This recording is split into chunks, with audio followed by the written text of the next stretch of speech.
yes, my boys, I have returned, but this time in my final form. 2004.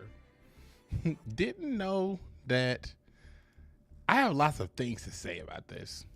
And I guess I got to be a little real with y'all before we get in on this stream. First thing I will say is I have changed a lot. I've changed a lot.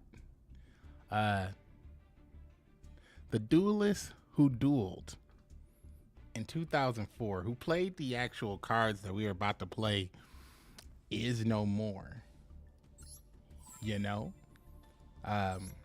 Technically, is no more almost 3 times over, if you can think about it. You know, if you didn't know, our body refreshes our cells, like all of our living tissues are basically completely new after 7 years. So if you think about it, 7, 14, 21, you know, basically thrice deleted is that old duelist.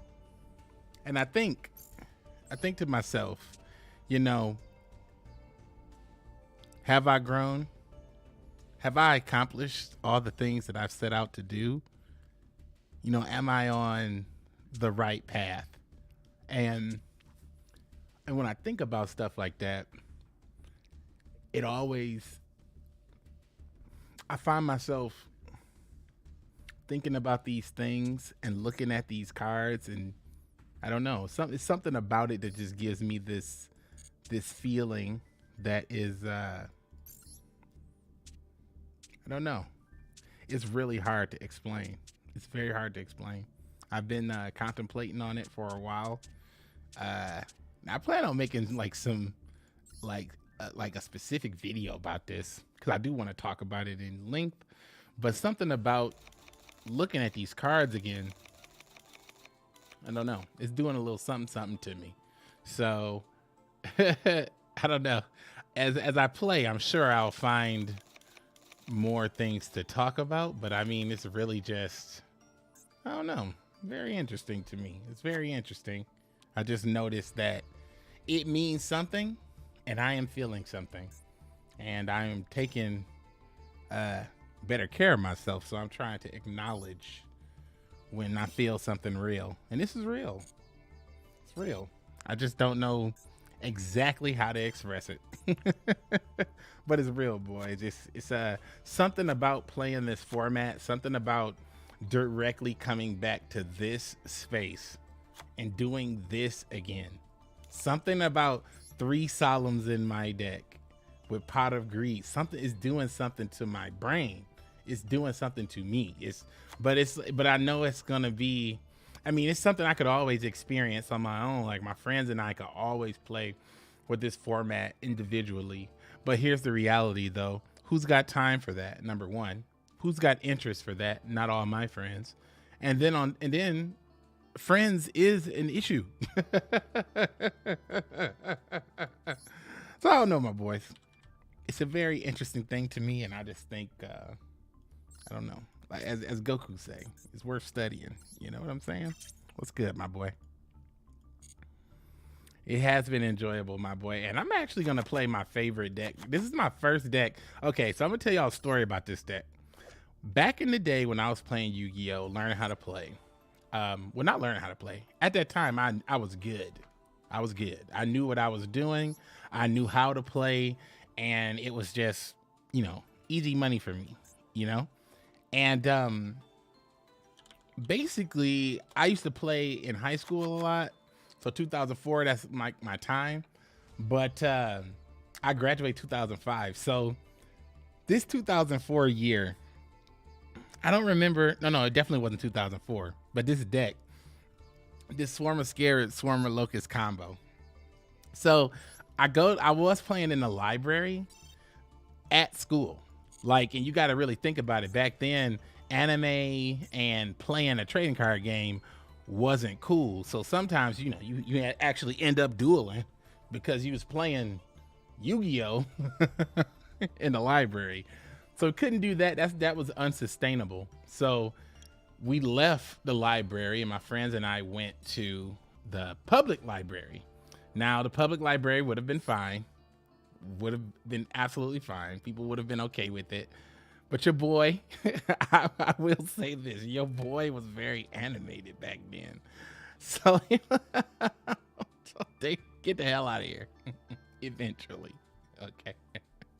And then, and then, that's so funny. And then, after that, it's so funny. We went to the college that was literally right next door. And at this college, it was such a, ooh, Slate Warrior. Slate Warrior. Oh my God. Wait, do we got Royal Keeper?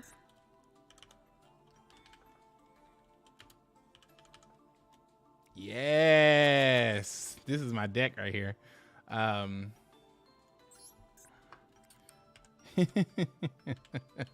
So anyway, I used to go down to the college, and we used to play Yu-Gi-Oh all the time.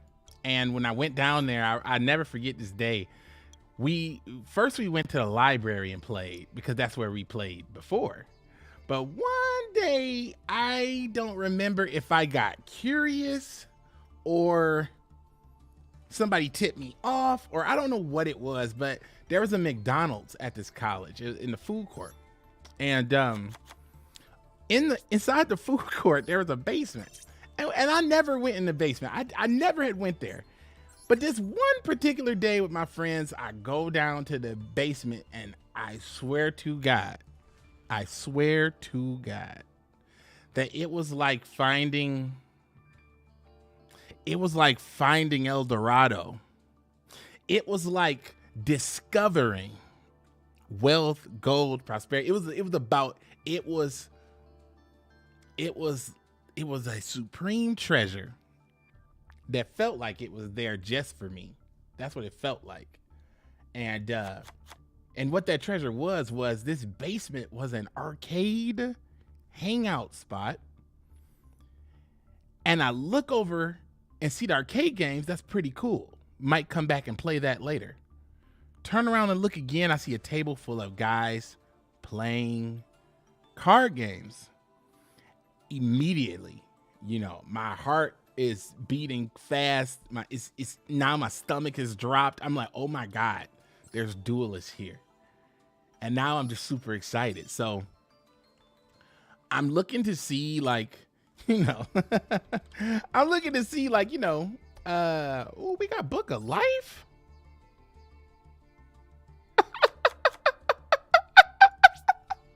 Y'all didn't tell me this. Y'all crazy. Y'all didn't tell me we had Book of Life here. This is nuts. Okay. Okay, anyway. We do not have Call of the Mummy. Oh, we do got Call of the Mummy. We got it right there. Got your mummy. We just gonna play zombies, actually. We're just gonna play zombies. So I go down there and I find this Valhalla of Duelists.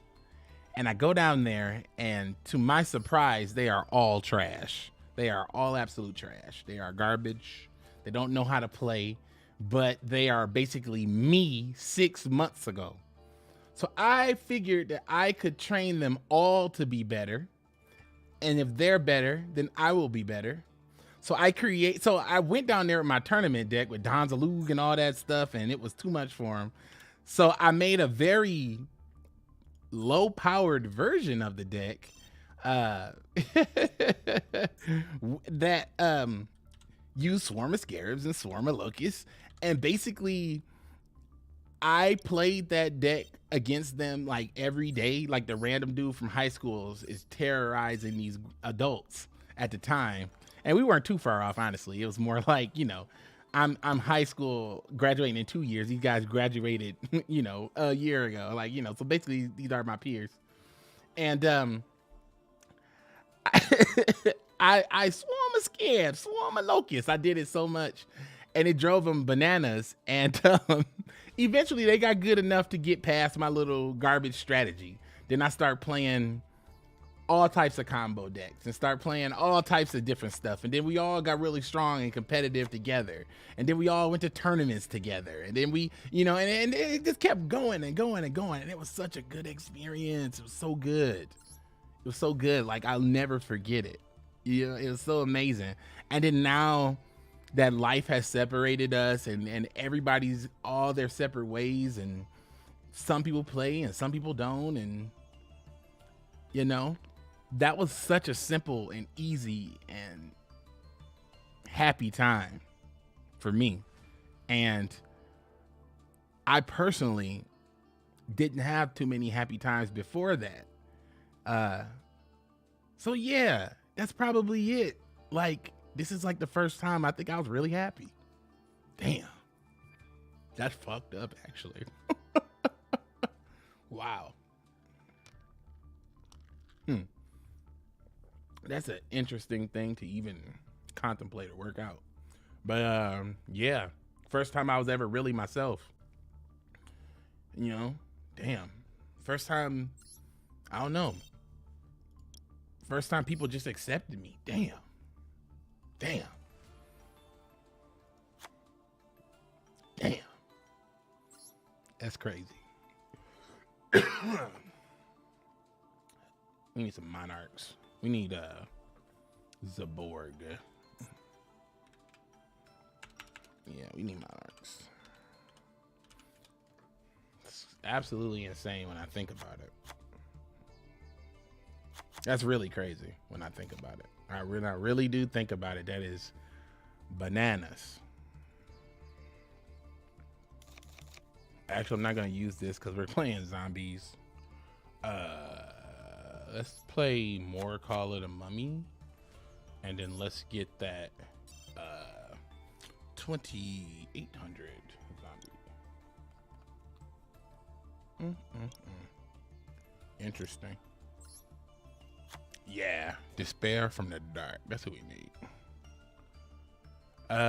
If you send this card from the hand to the graveyard, oh yeah. I like this card. Despair from the Dark. So this is gonna be like a zombie beatdown kind of thing, and we can run Monster Gate. Would be good. Actually, Monster Gate would be dope. What can we put in for Monster Gate? Maybe just run like this, and then we put in the gate.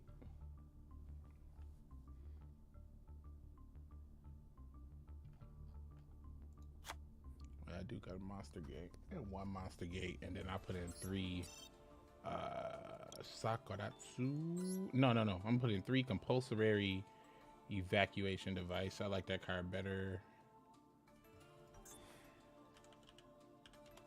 Yeah, 3 compulsory evacuation. Actually, no, I don't want to do this. I don't want to do Call of the Mummy. I want to do the tomato. I want to do the turtle. I want to do Don, because that's my boy.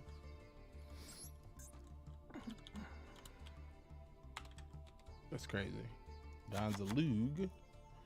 And then I want to run, maybe, let's take that out, and then let's do Smash. And then maybe a Vortex. Maybe just, oh, we got to do Breaker. And then we got to do Tribe.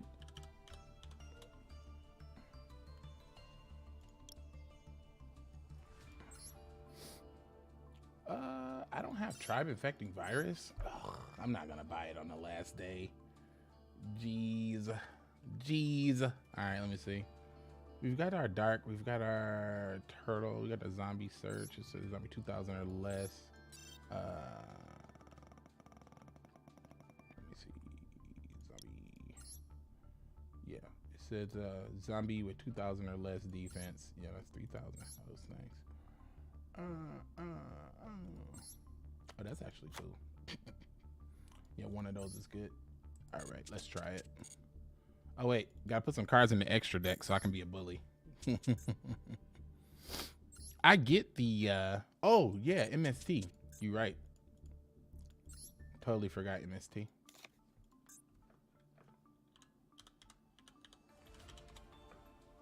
Typhoon. Be forgetting about that card.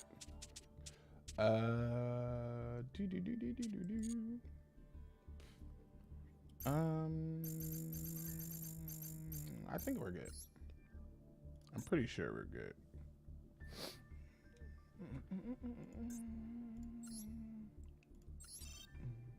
Ah.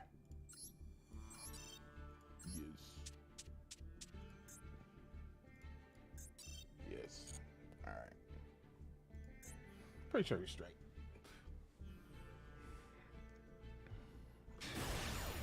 So, yeah. Oh, I forgot the extra deck again. But the MST was more important, actually, so that's okay. Actually, I might change that Moment of Extermination into a oh, there's that MST into whatchamajig. Ooh, that's pretty good.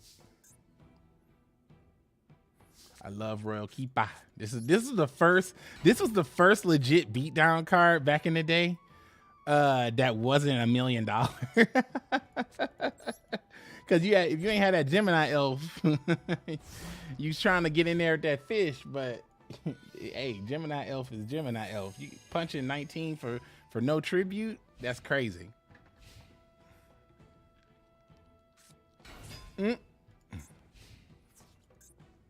See, this is why World Keeper is good. Oh no! Oh wow, that's kind of funny.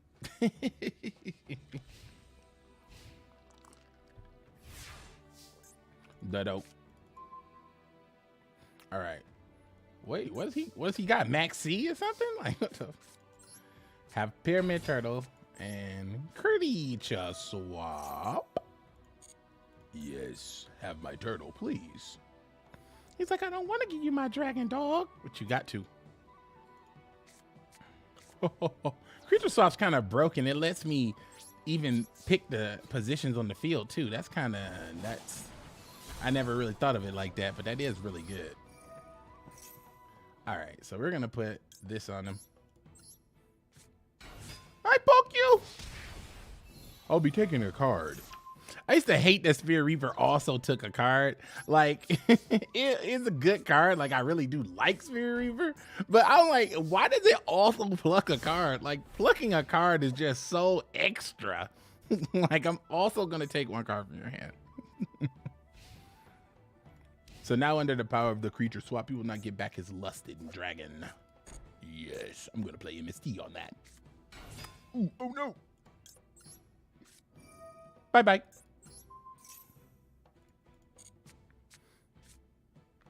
Not even gonna play games.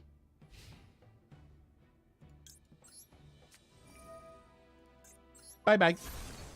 Ooh, mama. That'll. Okay. This is gotta be annoying. Huh. Meow. I have you now. And you can't and it's mandatory too, so you kind of have to do it. At least dying, you get to pick. How many luster dragons you got, bro?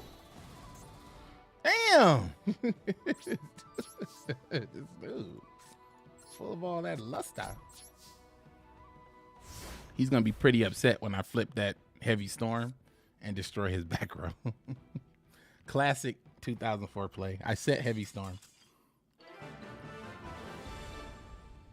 That was the one, honestly, set Heavy Storm and then activate it after your opponent set cards. It's the most hilarious play, but I think it's one of the most high skill plays that you learn in the beginning. Like when you first start learning the game, you learn that setting Heavy Storm and is broken when your opponent has to, when your opponent thinks they're safe to set cards. But also another funny situation was activating anti-spell fragrance and setting Heavy Storm, because the opponent will always set all their spells. Then you just flip Heavy Storm and pop the fragrance and their cards, and then they're just looking at you like,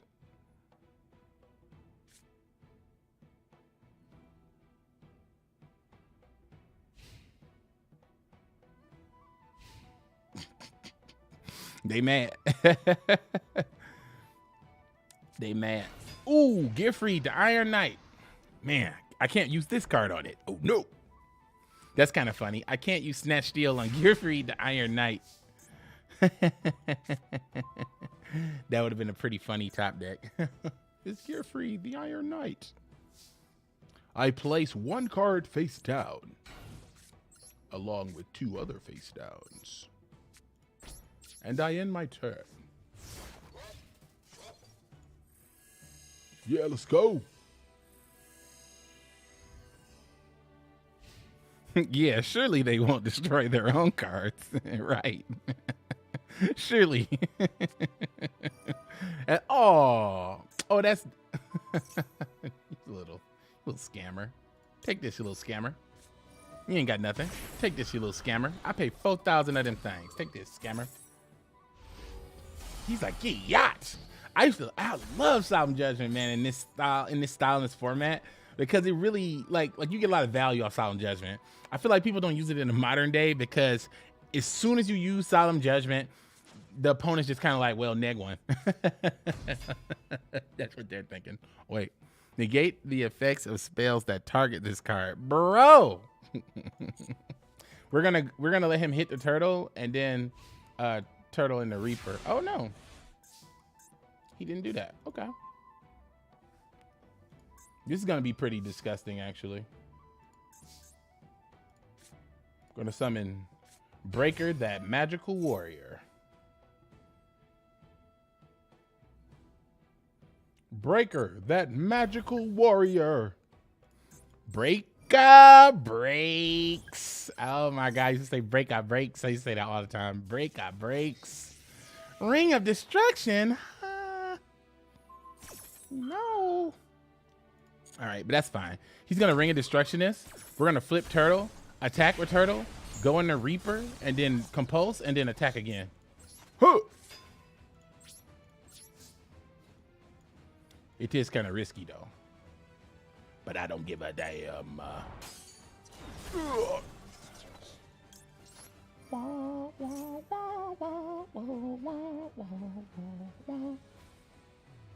Actually, I kind of need to defend myself. So actually, let's do this. You kind of goofed me with that Gearfried and stuff.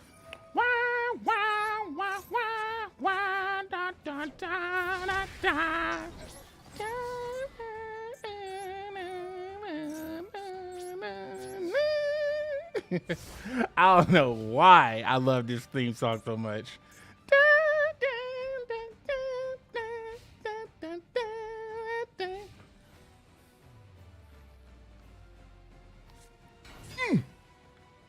Blade Knight. Wow. Whoa. Let's go. Blade Knight attacks. Ooh. Yikes. Let's see. Turtle. Ah, yes.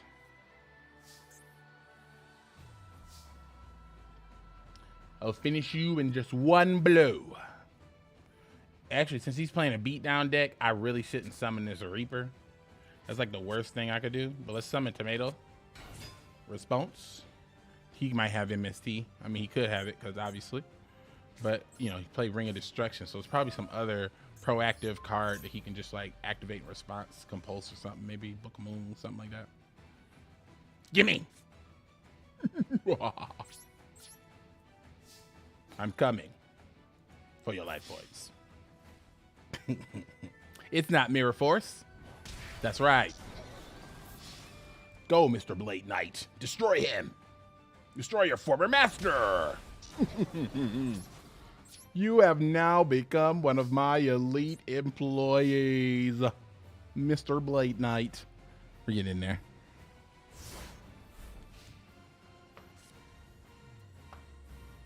Yes, my boy. We getting in there with the Pharaonic Guardians, my boy.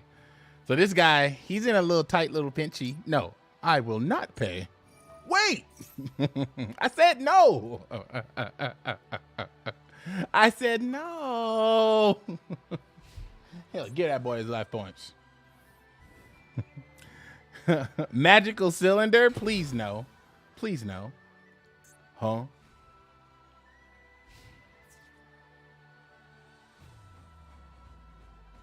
Attack Blade Knight! Destroy him! Oh no! We're in deep trouble. I have to be careful. One more attack like that, and it's all ogre.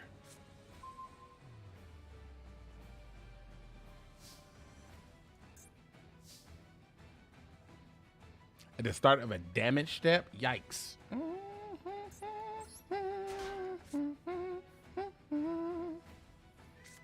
I place a card face down, and I end my turn. Go ahead, it's your move. This dude's got the ass forces up. He's double cheeked up with ass forces. Can't believe he's double cheeked up with ass forces. Oh, wow. I just noticed Cave Dragon is on the other side of that. Or no, not Cave Dragon. That Fiend Fusion. That's cool. Jesus Christ. I'm in big trouble. Oh, actually, I'm dead. Tomato goes in attack mode. So that's GG, actually. I forgot. Ooh. No! I knew it was compulsed. I knew it was compulsed. Well, GG. You got me. You got me. You got me. I shouldn't have solemn. I lost control of the duel. Feels bad. But hey, it was a good game. Can't complain about that. And that's the thing about this one. Like not this one, this format or this last style of playing like this. It's kind of like when you lose and you're salty. You're definitely salty, but I think you don't feel like the game was stolen from you like you do when you play the full game. Like when you play the full game, sometimes the game feels stolen. Like you open a card, you going first, and your opponent opens 4 hand traps. And you're like, okay, well, clearly they can't do anything. They had to play 4 hand traps. They gotta be at a position where they're pretty weakened, right? They're like, actually, 1 card combo, full combo game. And then you're like, I mean, you don't get that same feeling playing this, my boy. Said 2005, the next event. It would be so cool if they re-released Yu-Gi-Oh, quote unquote, in a digital format, and just went every single year it advances a year, but it's in game. So it's like 2004 Yu-Gi-Oh, that could be, I don't know, maybe that's the first year. And then now you got 20 years of updates. You know what I'm saying? When we're dueling people with our minds, psychic style, people will be complaining that the game has changed from summoning 10 negate boards. People will be complaining that they don't have enough brain power to literally make the system work. That people are going to say stuff like that. It's always going to be some reason why someone's going to feel like this isn't for them. But, you know, at the end of the day, it's for everybody. Look at this guy. Now go ahead and put it back. I could have waited, but I just didn't. I'm gonna go ahead and do it. He's like, damn. Boy, you better stop. Don't you know that the Spirit Reaper is deathly loyal? By targeting my monster, he's destroyed. Did you not know that? I bet you he didn't know that. But he did it so, you know, he doesn't get minused up again. But guess what? That's kind of this deck's whole thing. I summon Spirit Reaper. And, well, gimme. Wonderful. Well. So that next time when I set this as a bluff or something, he's really going to be like, I'm actually going to take the damage this time. If he's got damage for me, because I'm going to creature swap that thing.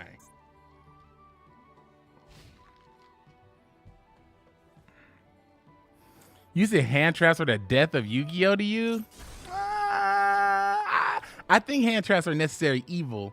By the time hand traps showed up, you know, the relevant ones like Ash and Valor, like the game had really sped up at that point. So, you know, that ooh, nice. He's like, I gotta keep a monster. Sure, but what if Breaker battles? Attack Breaker. Break the back of that card. It's Descucci. I'm a draw dog. Spirit Reaper. Take the card from Descucci. Oh no, dog. Now I place 2 cards face down because you foolishly played the Heavy Storm. I end my turn. All right. He plays Snatch Steal and Heavy Storm and Pot of Greed and Lost Premature. All he's got left is MST. This guy's cooked.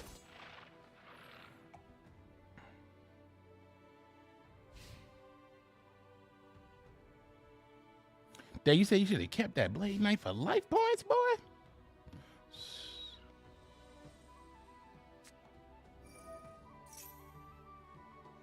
Polymerization?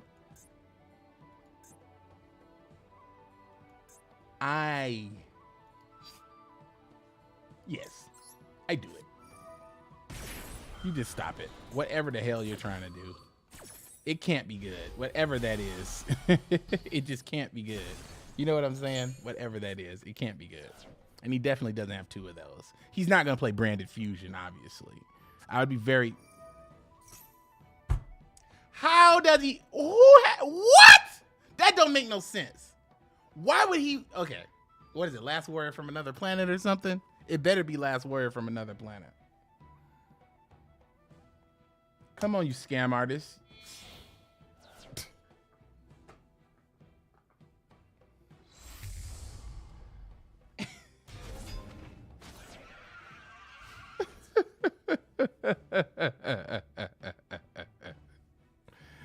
I don't understand. Who the hell who holds 2 poly? Who attacks Reaper? Who attacks Reaper? Boy, I'm about to beat your ass. Draw. Attacking Reaper. You're you're some kind of buffoon, aren't you? It's okay. I summon Mystic Tomato. I activate creature swap. Leave? Leave? You're gone? Goodbye? All right. We can keep playing if you want to. It's battle. Go. Attack. Double thunder. Mystic Tomato. Give him the sauce. All right, boss. Mr. Zalug. I'll be taking 1 from your hand. Yoink. Oh, no. 19 of those things. So you lose, right? Because you ain't about to give me 1,500 damage. You don't have anything to deliver 1,500 damage off a top deck, and you lost Premature and Monster Reborn in this game. You ain't got nothing. Scoop. You gone. You're just gone. You don't have 1,500 damage. You're gone. You don't have 1,500 damage. You don't have it. You don't have it. Set ceasefire. You don't have it. That's right. Up out of here. Now, Daddy wants to know what you got in your hand. That all. So I'm going to send a beast into the gates. Yes. Monster Gator. Go into the gate, my beast. 1. Well,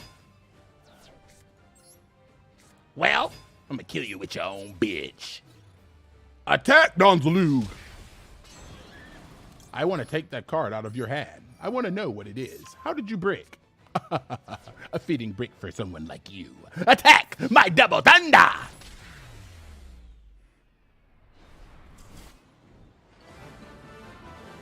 A fitting end. This guy has 2 polymerizations in hand. Top decks Fusion Gate. Best Fusion player. Best Fusion play. What? This card thing is like ridiculous. This card thing should have never been in this game.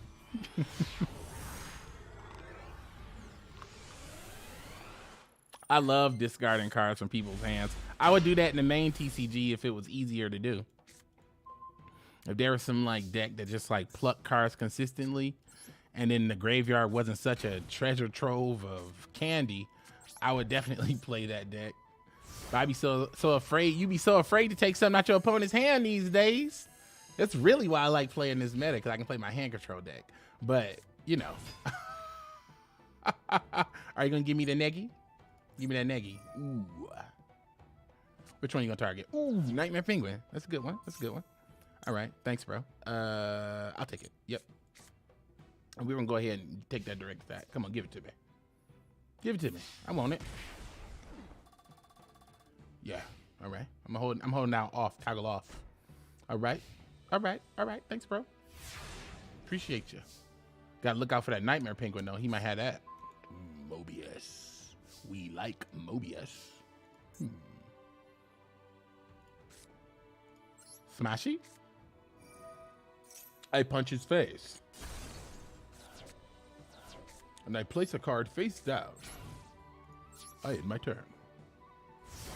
I could have advanced said damage, but nah. I want to keep it a mystery. He doesn't know what I'm playing yet. I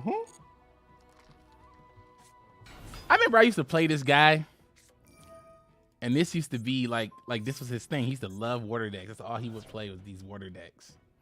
Interesting cat. Huh? That's a scam. Draw. Oh, that's a scam. Oh, that's a scam. Oh, that is a scam right there, buddy. We got a scammer on our hands, so we're gonna have to take 15 real quick. We're gonna have to take that 15. Oh, the Jade Divide. Well, actually, let me see.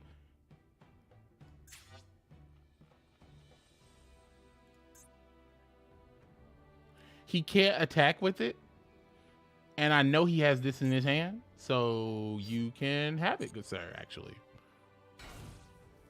level limit area view prevents it from doing anything, so you can have it. Ooh. Thanks, bro. Appreciate you. Thanks, bro.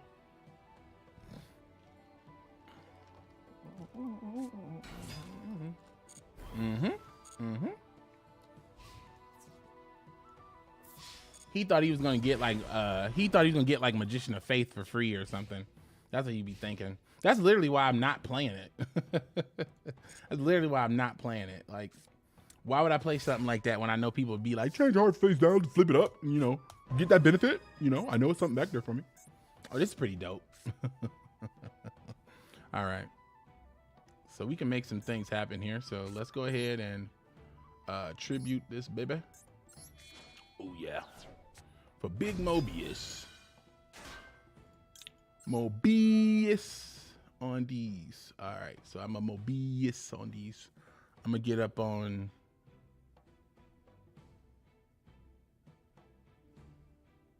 Actually, I'm going to get. No. I mean, I guess I could just go bang, bang. You know what I'm saying? Yeah. Since this is like his whole strategy. Cap those. Now you're naked. And then I'll activate this card, the Book of Life. That's right. I have the power of the resurrection. I've got the power. I can bring forth any beast. Yes. Now your monster will pay for its sins. Royal Keeper, punish him. Punish him, my keeper. Punish. Very good. Now the Royal Keeper sleeps. Very good. All right. So now we got Compulse and Solemn, and we got Game. Good. Because he's because I guess his deck is an Umi thing, so just lost Umi in his stall, so you know, set something else so I can blow it all up. Ooh, Mama Grizzly. We're gonna be sending Mama back. What we like to do is go back. What we like to do is go back. Don't know. What we like to do is go back. Ooh. Ooh. Royal Keeper. Prepare for the punishment. Get him, Turtle. Get him, Keeper. Get him, Mobius. Goddamn. Goddamn. Hang on, brother. He's out of here. He's ate up. He's gone. You're gone. You're done. You're done. No. Yeah. Scoop phase for you. It's got to be scoop phase.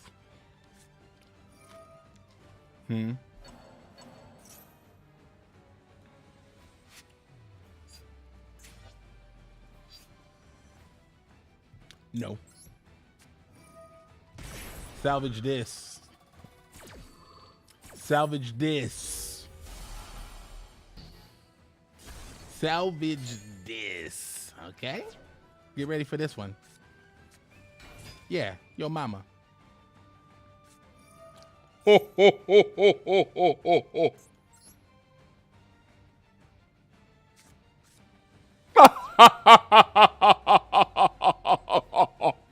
Your mother is too strong. Yo mama. So grizzly.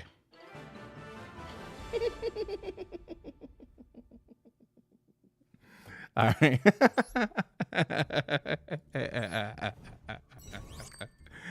Yo mama. So grizzly. I swear to God. Yo mama. Yo mama.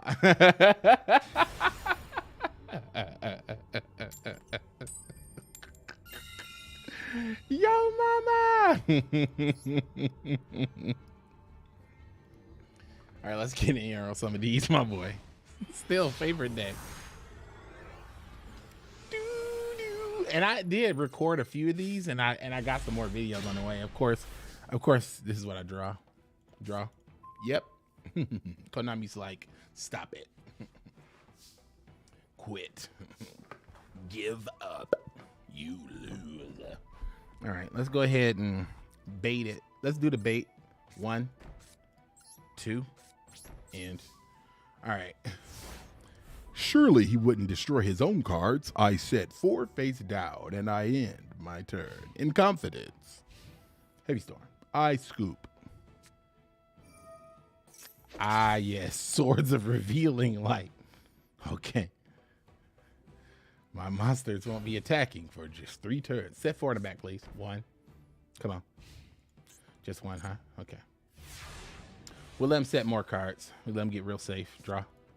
Ah, yes. The Royal Keeper. And he doesn't get to see my tricks. That's good. That's good. It's good. Jeez. Boom. Boom. Boom, boom, boom.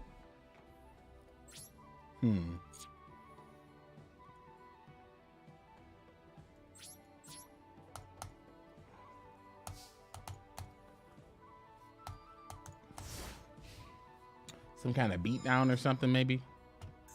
Some kind of stall deck, mill deck, burn deck. Yet to be determined. Got to be cautious with my cards until he reveals what he's actually playing. Don't want to give it up too early, you know? And he's being conservative with his back row too, so I don't like that either.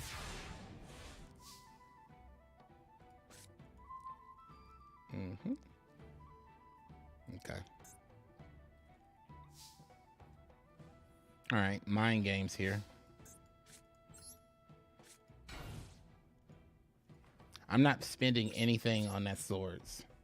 So, you know, and he's not going to commit anything else to the board until swords is done. Now, he could be like lava golem, and that would give his deck away, and I know it's burned, so then we'd have to, you know, deal with it accordingly. But I'm pretty sure, well, I mean, he's giving me no indication, but that Swords of Revealing Light Makes it feel like it's some kind of stall deck or mill deck or something like that. What is he planning? Actually, 19, yeah.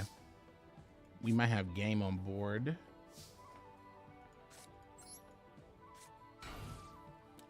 And then I might just have to try him next turn, because he didn't even put another monster out. Like, I might just have to try him next turn. I might have to just try your boy next turn. My end phase, put it back. Heavy storm. Yeah.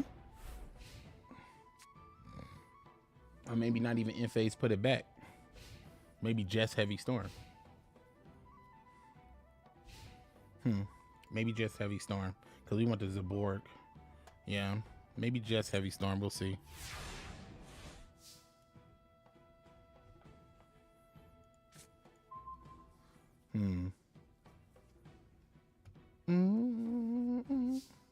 All right. How about this? Heavy storm. Response. Compose. Response. John Donzalug made my decision.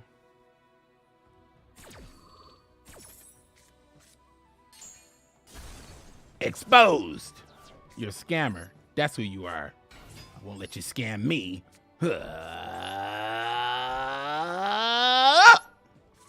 Look.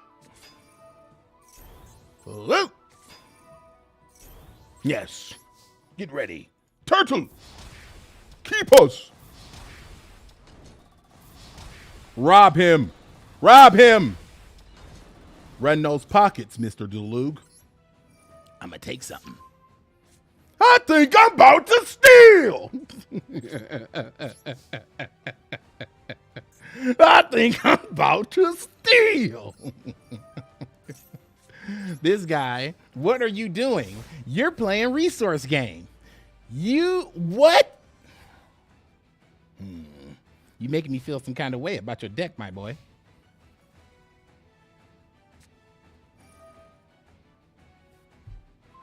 Is he? Can I get a clown emoji?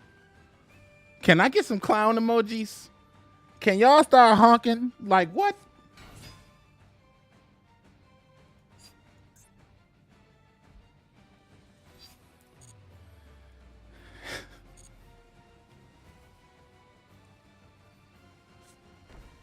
Come on, commit. Commit. Oh, yes, commit. Yes, that's what I want, commitment. That's what I want, commitment. That's what I want to see from you, commitment. I want commitment from you, brother. Put that back in your hand. Right now. I'm coming for that. I want that. I'm coming for that.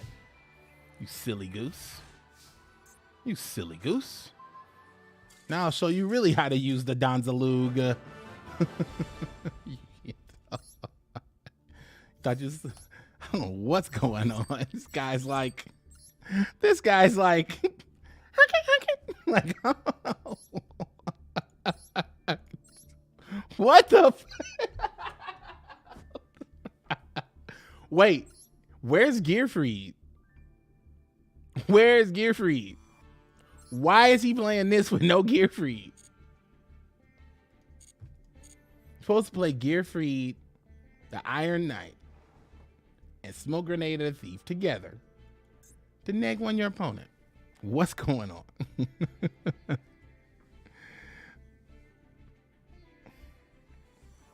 So I got on the 40. So I got on the 40.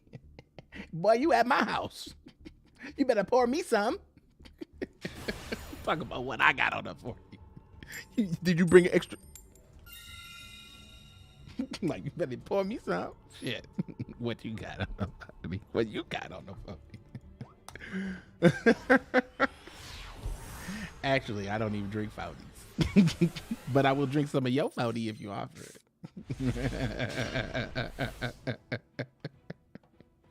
If you offer it. Okay, this is pretty disgusting. Like, looking at this is just so gross. I like looking at this. I just hope he doesn't play Nobleman a freaking cross out and annoy me. I just want to make sure that this goes off perfectly because we got a really good setup here. I want to make sure this goes off perfectly. What's good, my boy? Yes, my boy. I am having a great time, and thanks for showing up, my boy. I appreciate you coming through to the chat, Aim Punch. We just getting in there playing some 2004 Yu-Gi-Oh, man. Playing these hand control, creature swap.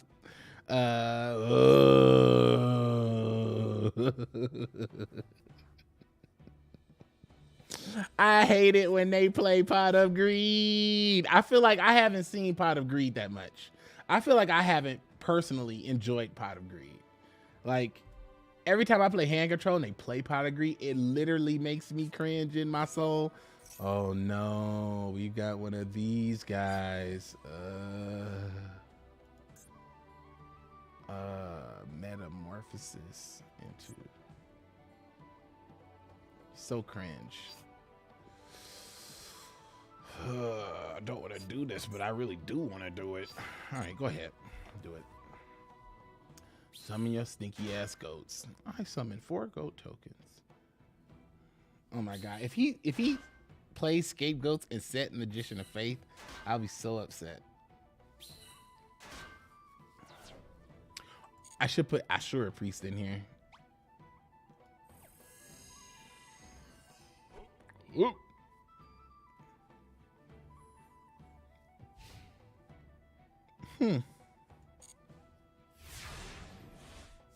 It's pretty interesting. Well, when I use my recruiters to destroy them, will be no risk. And I guess he's waiting to, excuse me, summon his whatchamajig, his I'm gonna say blue for last. His whatchamajig. Remember I said I saved you for last? I lied. He's probably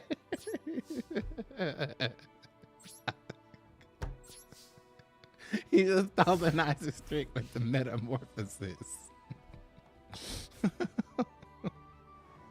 We're just gonna compulse it because people be having like triple metamorphosis in hand, and that just be like, how? It's like whatever. Metamorphosis for 1,000 eyes of strict. I'm like, solemn judgment. Metamorphosis for 1,000 eyes of strict. Horus.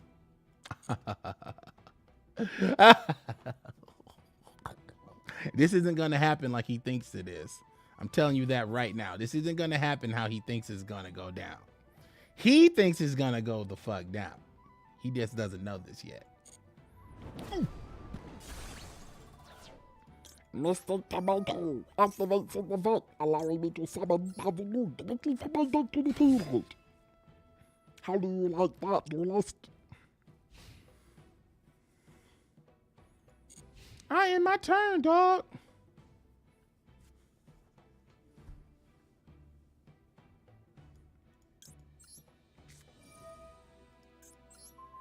Wait, dog. Ah! That's funny.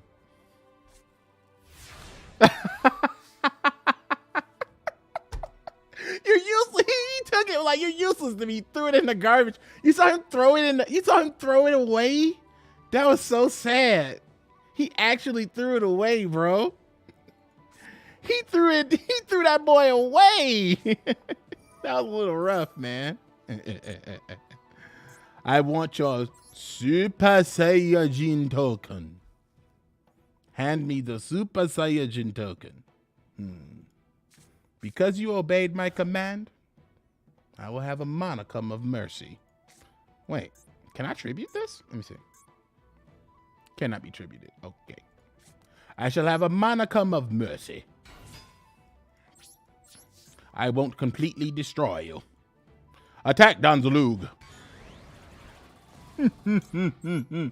Zalug runs those pockets. Yes. Come forth, turtle. Mr. Reaper. Royal Keeper. Run those pockets yet again. Wonderful. Now the royal keeper goes face down, and I end my turn. It's on you.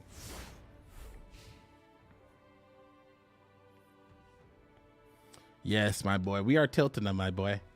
And we're tilting them in ways that is very specific and grimy. Petty. Just like I like it. Oh, is it time to level up? I activate compulsory evacuation device, returning it to your hand. Huh. Isn't this boy like halved? Like, isn't he like 1,200? Oh, 14, I see. I'm about to say, like, what the?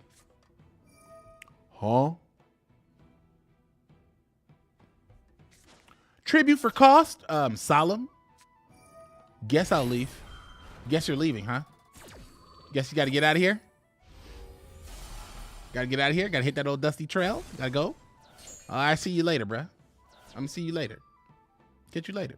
Tell your moms I said hello. Tell her I said what's up. Oh, okay. Cool.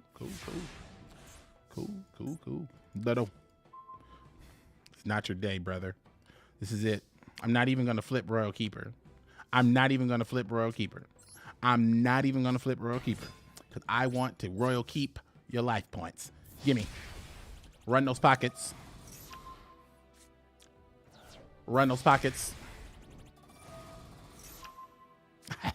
I think I'm about to steal.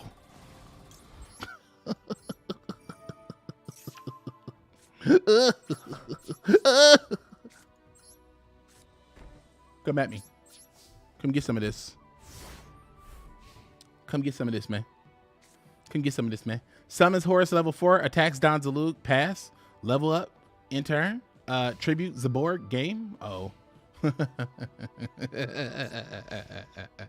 Ah, yes. You are a duelist of remarkable skill, but the time has come. Y'all say goodbye to that Super Saiyajin token right now. Say bye-bye to that token right now. Bye-bye, token. Oh. Well. Run that pocket, please. 2 off top, please. Actually, I'm not gonna risk you getting any cards in the graveyard that can save you from this pummeling. Attack my beast.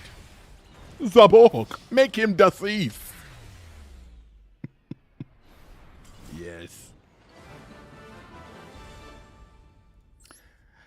It's very satisfying when you do that. You get in their hand and then you're in there like, no. I'm losing everything. I'm like, yes. Yeah. Yes. Yes. Put it right here. Yes. Yes, my boy. He bricked so hard. But we got to build a house with his brick. A house of victory.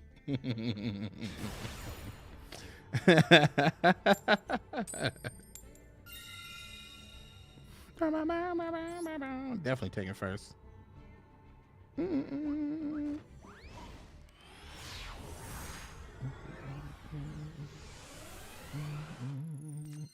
Oh yeah, and did y'all see that video I made about transaction rollback? It's gonna be pretty dope, coming out pretty soon.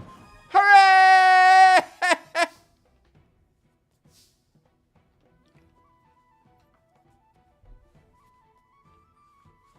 Okay. I set a card face down. Then I activate the Pot of Greed. It allows me to draw 2 cards. I mean, come on.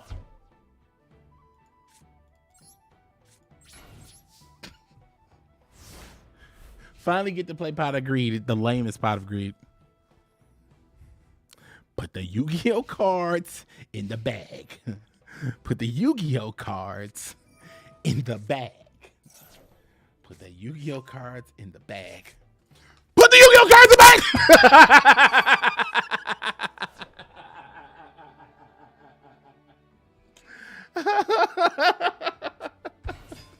Put the Yu-Gi-Oh cards in the bag.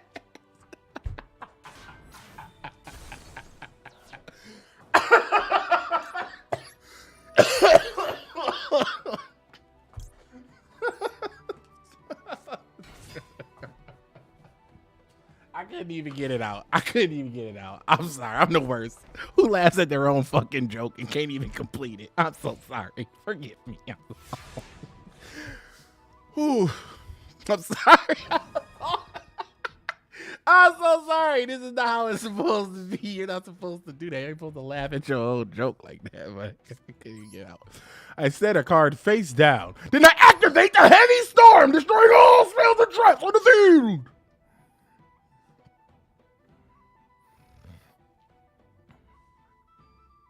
Huh?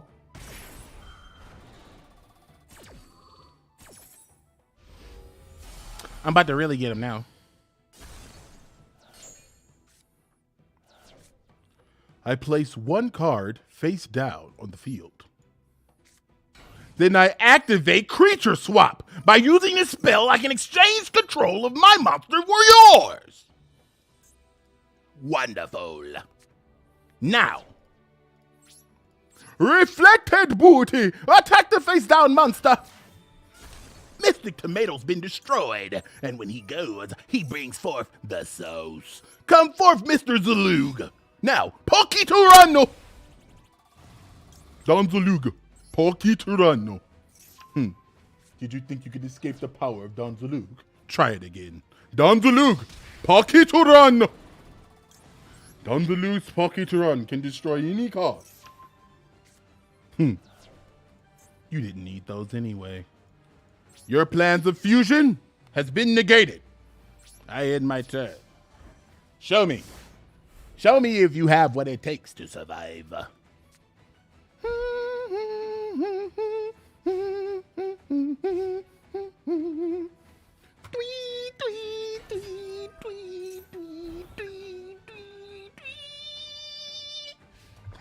I don't know who was playing that flute, but that man was going to fuck in. This is going to be crazy. Dun, dun, dun. Set one more card, please. Fuck. I want draw.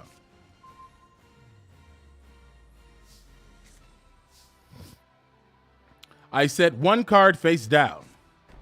And I activate Change of Heart! By activating this spell, I can take control of your monster!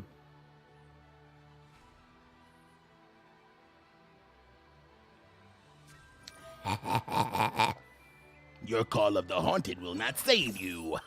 Yugi. You what is Come here. Let me show you something. Breaker has a special effect. You see, by activating it and removing a counter, I can destroy one card on the field. And by offering your bitch as a tribute. Which bitch? Any bitch I choose. I choose this one. Zabot! Zabdugan!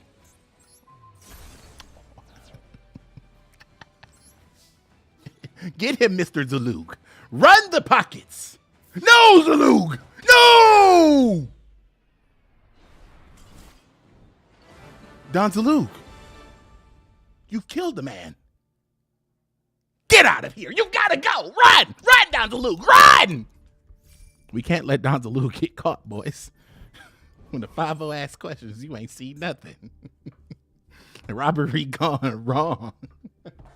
Don Zalug, he's too rowdy, my boy. The robbery went awry.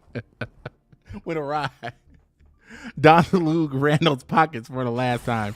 No extra deck. No extra deck. Nah. We just beating them up. We just beating them up.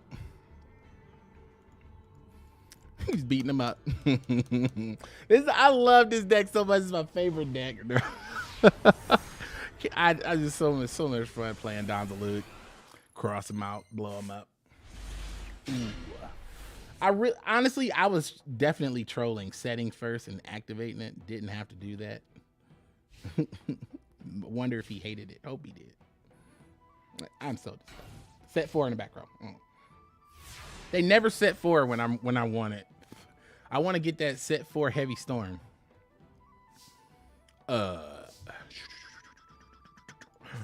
Shaboom! All right now. He said, but can I do the Don Zalug voice? I haven't heard the Don Zalug voice. You talking about from GX? I think, wasn't it either like a, oh damn, I forgot about Penguin Soldier. Wasn't it like a weird southern drawl or something like that? I don't remember. This Penguin, I actually forgot Penguin Soldier gets in, like Penguin Soldier actually really good. I could probably put it in this deck too. What? Tribute for Mobius with no back row just for damage? Oh, never mind. Excuse me.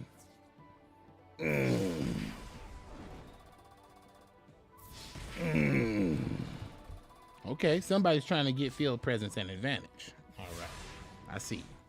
I see your field presence and advantage, and I raise you a creature swap.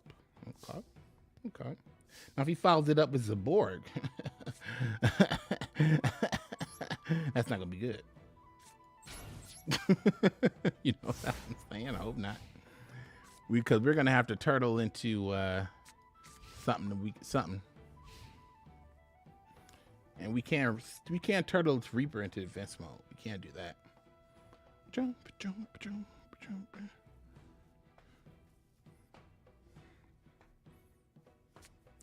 He had a Brooklyn accent? Oh, no, I definitely don't remember now. Now I definitely don't remember. That's crazy. He's got a Brooklyn accent. What kind of shit is that? Something got a Brooklyn accent. Why? Why does he have a Brooklyn accent? Let's plus up our minuses here. Hopefully we get as a board or a monarch of some sort. He's like, oh, shit. Yeah, bro. I'm trying to draw some cards, brother. Oh. What? Are you trying to brick me? All right. This thing's a normal attack. 16. Wait, what, you got Maxi or something? Play that shit, whatever it is. Okay. Thanks, bro. Appreciate you.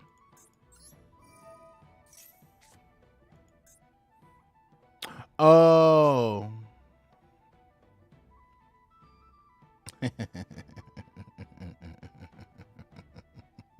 You little. Okay, that's funny. Okay, I had to laugh at that. That's actually a little cute. That's very cute. That was very cute. That was very cute for this situation. Exactly. That's very cute. I didn't know that you could do that. That's pretty funny. This is actually a good card then. This is actually a pretty decent floodgate. Okay. I didn't realize that this card did that in the way that it does it. Once per turn during your opponent's standby phase, you can target a face-up monster, and it basically you can't die. So that's okay. Yeah. All right. Okay. Okay. That was a good one. But unfortunately, you know, I just didn't draw anything. Yeah. Happens sometimes. Yeah, you definitely get beat up if you draw the monsters and then you get under this. Like that's actually pretty good. This is like an old, not like an old school, like one of the first or better control decks around was this like penguin control thing. But I actually don't remember people using this card, or maybe it wasn't relevant specifically because of the time. Maybe I never came across this, but that is really good. Target one monster your opponent controls and changes battle position in standby phase. It's pretty interesting, very specific to what I was trying to do. That's pretty funny. I've never come across that before. I don't think I've ever had anybody use that effect in a effective way. Effective way. That's kind of funny. That dank tech. That's tech, bro. I didn't know it did that. But actually, when you think about it, they all got an effect. Cause like Spirit of the Flames, I think goes to 2,000 in battle. I think that Earth guy, it's like an Earth guy. It's like a giant, something giant, and he claps the back row. So I guess they all do something. I guess all those spirits do something. Just I haven't seen any of those spirits in a minute. That's kind of funny. That's funny. I will be thinking about that. Like, that's the thing I love about Yu-Gi-Oh! Be like little stuff like that. It'll be on my mind all day long. I'll just be thinking like, that was so cool. I wonder how I can use that somewhere. And that's like, that's the difference between 2004 Yu-Gi-Oh! And 2024 Yu-Gi-Oh! Because when somebody full combos and ends on Borreload and a bunch of other stuff, it's kind of lost in the sauce. You don't even really know, like if you don't know what's going on, you're like, how did this even fucking happen? Like, you know what I'm saying? It's kind of vexing just to even see all that shit. I want to go full Madman. I do. Yeah. We want it. We want it. This is how bad we want it. We want double Reaper on this, man. Or maybe triple Reaper if we can get it. Go even crazier. But yeah. Very, very funny. It's like this, it's because it's all the same, yet different. Oh, yeah. Okay. And then too, just like that, he summons, I know exactly what it is. I just said him. I know exactly what it is. I go looking at my face down like, like I'm trying to figure out like, okay, what I got here. Okay, what is that again? What the fuck? Can't target dragon monsters, so that's unfortunate. Didn't think he would go King Dragoon. That is level 7. This is level 7. It is level 7. It is level 7. Okay, that's fair. It is level 7. Didn't think about that. Horus the African Flame Dragon. Sweet Jesus. Oh, now he's trying to put on that pressure. I see. Well, Pyramid title. Pyramid title no Coca Hugs door. I summon another pyramid turtle. When pyramid turtle is destroyed, I can summon yet another pyramid turtle. Or an equivalent zombie beast. And I choose this. There's Lakoda. I think it's a Koda. All right, go ahead and do the thing. He's got Royal Decree set, and he's like so happy to do it. But guess what? I hope you summon it from the hand too. Hope you summon it from the hand. I hope you summon it from the hand. I hope you got real bad luck. Summon it from the hand, you maniac. He's got good luck.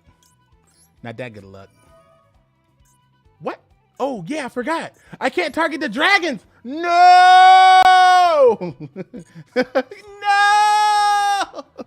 How did I forget already? Oh, no. Oh, no. Oh, no! How did I forget already?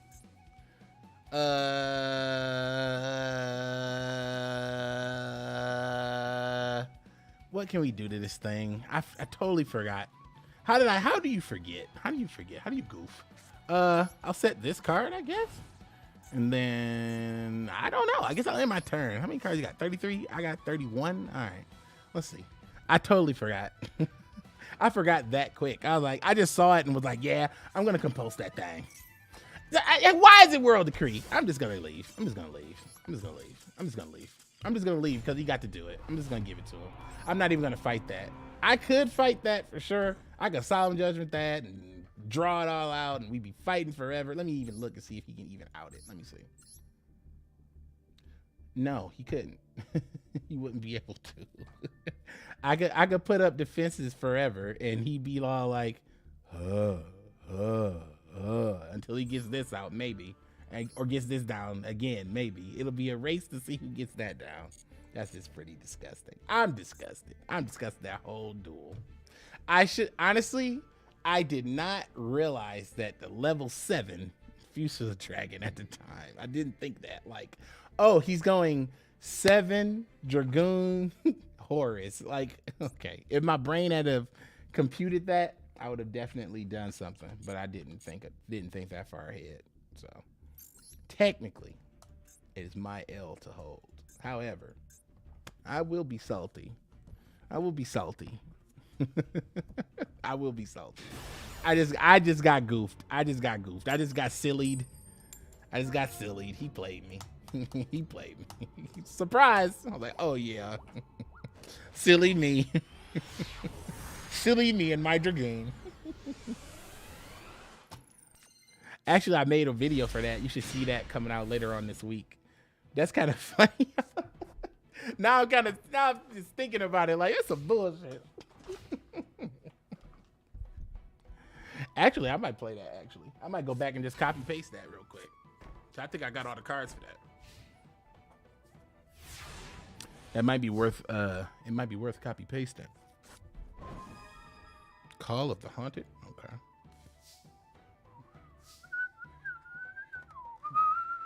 I am still salty. I will admit I am salty. I'm still salty.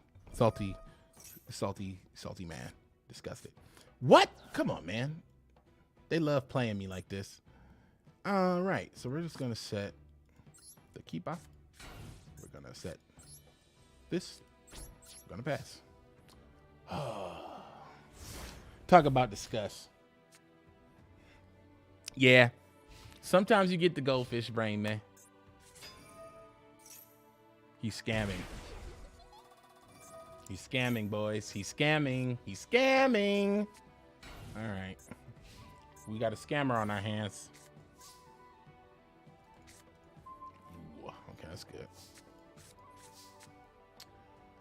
When I go over there, I want to really go over there. So let's try.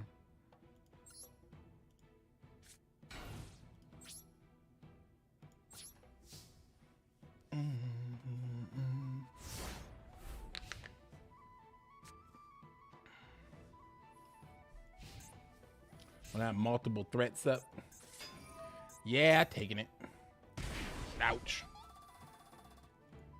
Stealth Bird 17 defense is crazy. Oh man, come on, bro. Sure. Okay, sure. Sure. Of course. Yeah, of course. You got Lava Golem. It's literally the only answer for two monsters. Of course he's got it. Yeah, this man, he's got it. Of course you got it. Yeah, I'll take it. Come on, give it to me. Ouchie, ouchie. All right, tribute. The Borg's effect. Destroy marshmallow.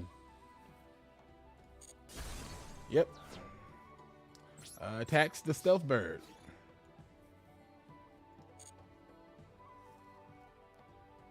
And Gravity Bind. Of course. It's level 4s or lower, and all I've got is 4s. And thank you. All right, so we're just gonna have to go to main phase 2, and then I'm just gonna have to set a card. Oh, this is annoying. Now I'm gonna have no removal. I'm not gonna see any removal. Now I'm not gonna see Heavy Storm. Now I'm not gonna see MSD. Now I'm not gonna see Breaker. Come on, man. Where's Mobius? Somebody, come on. Don't just play me like this. Do not play me like this. Come on.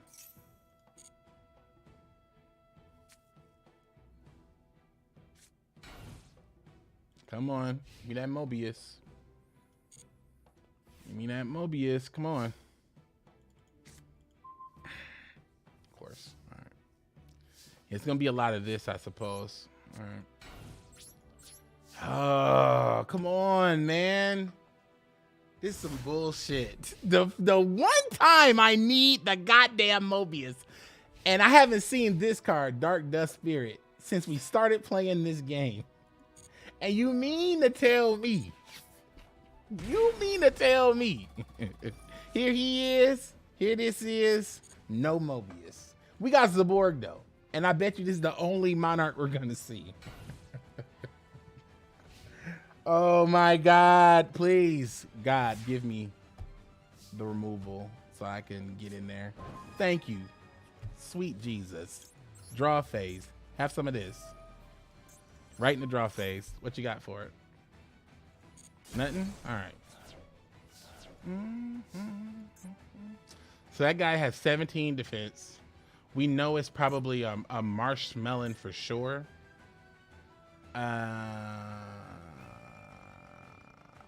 There's no guarantee we can get through any of his stuff. So I'm not going to be rushing over there so quick because I don't have a way to beat everything. All right, get this shit up out of here. All right.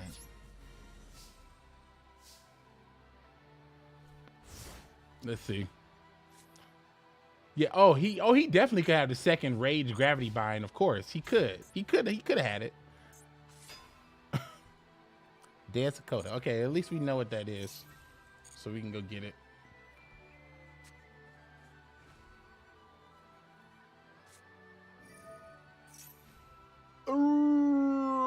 Sure.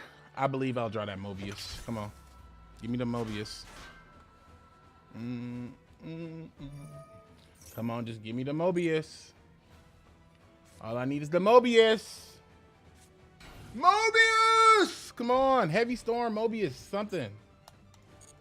All this back row removal in this deck. Come on, draw.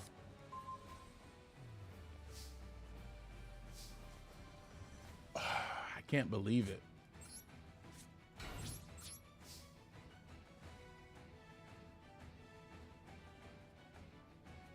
Like, what the fuck? Like, come on. Straight up was like, don't see Pot of Greed. Pot of Greed's into 2 more monsters. Like last time. I'll take it. Come on. You golden scan artist. Come on. Scammer. Come on. Come on. Mobius, Heavy Storm, anything. Totally fine. Mobius, Heavy Storm, anything. Please. Please. Please. Please. Mobius, Heavy Storm, anything. Please. Come on. Please. Don't play me. Oh my God. Mobius, Heavy Storm, please. Oh my God. Oh my God. Draw.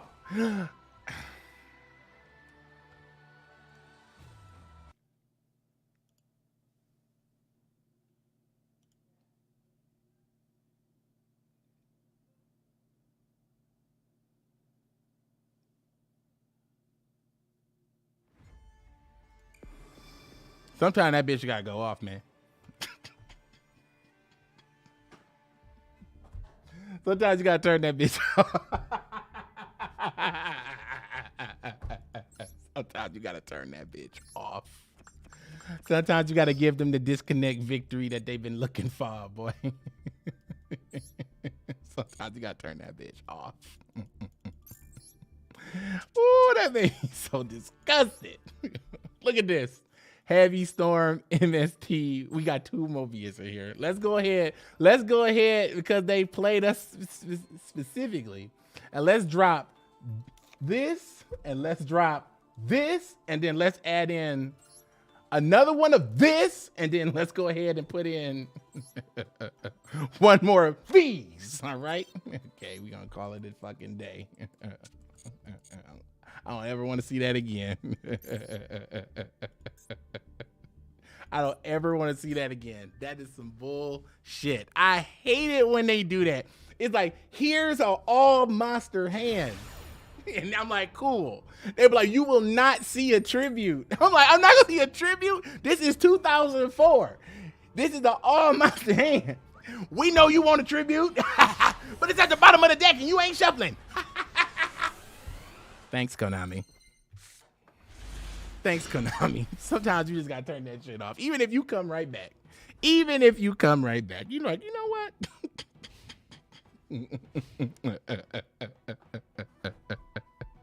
That's what I'm saying. You told me that's toxic. Where's that modern Yu-Gi-Oh? That's what I'm saying. I tell you, the salt content is higher in 2004. Oh no, it's a suck deck. Necro Valley. What? Who's using the graveyard really though? I don't think anybody really. I don't know if your suck deck's gonna make it, brother. That'll.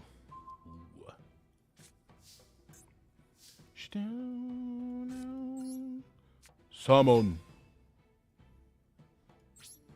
Blardle. Attack. Destroy that beast. Wipe it out. He's like, I'll suck it up when relinquished.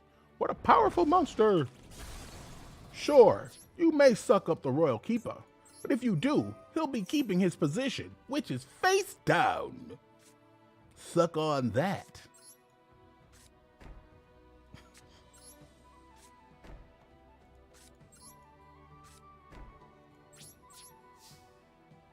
So we know he's gonna go for that relinquish play. That's gonna be pretty nice. That's nice 3 cards out of his hand. Just to get compulsed, and then we're gonna hit him with the Don. So it'll be fine.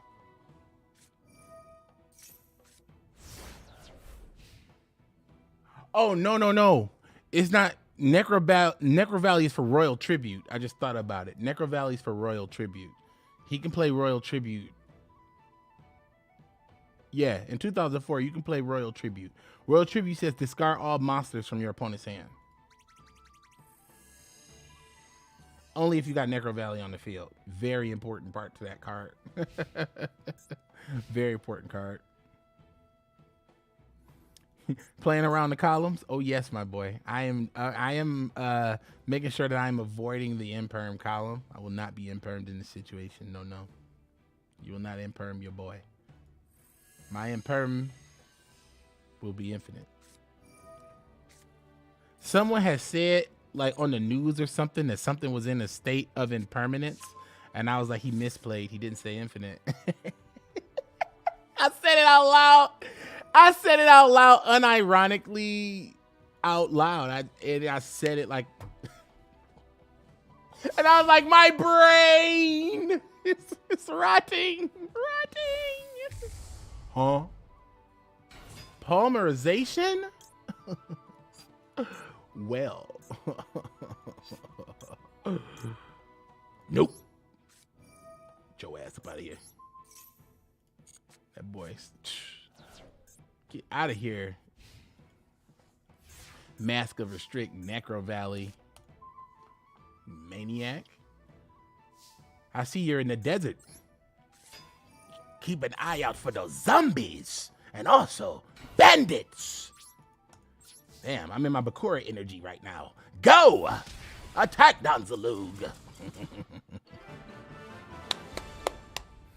You better be careful before I whip out the Diabound. You know, Diabound got that, you know, he got that dragon on him. You better look out. You better look out. Diabound got that dragon on him, you know. And I'm gonna tell you, that boy was not dragon when he was walking through Egypt. It was like,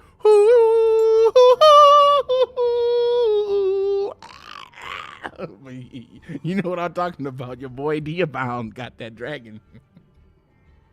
Well, I always wonder, like, what's the inspiration? What's the inspiration on that Diabound? Who made Diabound? That's right, boy. One and only Don Zalug. I scooped to Don. People scooped to Don Zalug all the time back in the day. Summon Don Zalug. All right, game 2. So scammy. Oh, yeah. Set 2 in the back row going first. Yes, the perfect card. This is literally the perfect top deck card. Okay, this is a little lucky because that way I don't have to risk my MST, but I can definitely risk my normal summon, which I'll gladly do, and get the breaker. Ring of Destruction. Okay. I mean, he really wanted to make sure that I didn't get whatever that was.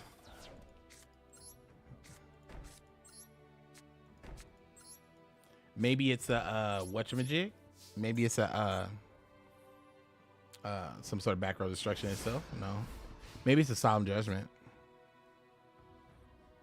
Yeah, ain't that long deal about. That's coochie. Okay, that's okay.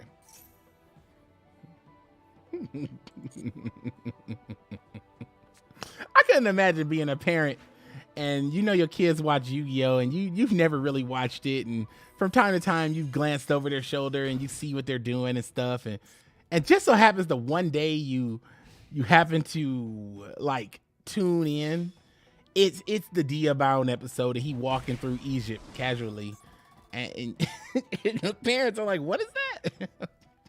Oh, it's just one of the monsters. One of them, huh? All right, since he waited a turn, gimme.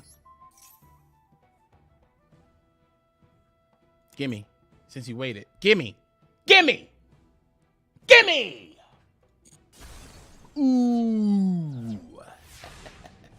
Okay. Yeah, I knew what you was waiting on. So that means whatever this is, bone to die, whatever it is. All right, so set this. I hope he tributes for a monarch here, and then that way I could judgment it, and then I'll have control.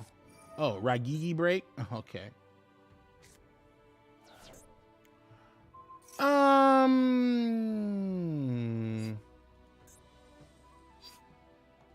It's fine. Totally fine.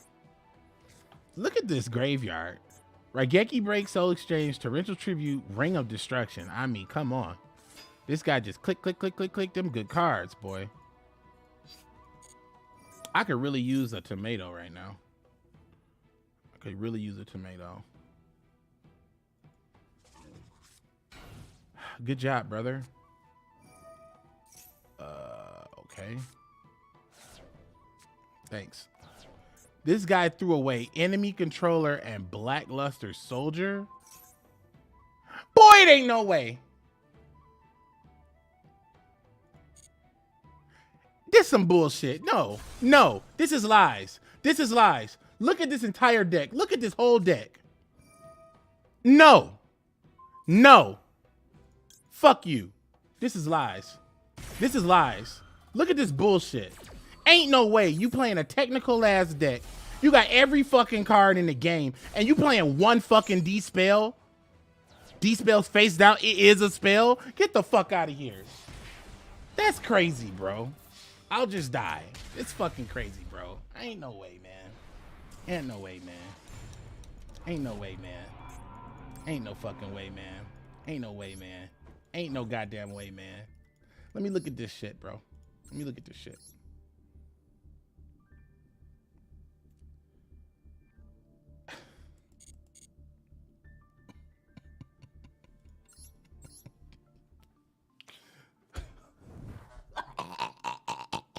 What the fuck is that? No way. Goddamn way. Fuck you. Fuck you. Ain't no way. That's stupid. Wow. Wow.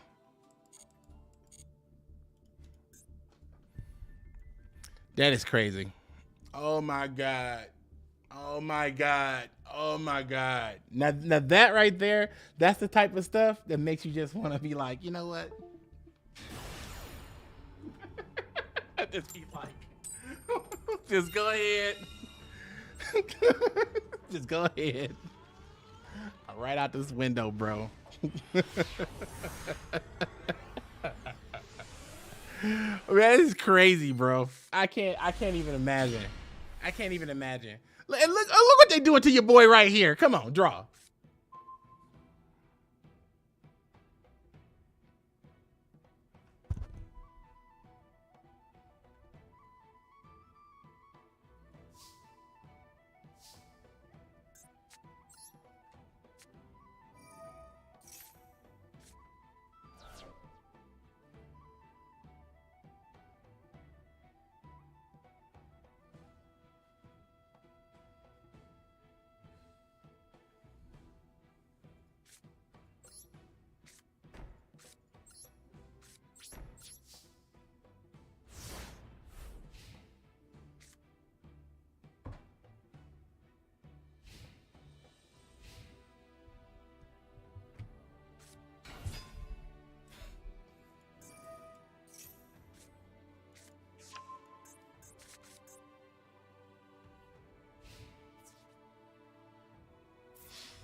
Actually, what I'm gonna do after this, I'm gonna do Monarch gadgets.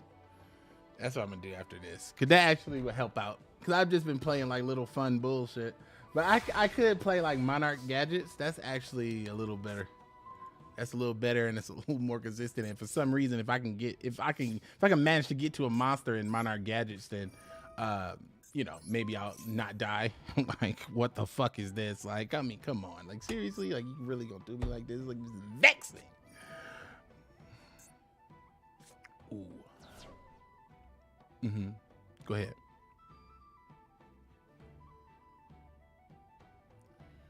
I have one target, you maniac. He's looking like, what card should I pick? Maybe the other one? You silly goof. Like, it's 2 cards on the field. Like, what the fuck are you doing? It's 2 fucking cards on the field. 1, 2. Which of these 2 cards I should do something about? Play D-Spell on it, dog. Play D-Spell on it right now. Play D-Spell right now. Play D-Spell. I dare you to play D-Spell. Play D-Spell. Play it right now. Play fucking D-Spell. I dare you. D-Spell me, boy. I mean, we know it's a green in there. We know it's a red in there. So he's got 2 mystery cards and 2 back row. So technically, just 4 cards. But 1 card is represented in 3. Okie dokie. Come on. Give it to me. All right. Come on. I know you got options. Come on.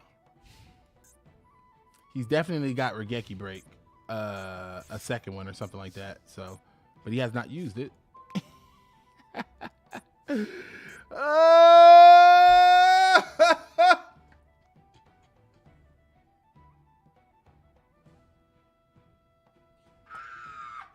This is literally the opposite. Like, why curse me? Why curse me? I'm not even gonna bother. You cursed me. They cursed me. Why did they do that? They cursed me. You've cursed me. Fine. I'll be cursed then. Freaking curse me. Like, you know what? You know who I like? Dad. Absolutely unfucking forgivable. Unforgivable. Absolutely unforgivable. I will not forgive them. I will never forgive them. I'm never gonna forgive them. I'm so upset. I'm so sad. I'm so disgusted.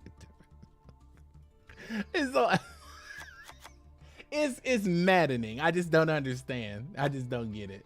I don't understand how. I don't understand. It'd be like, you know what? They'd be like, he's had his fun. Kill him. Like, what? For my liege. Kill him. Like that.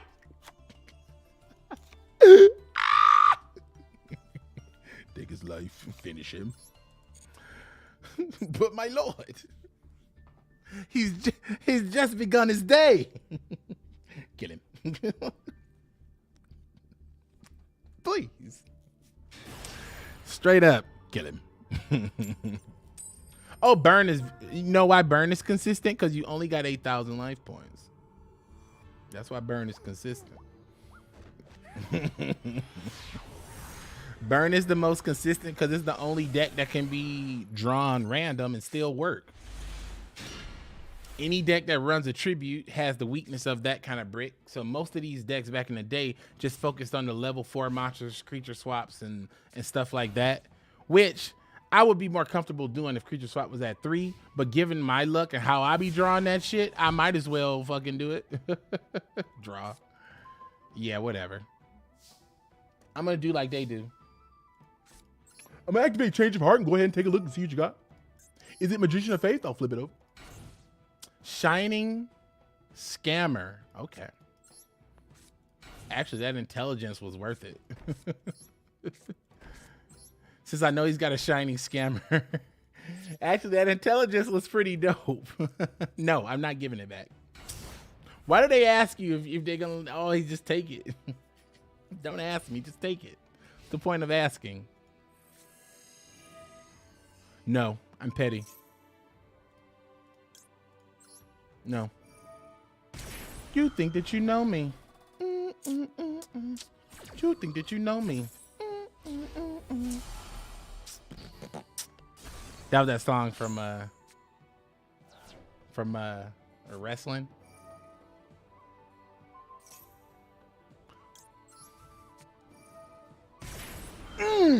I did it twice. I did it twice. Now what you gonna do about that? I did it 2 times. 2 times. No.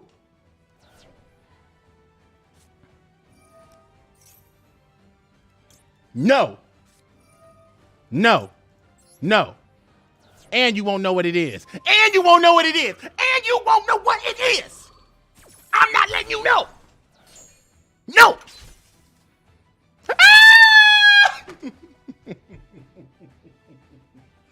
No. How can it still activate? Don't that shit got a fucking result? Fuck it did. Fuck it did.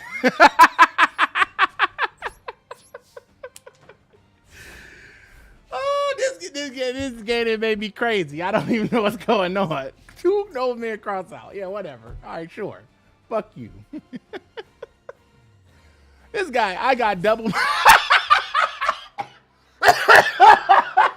Let's go. Let's go. I'm out of here.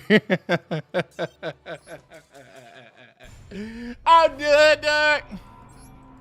I'm actually gonna just play it like I mentioned to you before, just the level 4s. Fuck it. Let me look at his deck real quick. Is this just the level 4? Yeah, it's just the level 4s, but it's not even it's not hand control. So fuck it. I'm just gonna play it with just the level 4s. No more monarchs. Actually, no, 1 monarch, and I'm only gonna run the 1 Mobius. Man, I mean that's crazy. Like, you serious? No, I'm only gonna run 3 Mobius. Fuck that. Like, it's crazy, bro. It's crazy, bro. Ain't no way. All right, that is just All right. Ooh, this made me disgusted. They just decide, okay, it's time to lose, bro. All right, we have to go real old school, cause you're gonna have to make sure I don't see a monster to kill me now. You're gonna have to make sure I don't see a goddamn monster. Kill me. Show me. Show me. Show me. Show me that you can keep me from a monster. Show me you can do it all the time. Fucking show me. Show me. Show me you can keep me from my monster spells and traps. Show me. Show me. Show me you can do it. Show me you can do it. I want you to make sure that I get up out of here. Oops, I got the wrong one. I want you to make sure I get up out of here. I want to make sure my life points slip into the graveyard. I want to make sure. Because how they playing me? I'm just saying. I want you to find a way to brick this. Brick this. Okay? Brick this. Okay? That's all I'm saying. Brick this. Watch this. You ain't gonna break this. Watch this. You ain't gonna break this. Hold on a second. Brick this, Konami. I want you to find a way. Fuck me up. Try it. Konami trying to, oh, yo, we gonna get him. You ain't gonna get shit this time. Try me, Konami. Or we gonna brick his ass. Oh, no, you ain't. Konami. Lying ass. Lying ass Konami. All the time, dog. Just lying. All the time. Wait a minute.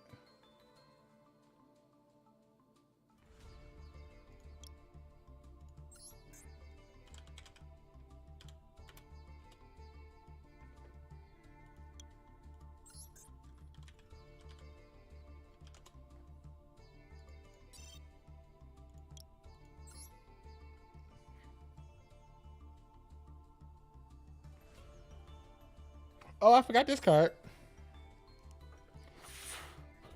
Oh. It's a nice little annoying card. So disgusted, actually. Oh yeah, wall's actually fine too. And then we got that.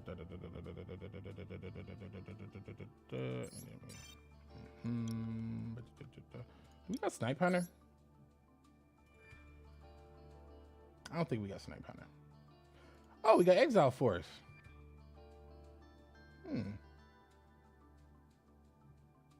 Totally overlooked that. Forgot about that card. Oh, yes, a bunch of nice stuff in here. I forgot about all these cards.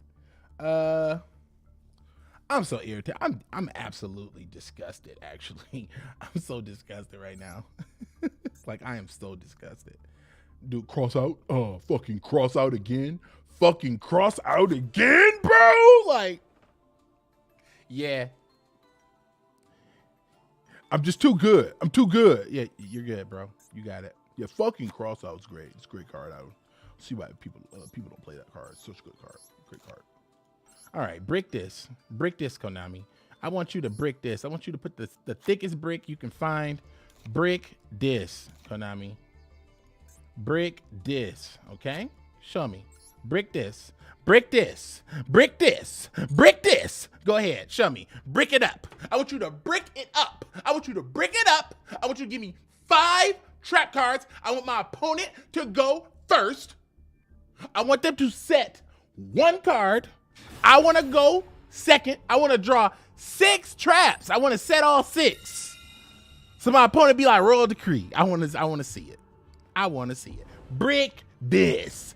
Still draw a card on the first damn turn. So I'm be like, I have a brick. No, you brick me now. Brick this. Brick it. Brick it right now. That's what I thought. That's what I thought. Damn, he put too much stuff in there. Damn, he put too many things to get other things. Oh shit. Guess we gotta start acting like we know what the fuck is up. Guess we gotta stop scamming.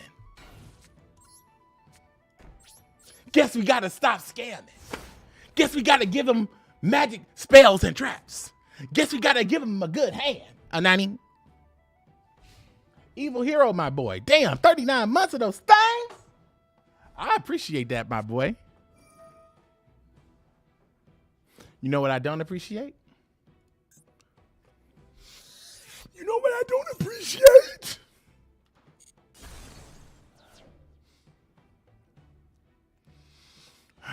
All right, let me see. Let me see what you got.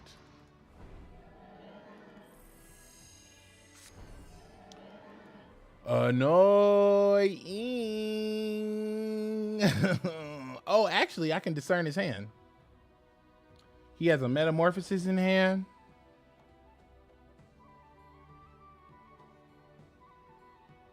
He's got scapegoat in hand.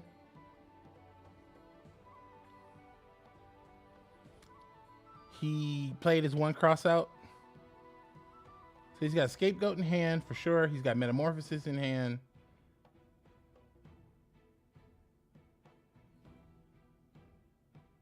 And probably like some staple cards or some beat sticks or something. So he definitely got metamorphosis and scapegoats. Yeah, beat down.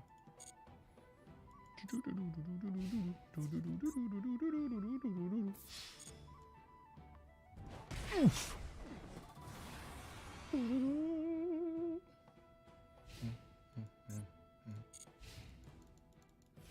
Yeah. That-o. Okay. Yeah, brick that up. Konami's like, damn. Well, at least I know if I set this card face down, it's a strong likelihood that he will not have Nobleman of Crossout. If he specifically has Nobleman of Crossout, I will know Konami has rigged this game against me officially. I will know that. Because we literally saw it in his deck. There's no possible way that that could be his top deck. He's already used 1. So if he's got it, he drew it right now. So, Nobleman of Crossout? That's what I thought. Konami not stupid. Konami not stupid. Now he draws Nobleman to cross out. Fucking pissed off. He drew Pot of Greed instead. Instead of Nobleman to cross out, they gave him Pot of fucking Greed. Yeah, okay. He top decked Pot of Greed. He normal summoned Dekochi and played Pot of Greed. Ah, the cringe. Ooh. Cringe. Okay. Pot of Greed, Thunder Dragon Polymerization. Nice Pot of Greed, right? Excellent Pot of Greed, sir. Good, excellent gameplay, sir.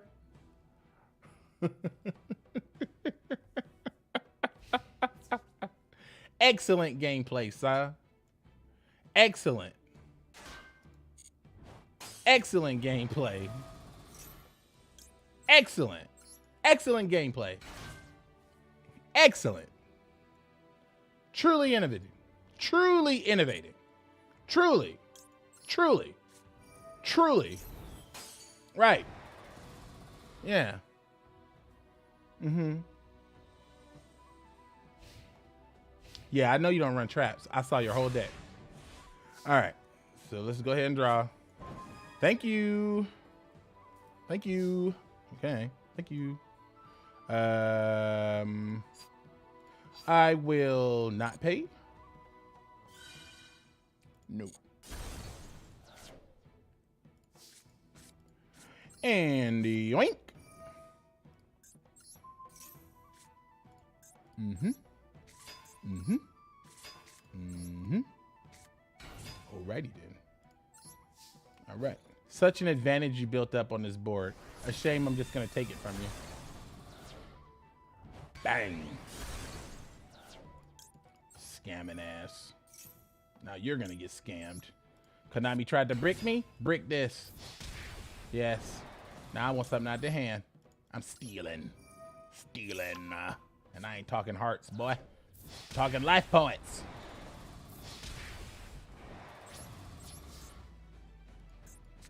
You're finished. All right.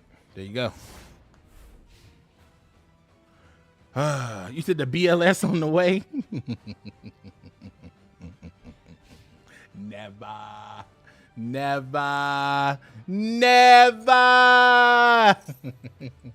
Never, never. Never, never, never.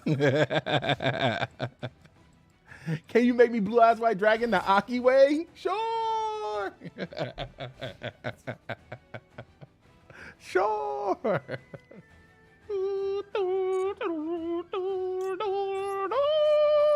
And I'm gonna get a card from your hand, boy. Don Zalug takes one card from your hand. Steal. Ooh. Pretty nice. That's right. Don Zalug gets you on the clapback. Big time Mobius. Look at them. We can't steal it from him no more, dog.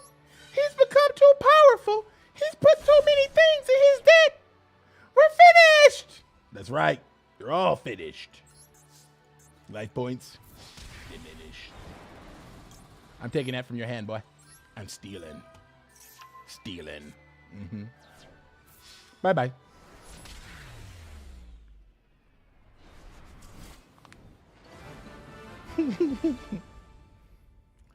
That's so funny. I mean, Mirror Wall is just so dope.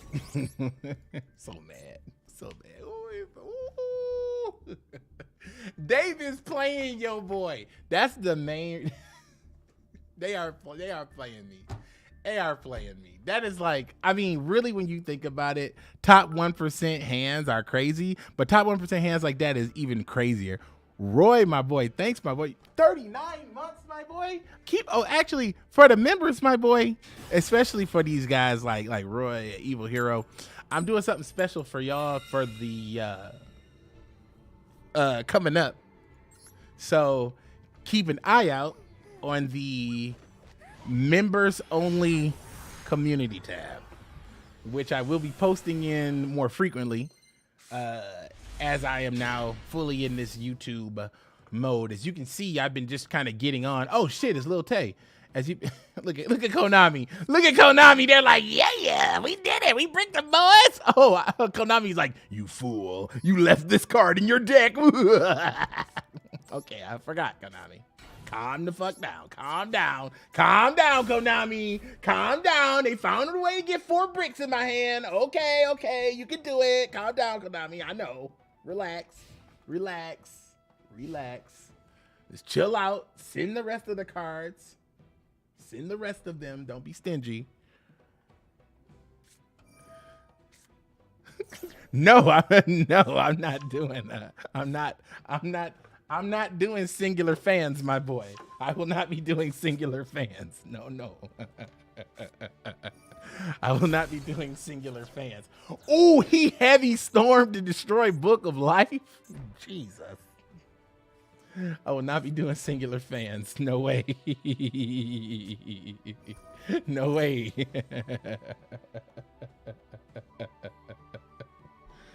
Oh, yeah. I will not be doing singular fans. Not by any means. But I did find out some, like, the dankest stuff about, like, content and revenue generation and all that other stuff about YouTube. I found out that I'm doing everything right. I'm on the right track. The thing is, at this point, I just gotta, I gotta keep scaling and keep uploading, basically. And I'm at the point where I'm still kind of building things. So I'm still gonna be very hands-on with a lot of stuff. But eventually the idea is to get an editor and all the other good stuff. But I gotta get them revenues going. One of those plans is to work with the memberships and provide other bonuses and things, because YouTube actually, because back in the day it didn't have as many features. I've looked at it recently and it's like a whole lot of stuff you can do now, so I'm gonna start using that more frequently rather than just kind of like never using it or sporadically using it, so yeah, definitely gonna be getting in there with that, because it's a lot of features. YouTube's got crazy features.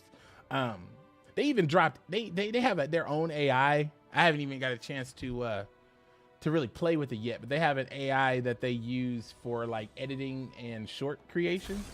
And I heard about this from the creator page, so I gotta see what's up with that. But it's like it's tons of stuff. It's just so much new stuff, and halfway of just playing the game of YouTube is just getting on board. And once you get on board, I knew that was fucking Call of the Haunted. Of course it's fucking Call of the Haunted.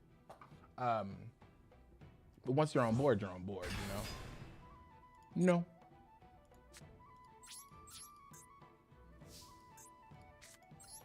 So, oh yeah, I keep forgetting about Econ. Boop. All right. I think we'll be fine. But basically it's control versus control. So this is well, not control versus control. This is fusion deck, but he's got field presence. I've got other things.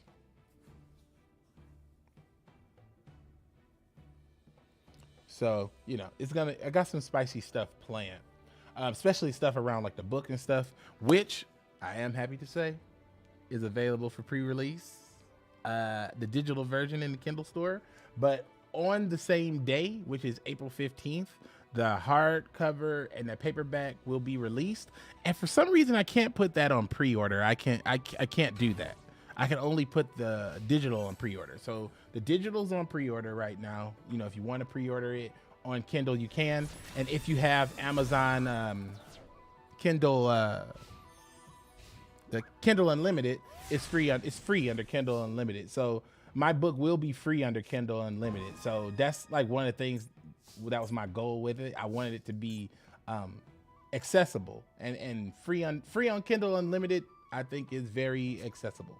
All right, so change of heart. I'll be taking your face down card, Magician of Faith. Bring it here. Bring forth the Magician of Faith. Yeah, boy. Yeah, boy. Hello. Hello. Hello.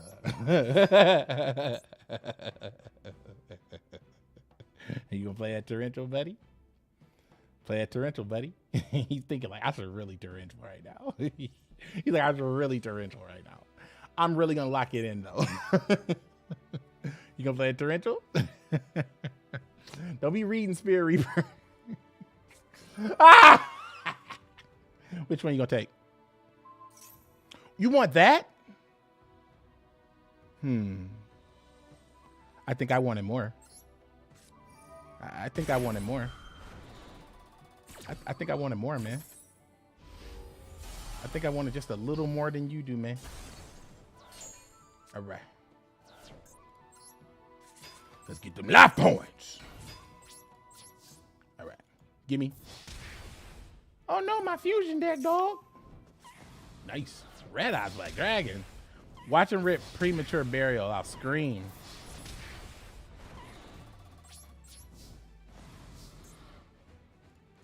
The Jade Divide.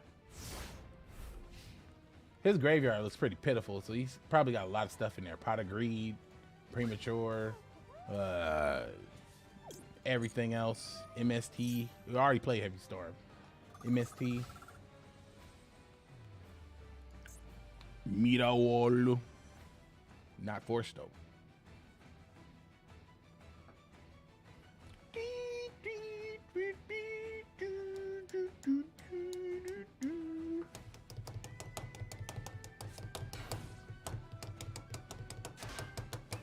All right. All we got to do is look at this guy and he'll die.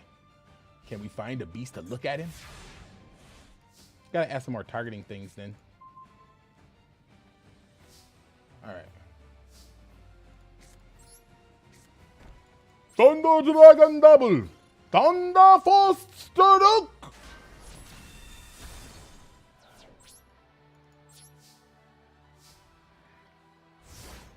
Red Eyes Experience versus Blue Eyes White Privilege.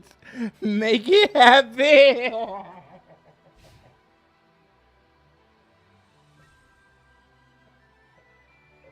Honestly, I'm not even gonna lie. I'm not even gonna lie. That sounds more like an MBT deck. That sounds more like a Rothschild MBT deck. That sounds like the deck I would see on a MBT thumbnail. It would be like Black Experience versus Blue Eyes White Privilege. I would expect to see it on MBT's channel. I gotta think about that. That's kind of funny. Now that you say it like that. I can even play a Light and Darkness Dragon in the deck. Shut up! Now you're making me think about it. You're letting the intrusive thoughts win. Stop. Stop it. You're not supposed to let them win, bro. Oh, there's the Magician of Faith. Ain't that about a bitch?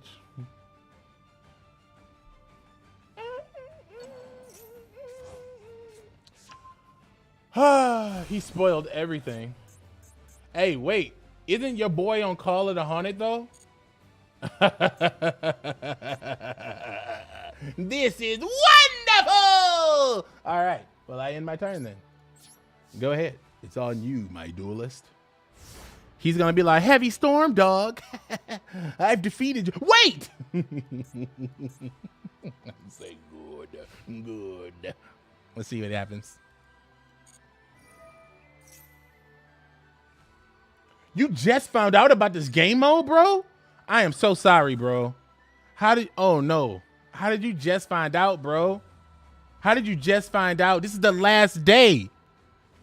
I'm not even bullshitting. This is the last day. You gotta get on right now or you won't have it. You got it now. Now. He's like, damn. He's like, it is on Call of the Haunted. Shit. He's thinking about it like, fuck. Yeah, bro. Call it 100. Yo, Dragon's yes. Da, da, da, da, da, da, da, da, da. Cotton. Lightning strike no jutsu. Ooh. Only things left are these delicious vegetables. Are you hungry? I've got 28 of those things. I'm ready to feast. Come on.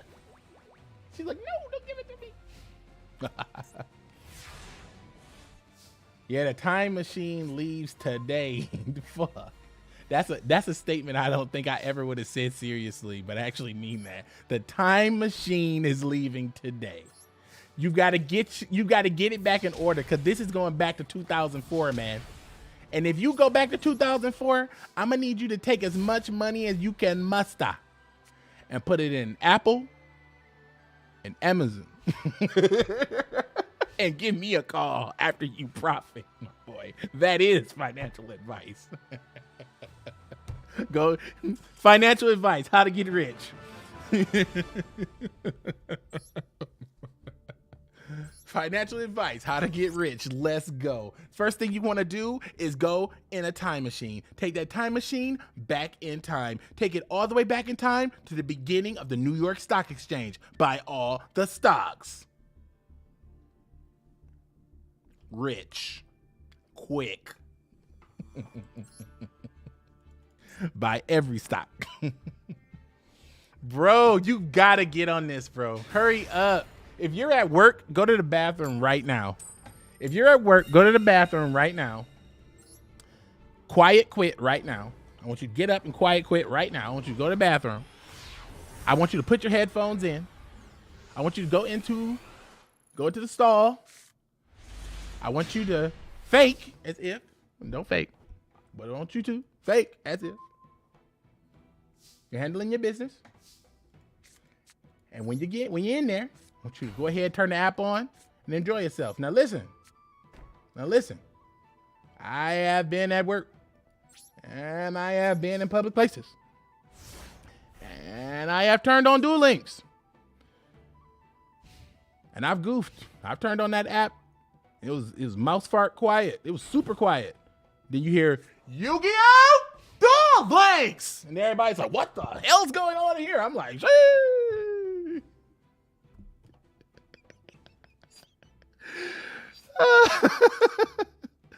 Memories. That's so funny. No. Yu-Gi-Oh Duel Links. And then especially it's bad when it's like, Yu-Gi-Oh Duel Links. Let's ride. Let's do it. Let's get in there and have a good game. Yeah, let's play a game of Yu-Gi-Oh! Let's do it. And I'll be like, why did they put all that extra into that intro? Why the fuck did they do that? Why did they do that?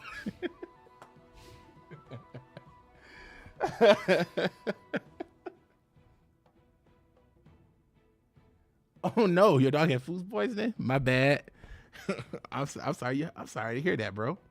I know how that feels when your pet is in danger. What does this thing do? He looks like he does something stupid. Both players roll a 6-sided die. The player with the lowest result takes damage of 500 for the roll. If the winner rolled a 6, the loser takes 6 G's. If they roll the same, both players roll again. Oh my God.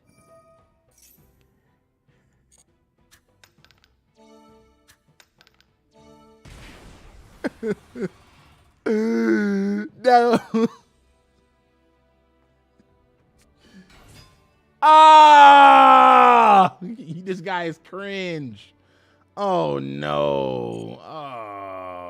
Oh, you posted cringe. Damn. Posted cringe.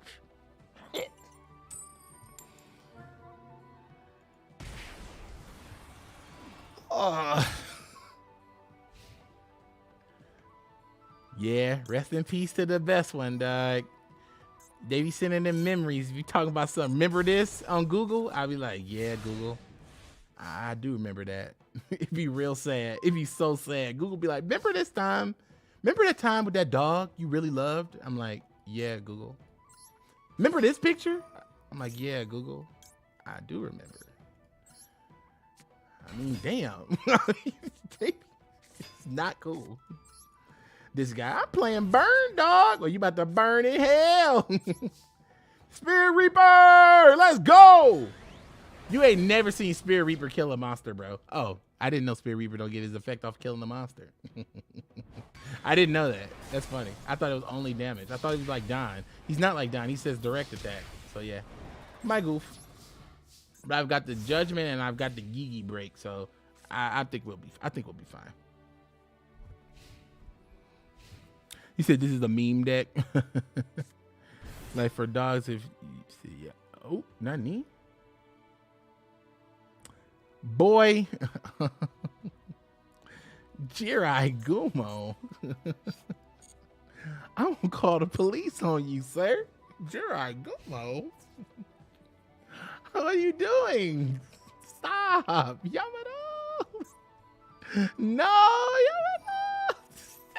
Don't do it. Don't do it. You, oh, you got it for free, dog. I hate you, dog. You got it for free, dog. I used to lose on Jirai Gumo's coin toss all the fucking time. But I used to use Jirai Gumo in the deck that I played 3 Solemn Judgments and a Fiber Jar. So I felt like it wasn't that bad. And I ran three damage effect hand trap Karibos. 3 Jirai Gumos, 3 Solemn, 3 Fiber, not 3 Fiber Jar, 3 Cyber Jar, 1 Fiber Jar.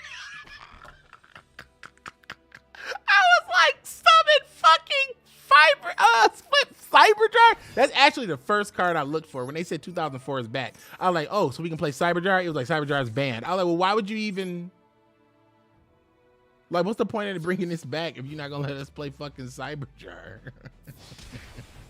We kind of need that Cyber Jar, bro. What you doing over there, bro? Get him!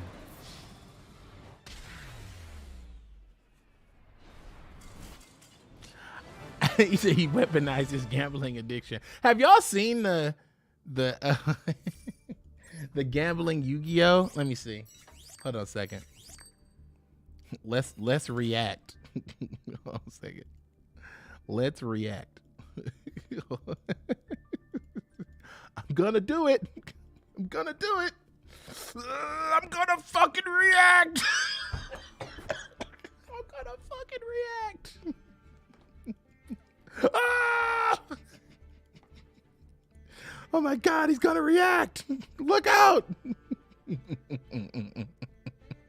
Look out, he's reacting. Ah! Let's react. Hold on a second. I gotta get off this. I'm trying to close this dang page. I had a video uploaded here, but I realized I didn't I uploaded a video, but I didn't save it. So I had to save it. I was trying to open up my windows, but I realized I didn't save this video. So let me save this video first. Okay. Hello? Just trying to get off the back end of the YouTube page here. Okay. Yeah, there we go.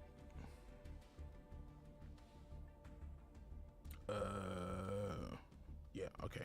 Only visible to me. Okay. I'm about to say that better not go live.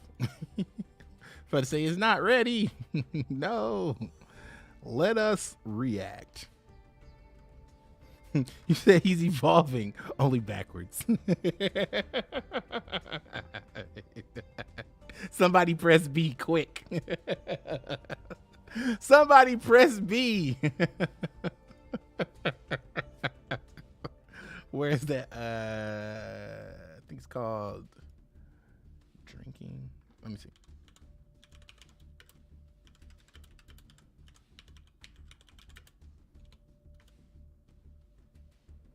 Oh yeah, here we go.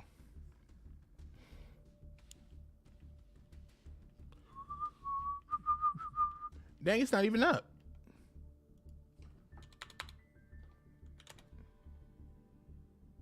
Oh, where is it? Oh, you know what? That's probably why you haven't seen it, because what is this? Oh, that's interesting. Hold on a sec. What is this? All right, let's check this out.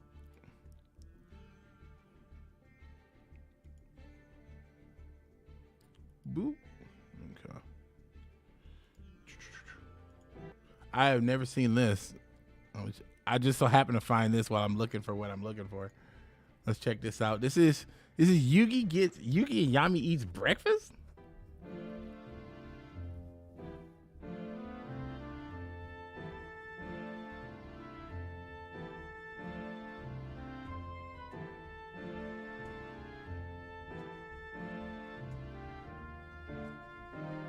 Is this really season 0?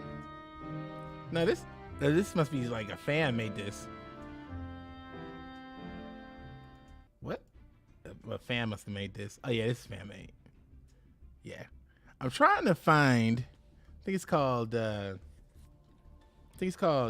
Yu-Gi has a gambling problem. I think that's what it's called. Oh, there it is. Here it is. Okay, here we go. Here we go. This is hilarious. Okay. Yu-Gi has a gambling problem. You have to watch this. It's from this guy. Is Bold Ball Dome. He only has 57 subscribers. So you guys, actually, I'm gonna put this over here. Actually, this is kind of a funny situation. I guess I guess we could hook up your boy. So look, we're gonna do this. Oh yeah, this is showing that. Okay, we're gonna. How can I get? Oh yeah. I can go over here. I can put it in the. I can put it right here in the chat. Okay. Yeah, we're gonna put it in the chat. Sub to this guy. Check this guy out. This video is funny as hell. You gotta check this dude out. So we're gonna put this in the chat, boys. This is pretty funny. I can't believe you haven't seen this, but it also makes sense why you haven't seen it, because this guy is a relatively small channel, and even when I tried to look it up, it was hard to find. So this is really funny. So I'm gonna just put this link in the chat real quick so y'all can check out your boy. Because if we're gonna be cringe and react, then we might as well make sure that the boy gets the likes and the views, my boy. You know what I'm saying? If we're gonna do the cringe, if we're gonna react. All right, let me see. Close that. Start a poll. What? Oh, that's interesting. There it is. All right. So I put it in there so we can check it out. So let's watch it. Hit me. Here we go. Bust, sir.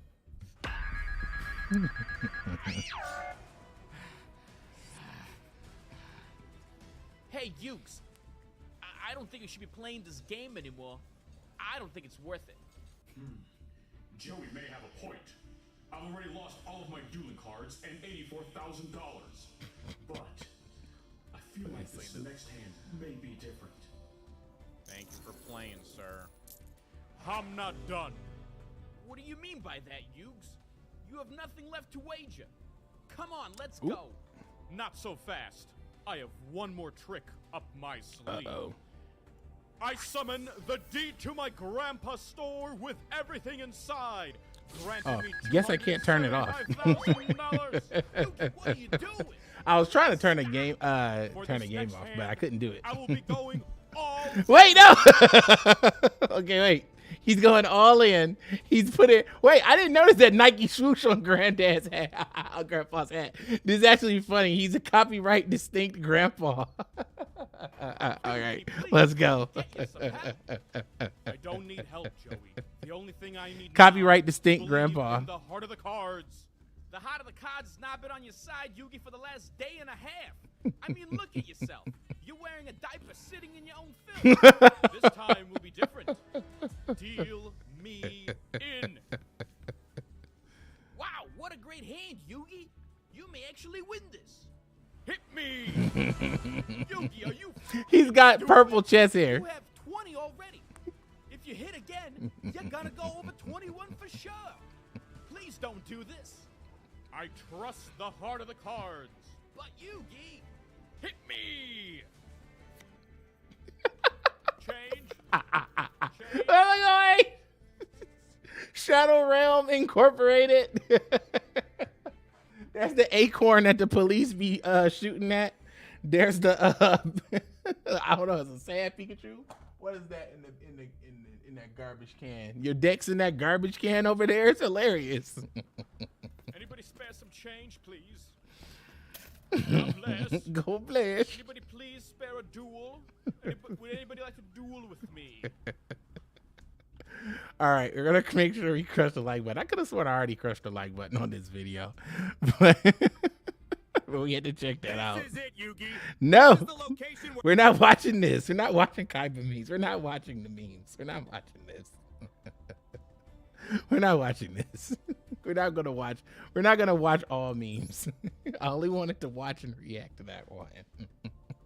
YouTube's like, oh, so you're ready for dank Yu-Gi-Oh memes? Well, here's a dank meme from this creator. So don't forget to check out your boy though. He's actually like pretty like that was pretty funny, but he's not getting like any play on that video. It definitely needs more views.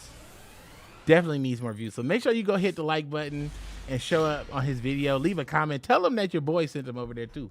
But because what I found out is this: if you go to somebody's video and you watch it and you don't do anything, that's kind of damaging. Unless you've already subscribed.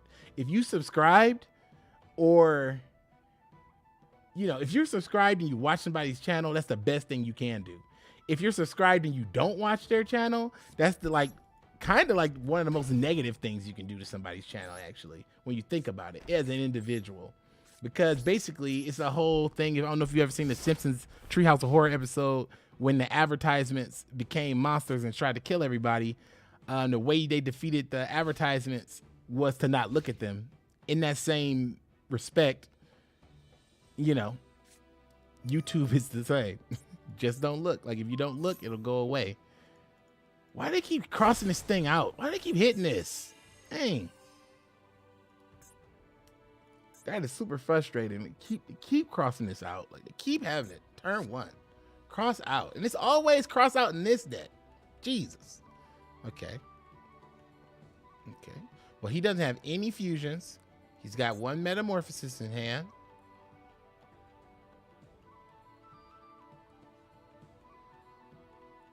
He's got a King of the Swamp. Maybe got a Reaper or 2. Okay. Maybe some back row.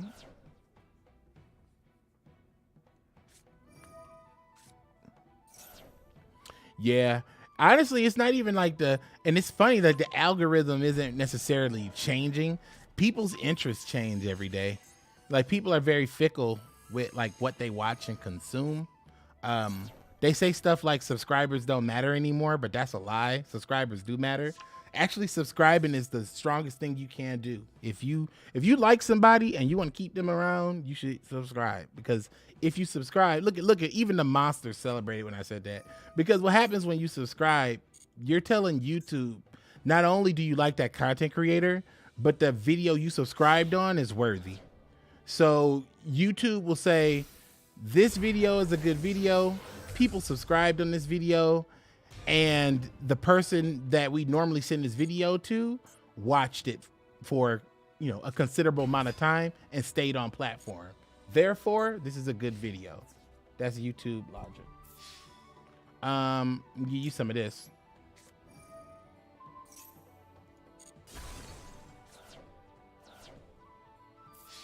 I'm gonna give you some of that. Punch it. I don't see why anybody would want to play a deck like this in this format. Like, with stuff like Change of Heart and Snatch Steal out there, these 1-for-1 cards like Sakuratsu Armor and the like, why would you play a deck that goes -3 or minus anything? That just makes this even funnier. Yoink. So pretty much in a nutshell, when you guys hop on my channel, y'all do, like, according to the algorithm that monitors the back end, like that monitors my account settings, you guys are engaging, as they say. You're engaging with my channel. Engage. And that's a good thing. But I have a lot of quote unquote rivals, if that makes sense. Like, if they got to make a choice, like YouTube. So this is how it goes. Okay. Your interest in Yu-Gi-Oh is declining, and Dan decided to get back into uploading. So effectively, you are dead to my channel. Effectively, if your interest has waned and you don't watch as much content as you used to anymore, let's say you used to consume, let's say you consumed 3 Yu-Gi-Oh videos per day on average, no matter how you consumed it. Let's say you consumed it stream, video, and a short or something like that. You just consume 3 videos per day. Still gotta take this out, forgot about that. But if you consume 3 videos per day, and then one day you go down to 2 videos, and then one day you go down to 1 video, YouTube's got to make a choice. Whose video do we send?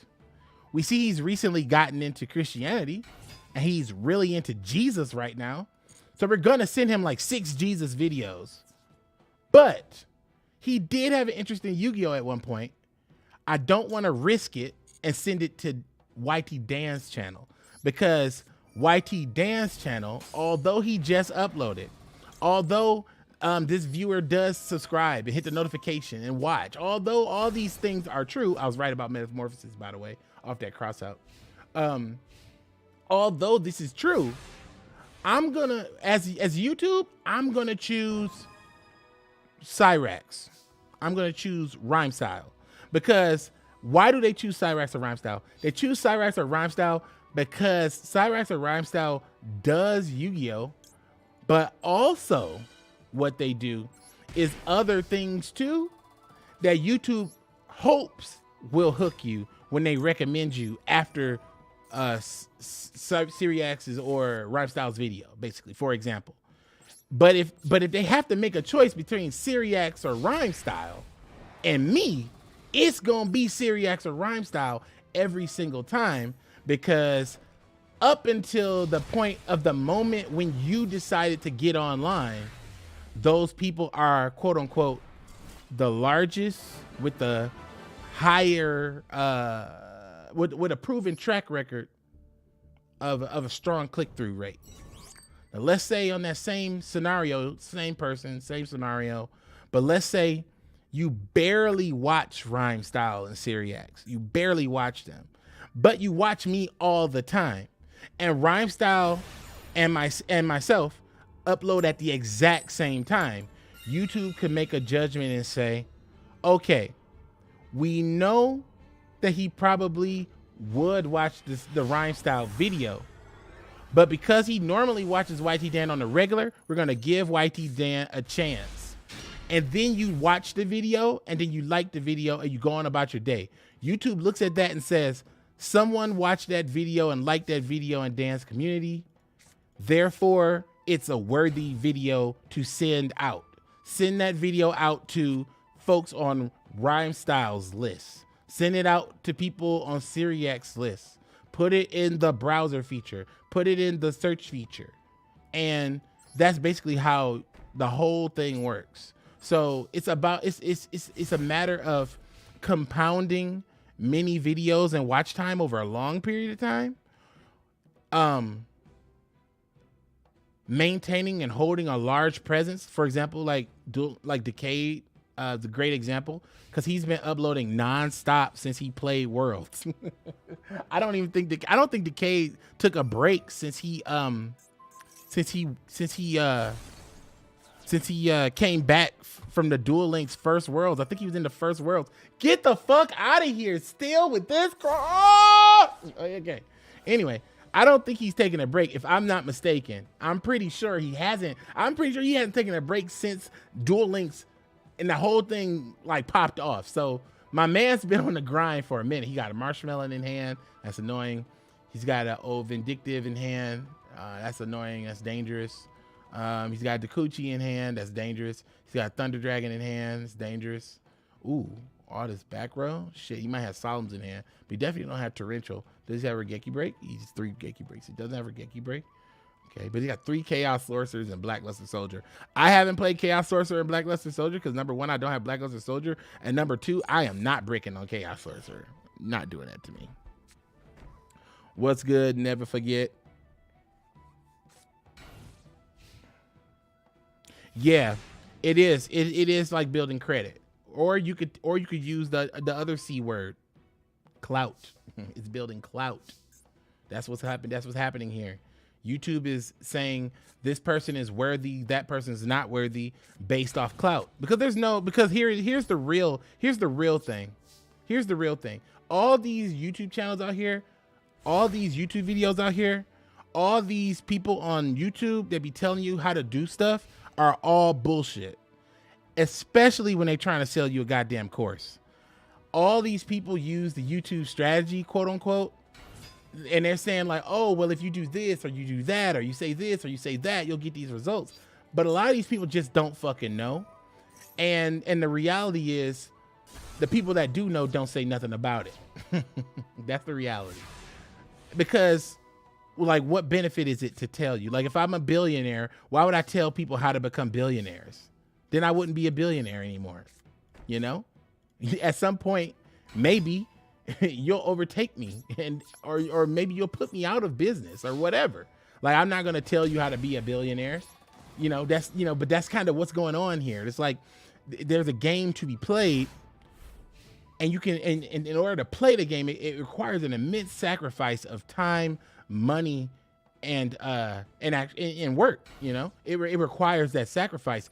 But in order to make such a sacrifice, you have to be able and willing to deal with the YouTube growth pains, and most people just aren't able to do that, which is why you saw so many people at the beginning of this year saying, I'm quitting YouTube, I'm leaving, da da da da da. And it makes perfect sense because the game is not as advertised. They make it seem like you can just you can put this shit up and people will watch it, but that's not the case. Like, it's not the case. Like, it might have been the case a few years ago when there was no other options, or it might have been a case where you're like, I'm the only Yu-Gi tuber. So when you watch Yu-Gi-Oh Yu-Gi-Tube shit, you watch me, because I'm the only one. Like, if that's the case, sure, that's, but that's not what we're dealing with here. We're dealing with a super oversaturated market, and if you want a piece of that pie, go viral on day one. Good luck with that. Or build. It's just, that's it. So you got to grind it out. It is a grind. It is a grind. And it's just so, I want to say now the veil has begun to lift from like the ambiguity of how YouTube works. And I believe the reason why the veil is lifting is only because there's way too many people on the site. The site has become, quote unquote, as they say, like too big to fail, so to speak. And it's gotten to a point where there's so many people creating content. There's always going to be somebody making content. If the biggest YouTubers decided to protest and get off platform and go somewhere else, YouTube has a whole bunch of YTDans ready to stand up and get some of that clout. So you know what I'm saying? There's a whole bunch of people at 30,000 that don't get it. And there's a whole bunch of people at 30,000 that do get it. I'm one of those people at 30,000 that didn't get it, but now I get it. But at the end of the day, what is it going to require of you? You kind of got to post every single day. And people got to show up every single day. And that's it. and it got to compound over time. So there's no instant win. There's no one card combo. There's no I broke YouTube. It's none of that shit. All that's bullshit. All that's bullshit. You can get lucky off of a trending topic. Anybody can do that. Anybody can get lucky. I got lucky the first time when I uploaded about YouTube. When I uploaded about Yu-Gi-Oh, I got lucky the first time. I hate that. Just so stupid. But that's just kind of how it is. Like, you just kind of have to make sure that you're keeping that in mind. Like it is about grind. It is about building, but you can't, but it's not about, you can't just get an easy dub out here. You're not going to get an easy dub out here. The time for the easy dub has left. But that's only if you want to be a personality YouTuber. I'm a personality YouTuber. If you want to be a different kind of YouTuber, you want to be them illusionist faceless mage, you want to be one of them faceless YouTubers, that's a different game. You don't have to even do all that shit I'm telling you about. You want to be one of them AI YouTubers, you don't have to do any of that. You don't have to worry about any of that stuff. And that's the part that's like is undiscussed, that nobody's talking about. It's like you have to go through a lot of work if you want to be a face on YouTuber. Like me, for example, I'm a face on YouTuber. You have to like me. You have to, things about me you have to resonate with. But when I'm just a voice doing a thing, those channels grow a lot faster because people, and this is so funny, I've noticed this about people's like and people subscribe. Like people hold the like and subscribe button close to their chest like it's actual US dollars. And I totally understand why you do that. It's your prerogative if you want to do that. If you enjoy the content that you're watching and you enjoy the YouTuber, you should go out of your way to at least try to hit the like button. If you're on a phone, you just hit the like button. If you're on TV, if you're watching it on TV, for example, totally understand why you didn't hit the like button or anything. Like, cause most people, like for example, my wife watches YouTube on TV, never hits the like button, tells me like she watches that chapter. I'm sure some of you watch that. And it's like a, one of those like, murder shows, one of them like, murder. Oh geez, come on, man. He really drew both. Like he's playing 3. He really drew both of those. Whatever. He really drew both. Yeah, sure. But she never hits like, and I'm like, why don't you ever hit like on his videos? You know? And then she's like, oh yeah, I should. She's like, how do I do that on the TV? I'm like, I don't know. And then we're looking at the TV, and then we bring it up, and it was so convoluted just to get to the like button, which tells you right there. It's like, okay, you know. It's like, you know, it's like, that's not going to happen. So the whole thing is, it's like YouTube puts us in an interesting scenario where they claim stuff like it's okay to take a break and it's okay to step away and stuff like that. But it's not. If you want to play the game, if you're not as big as Corey Kenshin, you can't take a break. How about that? If you're not as big as Corey Kenshin, you can't take a break. That's the real. And I don't mean a break like not working. I mean a break in your uploads. Like it doesn't matter what I do personally. What matters is that on YouTube, on the platform, I show up and upload or stream or do whatever every day. Like that's what it is. And you know, short of that, you aren't doing nothing because you only get 2 days and I don't know if you know this, and I'll tell you this too. You only got 2 days. 2 days. When you upload a video, you got 2 days to get views. If you don't get views in 2 days, your video's dead and it's not going to get any views. It's done. You got 2 days. But if your stuff blows up on those 2 days, you got a whole week. That's kind of how YouTube does it. So imagine like this. You get your debut, you know, you got the first 2 hours, because before you can get any status or analytics, I gotta take out this goddamn book of life. I keep forgetting about that. Before you can get any analytics on YouTube or any numbers on your video or your content or anything you've done, you need to wait at least 2 hours. So you know in 2 hours if this video is even gonna hit your internal metrics, whatever that is, because you know you got internal metrics. So how can you make your internal metrics better? The reality is this. Nobody can judge the quality of your video until they click on that video, but nobody will click on that video because YouTube didn't recommend that shit. So when you go looking for answers and you're trying to find out, well, how can I get better? How can I make good content? People are telling you, make a better thumbnail, put your thumb up your butt, turn your head and cough. Like, you know, all these different things you could possibly do to get more views.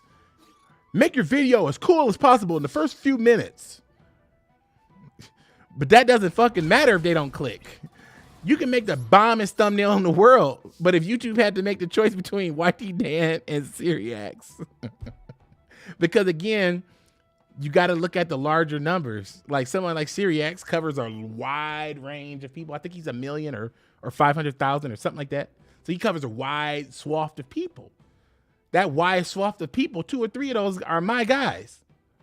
So since 2 or 3 of those guys are my guys, guess what's going to happen? We got to choose between Syriax and YTDan. We've only got one shot at this. Quick, send the Syriax video.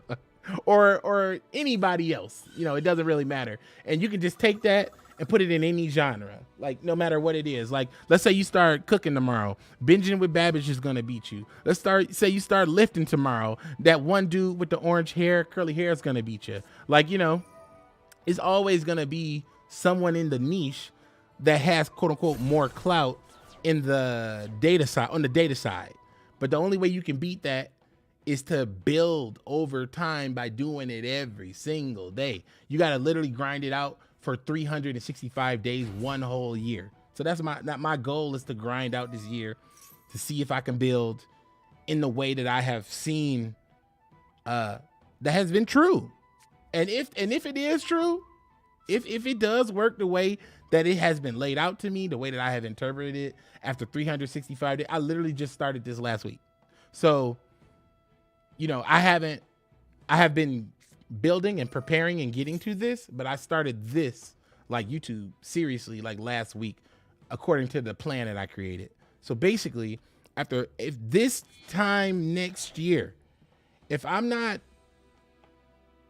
getting like, I don't know, 100,000 views a month, 10,000 views a video or something like that in about a year, then this is unsustainable and I can't do it. But if people are like YouTube channel members and I have channel members that support me and I keep and maintain these exact same views, I don't get any more views. I don't get a single other view. I don't get a single other video. I don't do anything else. If I just keep uploading and making content like I'm doing, and I have, I don't know, more channel members, I would say I'll have a different, I have a better average, like quote unquote channel members versus like non-channel members. I don't know. I forget what the number is, but it's basically like a number that you can get, because when you get paid on a video, the channel membership and YouTube Premium, has a factor in this. Like when you're getting paid, like for example, I could get paid on a video, and I know this is so random, I'm telling y'all all this, but I gotta tell somebody, you know, who else cares except people who are watching YouTube. Anyway, because my wife definitely doesn't care. She does not like talking about this. But anyway. But I'm just saying, like, at the end of the day, you know, like that's the code. So to sum it up, make it very simple, upload every single day, engage with your audience, and make sure you're building a category of content that is wide reaching. If you're doing those three things, you should be able to grow on YouTube. Now, 1 million subscribers, 10 million subscribers, all that stuff, I don't really know about all that. But to get to a point where I can quote unquote make a living and not have to rely on like donations or something, or have to be like, you know what, I'm gonna go ahead and just get a full-time job because it's not working out or something like that. You know, I'll need to put in 1 year of a consistent grind to build enough clout so that I can actually do it. But the catch-22 is, how do you put in a year of consistent grind if you're working a full-time job? You kind of can't.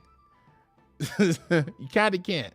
And it also depends on what that job is. My job leaves me mentally and physically drained. So you've seen, I haven't been able to do it over 7 years. I haven't been able to do both.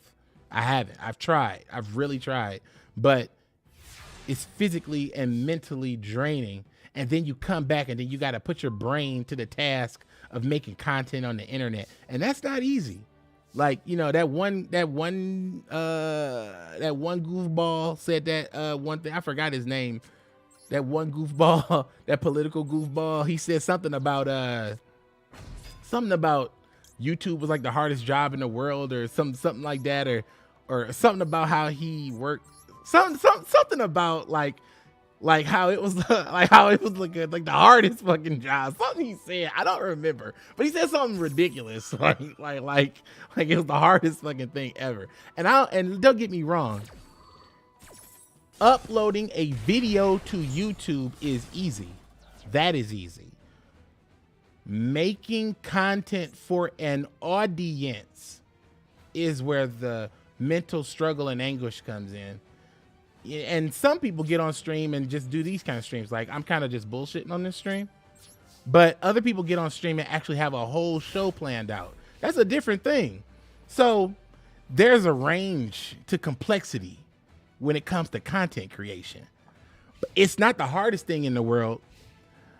And it is definitely a quote unquote dream thing, but it's not a dream. It's only a dream when you're not active.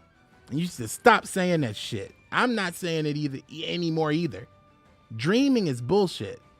Never, ever, ever let somebody tell you, oh man, this is my dream, or you got a dream. If you got a dream, that means your ass sleep.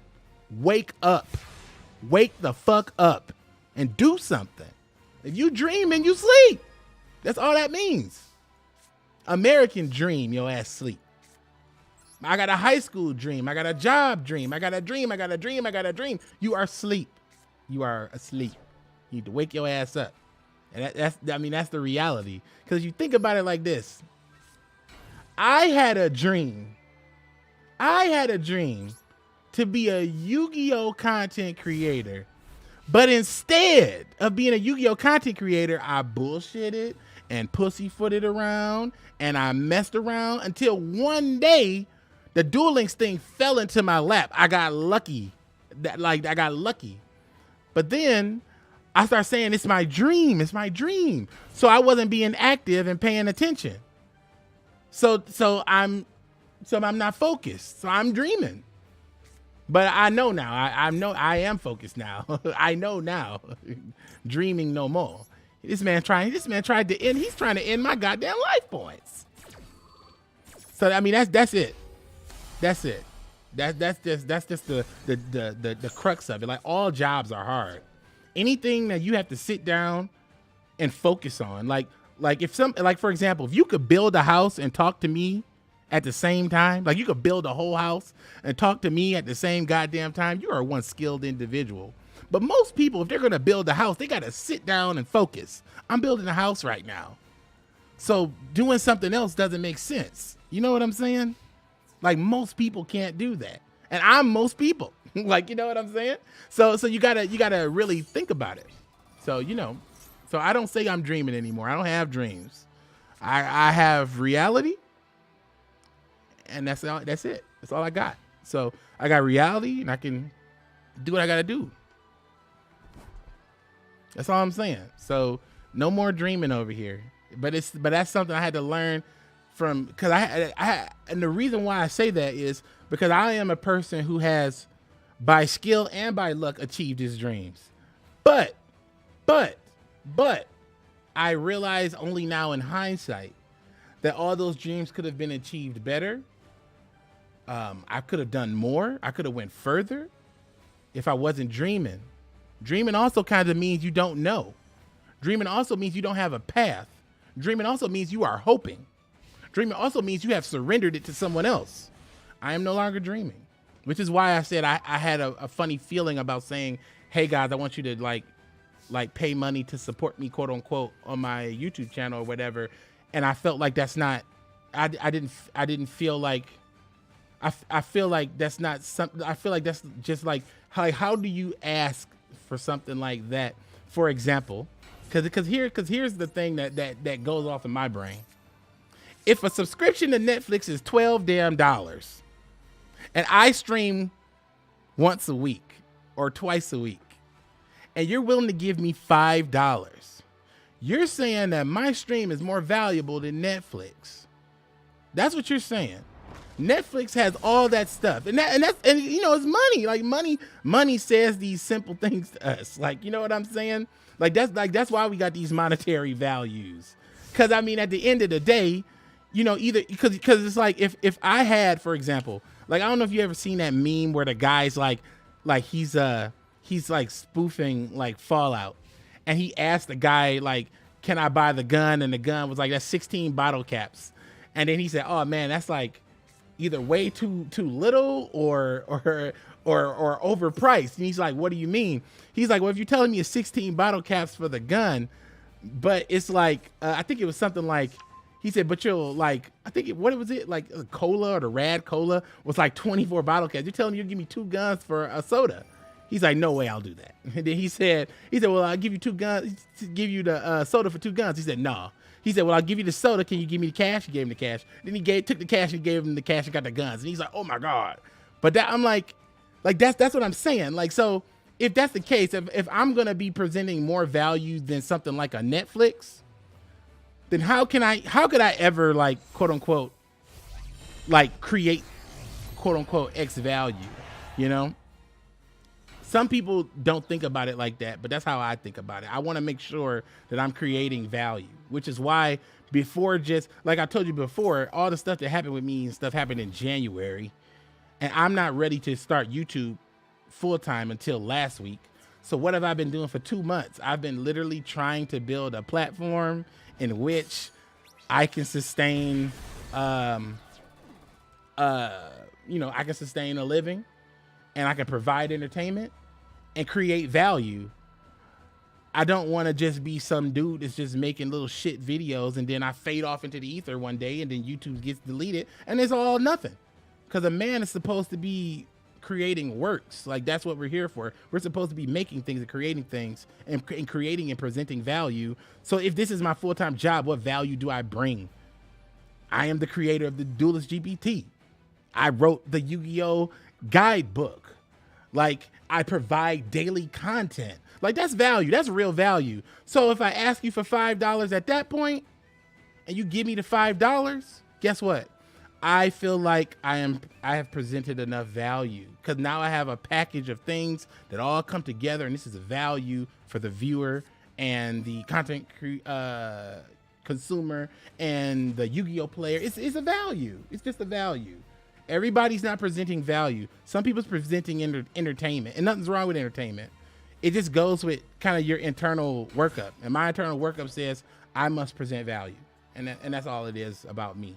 That might be weird, but that's just kind of how I feel about it. It's like I must present value, and if I'm not presenting value, I feel like I am, I feel like I'm not giving you good service. I'm not providing you with what you expect. I'm trying to, it's like if I'm playing the game, I want to raise the bar. But I don't want to reinvent the wheel. I definitely don't want to reinvent the wheel. I'm not trying to do that at all, but I definitely want to raise the bar. So that's kind of where I'm at. That's kind of where I'm at, my boy. So, I had to take a long time to just learn what this YouTube stuff is about, learn why certain things weren't working, understand why I have 30,000 subscribers and like 1,000 people come out to watch the video on the first day. In my mind, that's weird. Like, if it's 30,000 people who said they're interested at a time, why aren't they sending them? And I understand now. Yeah, this guy quit. That's funny. And I understand now too, because I remember I told y'all when I first started uploading again, 300 people unsubbed. 300 people unsubbed as soon as I touched this channel. As soon as I touched it. You know why? It goes back to what I told you before. YouTube went, here's the YTDan video, and here's our daily Syriacs video.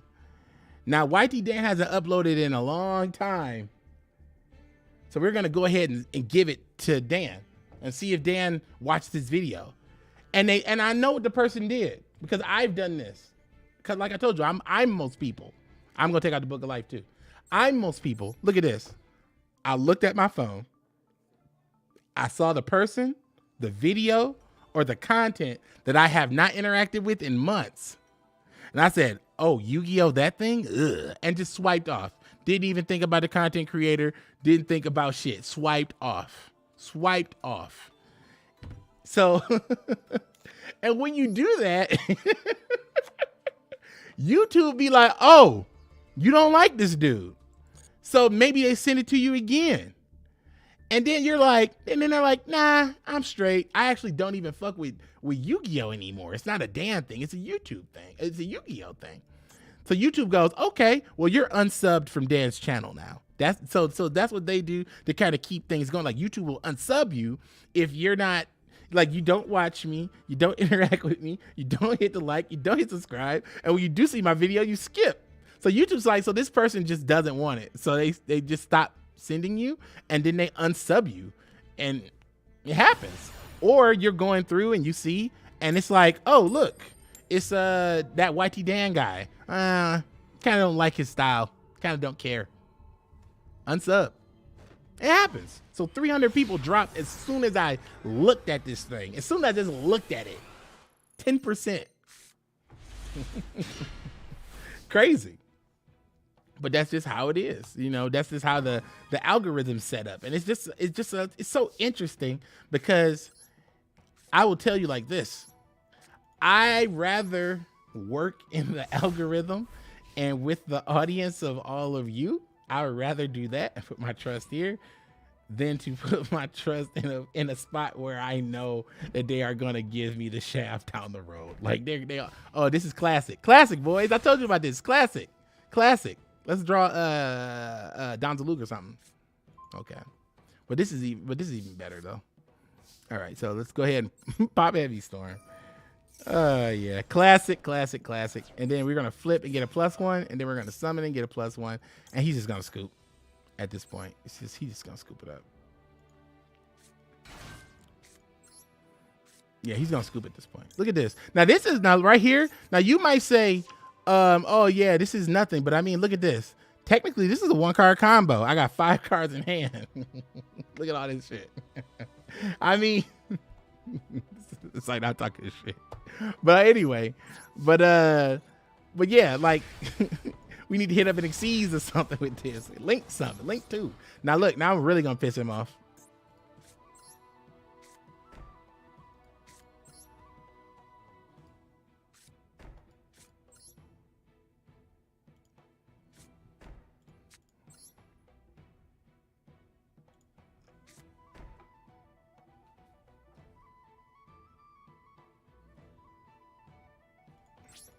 All right. Yeah, I start learning that if either people are doing stuff like that on purpose, like intentionally waiting a couple of seconds, or they're really thinking. Either way, I'm going to give him a couple seconds so that he feels really bad as I set all 4 cards. Now, actually, Lightning Storm, if he had Heavy Storm, he would have definitely played it. So I'm going to go ahead and Solemn Judgment. But yeah, so that's so honestly in a nutshell, my boys. I put up there I'm going to be streaming, you know, for 3 days out the week, but my honest intention is to upload daily.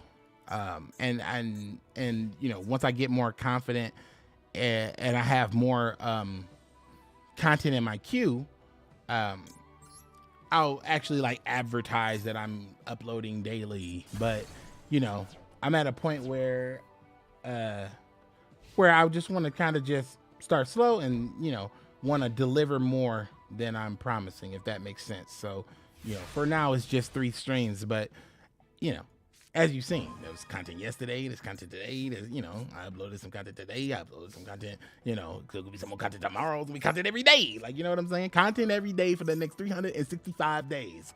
And if you can't make it work after that, then it's not right for you. And I think that that's fair. I think that that's totally fair, because I think, you know, the way that the system is kind of set up, if you can't get it in 365 days of consistency, then I don't think this is the right place for you. Or you just don't have a strong audience here, or you know, you need to learn like what to do. But you can't say that it's not an option for you until you've done it for 365 days. Like anything less than that is not it's not fair to yourself, because you need to let it compound for 1 year. Everything needs to compound for a year. The clout needs to compound for a year. The views need to compound for a year. The watch time need to compound for a year. It all needs to compound for 1 year. But if you get, for example, I watched a recent video, as mentioned Corey Kenshin earlier, and he's somebody that definitely, I respect him a lot, because he's a Michigan guy too, like myself. I believe he grew up in Detroit like myself too, if I'm not mistaken. But Corey Kenshin is another interesting person, because very similar to myself, took a lot of breaks. But the difference between Corey Kenshin and me is when Corey Kenshin was doing that break jutsu, Corey Kenshin's break no jutsu basically was going on where he had like a nice large platform, and he wasn't playing like quote unquote one game that is constantly changing and has kind of like an expiration date to it. Like some of this content has expiration dates on it, as it's not evergreen content, because we're kind of chasing things. But in order for me to be sustainable and stay around, I'm making evergreen content with revival of Duelists and content around that. So, you know, you got to play the game. That's all it is to it. But, you know, it's very interesting. So back to Corey. You know, I watched this video. It said why Corey keeps quitting or something like that. Something along the lines of Corey Kenshin's quitting or something like that, or why he's quitting. And it was just explaining pretty much how he was, like, the video was definitely misleading. It wasn't really about why Corey was quitting, but while he was talking in the video, and this is a YouTube scam trick, he's talking around Corey Kenshin quitting YouTube, but he's speaking directly to his channel growth. So the video was about Corey Kenshin's channel growth, really, but the thumbnail and the title was about Corey Kenshin quitting all the time. So that's just called clickbait. But even though I was there in this clickbait, I was watching it because it was interesting because of what I'm trying to do. And basically what it explained was, due to Corey Kenshin's size and making stuff like Five Nights at Freddy's, for example, specifically, because I think it was Five Nights at Freddy's, that little blue thing with the smile, with the smiley face with the scary teeth. I don't know what it is. And I think it was those two shows or something like that that kind of picked up and got really popular after he had already stopped. So basically, because it happened like that, like, people are watching this evergreen content over again. So Corey Kenshin grew on his break, and I actually grew on my break too. I mean, I don't really know for sure because I'm not looking at the data, but I would say I could have technically grown an equivalent size, because if you look at it at scale, I had a 1 million view video and I had a couple really popular videos. And when I had really kind of stopped uploading, my subs and views and watch time all went up. Like, it went up for like 3 or 6 months. But then as I stopped, as I really stopped, it was kind of like, oh, okay, he might not be back, boys. So then they stopped sending that shit out. And then they start sending, what did they start sending? They start sending out that video of worlds, you know, of the first Duel Links worlds with the like the first champion or whatever. I wonder what happened to that guy actually. But it was still sending that video around. And I would look at my analytics and it would show people watching my videos, and the stuff that they were watching was just blowing my mind, because either it was some really old stuff that I thought, what the hell are you watching this for? Or it was something along the lines of, you know, it was just a lot of different, it was just a lot of little funny things going on. Ooh, that's a nice hit. Ooh, that's such a good hit. That's a great hit. But yeah, just, you know, just a lot of different observations, Ooh, this is actually pretty good. I was gonna, you know, I feel like I should change of heart. Yeah, I think I'm gonna change of heart Mobius. Hopefully it's not, oh no, I think we didn't get torrential. That was the other duel. Yeah. So I learned a lot of stuff about YouTube, and I learned a lot of stuff about writing a damn book. That's why I'm saying I plan on writing more books, because now that I've learned to do it, I'm definitely going to be doing more books, because that was something I've never tried before, and it took me about 2 months to figure it out. It took me 2 months to like get it down, and you know, I'm hiring people to help me, which is, oh, I thought that's what it was. Fuck. I'm gonna skip. You've got the advantage. I thought that's what it was. I was hoping it wasn't. I'm gonna take a look at that back row though. Let me take a look at that. What you got in here? I hate you. I forgot about the nimbles. I used to love Nimble Mumanga. That was my favorite card, Nimble Mumanga. I used to love that card. Clearly, this guy is just come. This is from memory. This is memory. This is memory right here. This is memory. Nimble Mumanga. Yeah, but also, yeah, Corey did have like some times where he was talking about the algo. I remember I think it was like 2022, something like that. or no, or maybe 2021 or something like that. I don't really remember. It was a while ago. But I remember he was talking about how he said the algorithm had a bias. But then again, gotta remember what I just said to you. Like that whole picking and choosing and making a choice thing. If the algorithm doesn't have his finger on the button, somebody does. Somebody does. You know? So who, I don't know why, or, you know, who knows what's going on with that. You know, I have no idea. I really can't speak on that. I definitely don't know anything about that.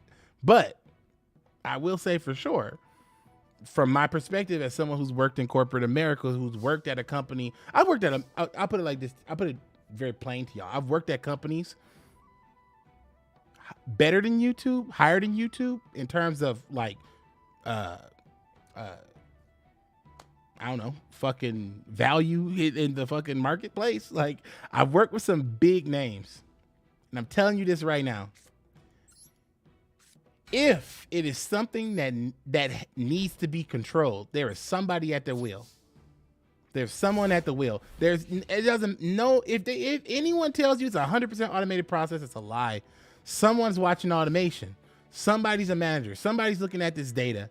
And if somebody needs to reach in there and stop automation and get manual, they do it. So it's like, you know, I totally can believe if someone feels like, oh, there's a bias, you know, or something like that. I can believe that. But then again, you know, in that same aspect, I know for a fact that YouTube will make a choice. And real talk, Corey being flip-flopping, not uploading. Corey used to upload every day. Think about it. If you work at a job and you show up every day on time,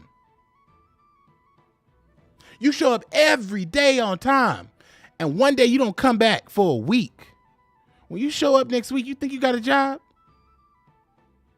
I want you to really think about that. Because when he showed up to YouTube, did he have a job? When I showed up to YouTube, did I have a job? I had to rebuild. No matter how big you are, you got to rebuild. That's the whole thing about the algorithm. You've got to do it. If you don't do it, then guess what? You'll be replaced. And that's why YouTube is telling everybody how it works. That's why YouTube is creating a school. That's why YouTube is talking about now we can afford to pay more money and all these other things. It's because there's so many people here that it doesn't matter if I make a video or not. And that was proven over the last 5 years, honestly. It didn't matter if I uploaded Duel Links content or not, because the viewer is still served. Therefore, it is less, quote unquote, like YouTube has less to account for. Like they don't need a PewDiePie anymore. You know, they don't need Jenna Marbles no more. They needed PewDiePie and Jenna Marbles back in the day. They don't need them anymore. That's what's going on right now. The game has changed, because formerly the game was, you know, it's whatever, you got what you got, we got what we got. And, you know, hopefully we can work together, Mr. PewDiePie. I hope you don't say the N-word or whatever the current controversy is. Now they have to play games and try to dance around and act like they don't know that shit's not cool. Like, you know what I'm saying? So think about it like that. If they don't need PewDiePie, because there's a million other PewDiePies, that means they don't need Markiplier, they don't need Decepticeye, they don't need YTDan, they don't need Decay, they don't need none of them, because there will be a replacement. So, you know, this is how the game is. So, you know, I've learned this from just reading the books, not watching YouTube videos. YouTube videos about this bullshit be lying. There's actually one guy, I did watch a YouTube video where he wasn't on, like honestly, you can tell, like, people who are trained to do YouTube, it'll say something like this. Let's say I was making a video about Green Gadget and his and the accusations that they got on Green Gadget.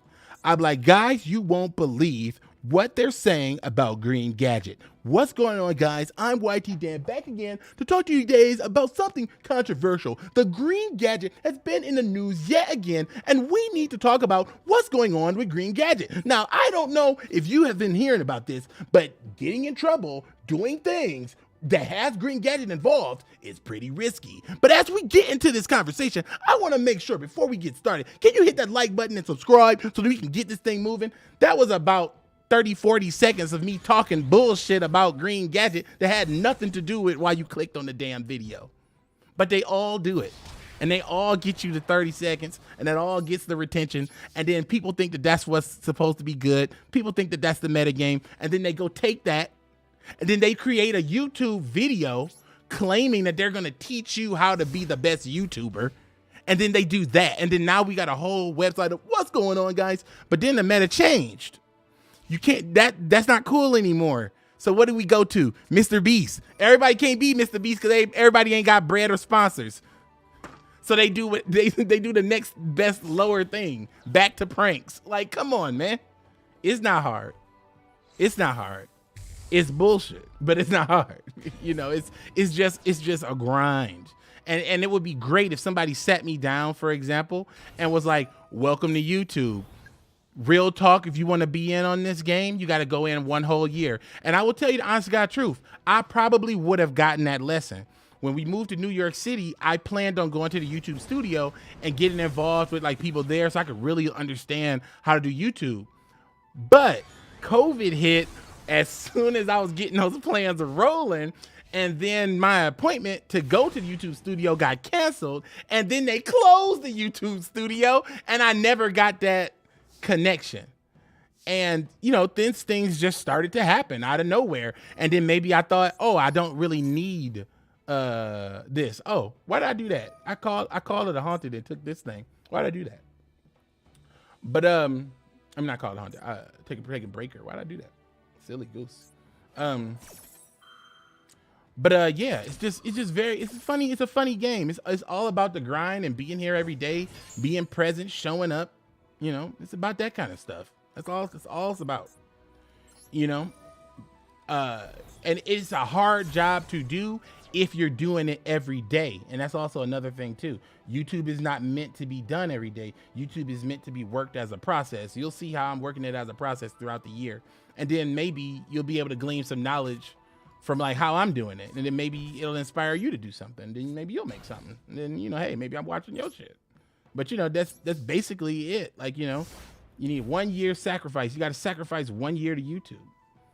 But how are you going to sacrifice the year? You know, what are you going to do?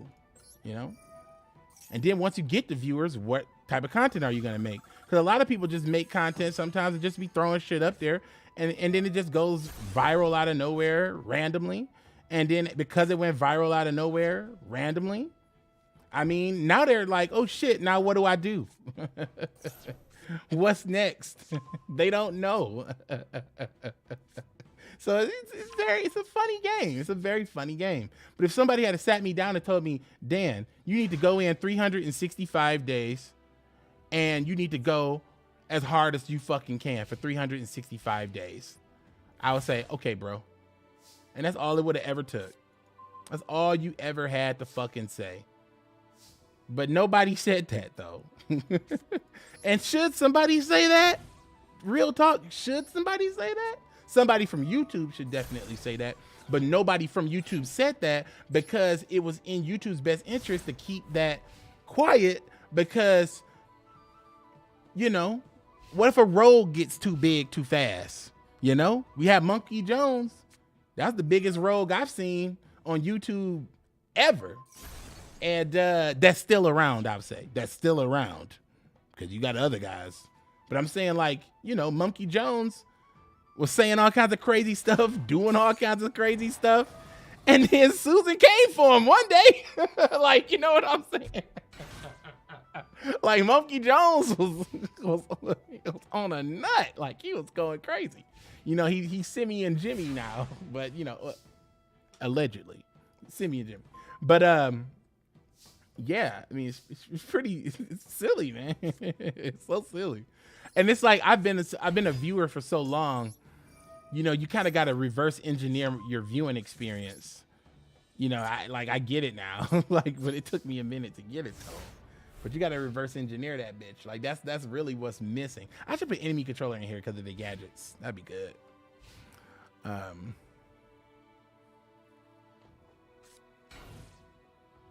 Yeah. And again, and also to go back to David, my boy, like when I'm talking about like the racist thing per se, I don't know anything about that story. But unfortunately, like you were saying, sometimes it does quote unquote go down to that it's just my job kind of bullshit. And I hate that thing. It's just my job, but it's not, but it's sometimes it's a weird situation. Like I'll tell you like a situation I was in, for example, one time, green, go ahead, add green. Yeah, let me see. How many greens? 1, 2 green and yellow. Okay, I go get that. Red. All right. So basically, oh, I thought I had a yellow. Oh, I'm only playing 2. Am I only playing 2? 1, 2. I guess I'm only playing 2. I thought I was playing. Okay. Guess not. Okay. But yeah, I don't know anything about like the whole racist thing, so I can't really speak to that. I don't know the deep story on that. But unfortunately, the situation be like this.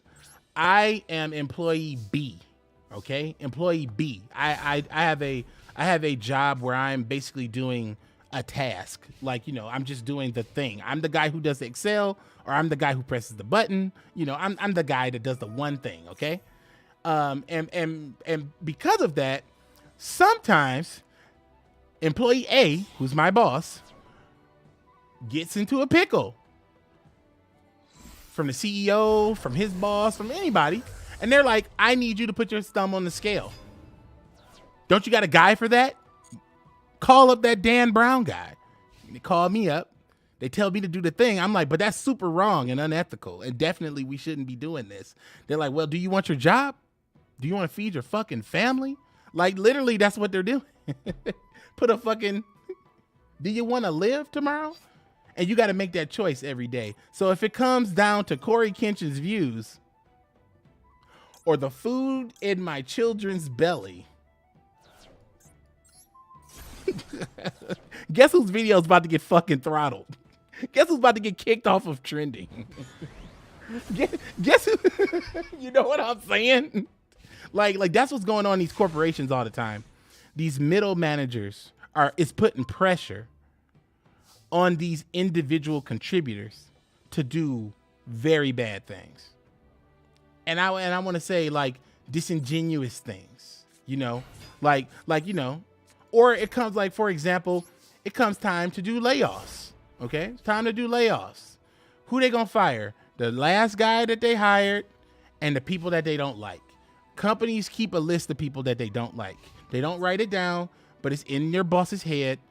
If your boss doesn't fucking like you, your boss will fire you at his first opportunity. If you live in an at-will state, as soon as he gets around to it. As soon as he gets around to it. Because the game is played like that. Like I'm literally, like my job at the time was being a recruiter. So basically I know this because they would call me and say, Dan, I'm about to fire Chaos. I'm about to fire Chaos Max. Chaos Max is about to be fired. Can you find me a guy to replace Chaos Max in the next 30 days? I'm like, finding a guy in the next 30 days isn't going to be feasible, John. He's Chaos Max Dragon, not Chaos like regular Dragon. Like he's the Max. Like how I'm going to find a Max in 30 days and convince him to switch? He's like, well, Dan, I'm going to need you to figure that out. Chaos Max is getting fired today. And I'm going to need you to have him replaced. Goodbye. And he walk out. So if I don't replace him and I don't got somebody in his seat in the next 30 days, now I'm on the list. And instead of coming to talk to me, hey, Green Gadget, we're looking for a new recruiter. Oh, really? We're hiring more recruiters? Oh, no. Keep this under wraps, but we're going to be letting Dan go. So I'm going to need you to go help me find another one. That's literally just how it is. So if it's that cold for my literal fucking job, how cold you think they're going to be for some imaginary views on a website? How cold you think they're gonna be for the goddamn dislike button? Where that at? You know what I'm saying? How cold you think they're gonna be for shit that does not destroy a body or tax a soul? How cold you think they're gonna be? Ice fucking cold. That's how cold they're gonna be. Because there's no recourse. There's nothing you can do. Nothing. If I'm your boss, I say you're fired, get the fuck out. If you continue this conversation, I'm calling the fucking police. Do you want me to ruin your life further today? You're now unemployed, but do you want to also be in jail? Like, do you want your kid to get sent to the wherever the fuck they take the kids when you don't pick them up from daycare? I don't know what happens. I've never done that. You know, I know that there's a process. Like if the kid, like the parents don't show up, like there's a thing that happens, but I don't know what that thing is. But I'm saying, like, you know, do you want to risk not picking your child up because you're in jail because you're trying to talk to me? Like, you know what I'm saying? It's like, it's a devilish game. It's very, you know, it's bullshit. Like if I want to be that cutthroat, I didn't go to work today for somebody to be like, you've activated my trap card, you're laid off today, you're fucking fired today. Like honestly, like to tell you my job, to be very frank, everybody's hitting my heavy storm now that I'm setting them. But to be very frank, and then he pots of greed. Okay. To be very frank, it's kind of like since I was a recruiter, right? And what I'm doing is like, you know, I'm helping people find jobs, right? A lot of these companies don't hire recruiters full time. They only hire recruiters as contractors because they use recruiters as political pawns within their system to gain leverage and make Machiavellian moves within the company. Okay. So that's what's happening here. So I am hired on as a tactical tool. I am a mercenary. That's who I am. Because internally, they don't want recruiters. It's easy to fire those guys, and it's a million ways you can hire a recruiter. Okay? It's a million ways. And with all this AI stuff, that's going to be a job that's going to disappear soon. You know, you're going to need somebody to talk to at the end of the process, but when a job disappears, doesn't disappear and go to zero. The job disappears and goes from a million to like 1,000. Like that kind of disappear. That's a job disappearing. And that's basically what's going to happen. Like you're going to get people that are you know, like yeah, I'm still a recruiter, but I'm the recruiting manager at Tribe Infecting Incorporation. Okay, how big is your team? Well, I'm the team. That's how it is. It's that kind of scenario. You know, it's like, you know, you're getting replaced by the McDonald's robot. Yeah. But the McDonald's robot is replacing the workers, but somebody got to turn the lights on in that bitch. Somebody got to make sure if the robot goes haywire, you know, they can have like a response or something. Like, you know, it's got to be something. You know what I'm saying? So, you know, there's always going to be that type of maintain that little bit of control. Why did you do that? Royal decree and I scoop. No. That's kind of funny. Tribe infecting virus. Give me. Let's take a look at this. Silly goose. Oh, okay. That makes sense. Okay. So mad. But yeah. So that's why I came here. Because in a world of cutthroats, sharks, villains, demons, literal monsters, literal monstrous people, actual monsters, okay? And I'm saying, I'm not playing, I'm for real. It's a lot of people that are like literally monstrous people that just got these nice little smiles on their face like everything's fine, but inside they got dark souls.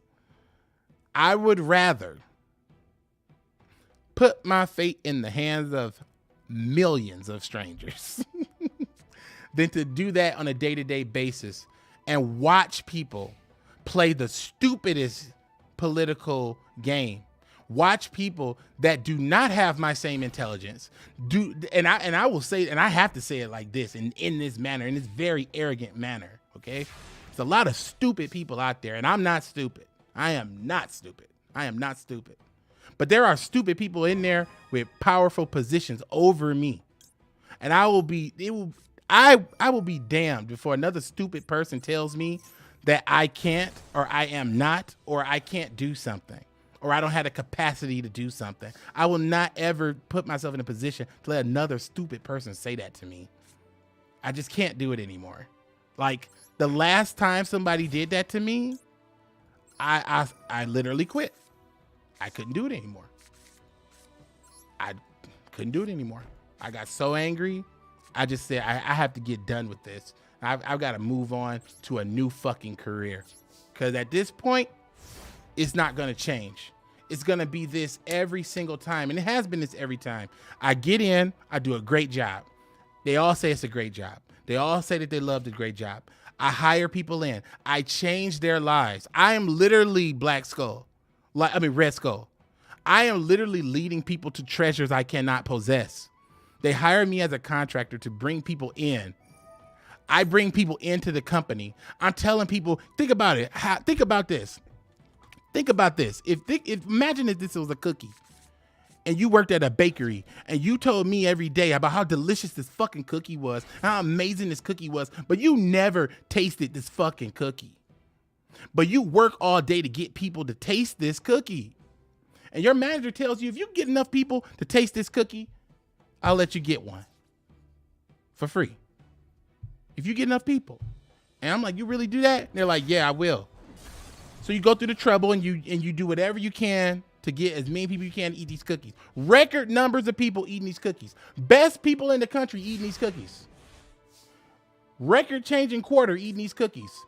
Billion-dollar quarter. Record-changing, life-changing money eating these cookies. But when it's time to pay, I'm laid off. That's what I've been going through, boys. I've been going through that for 7 years recently. I've been going through that for 7 years, bro. Every time it's time to pay.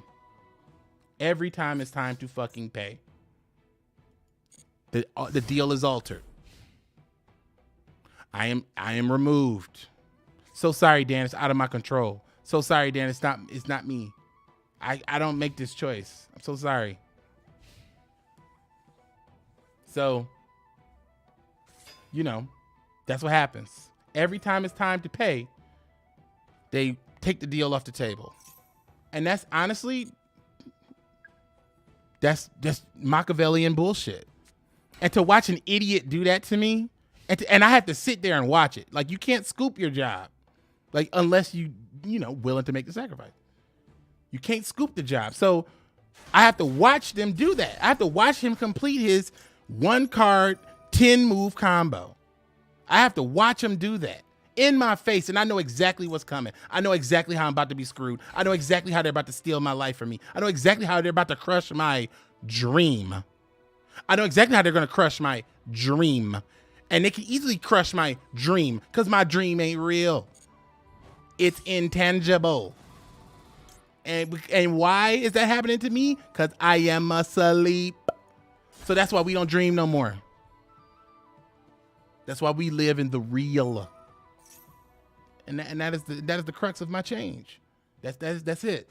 So I will hope that that's enough, that y'all respect me and respect the hustle. Become channel members, hit the like button, and subscribe. That's it. That's all I want. I will hope that you respect me for that. Because I'm just tired of the bullshit. I'm just tired of it. And I don't want to deal with it anymore. So, you know. It's like, you know, it's so many people that don't deserve you, you know? You know what I'm saying? Like you go through this life, it's hard enough. You know? So many people do not deserve you. And I know you're going through some of this similar stuff, you know, at all kinds of different levels. People do not deserve you. But you deal with that bullshit for whatever the reason is, you deal with the bullshit. And then they keep altering the fucking deal. I'm not throwing my life away because somebody altered the deal and I had to physically beat their ass because I'm mad. I'm not throwing my life away. Suing them isn't going to get me anywhere because there's nothing to sue. Because at the end of the day, guess what? It's an at-will state. They can do whatever the fuck they want. And I'm a contractor, doubly so. So there's nothing I can do. So guess what?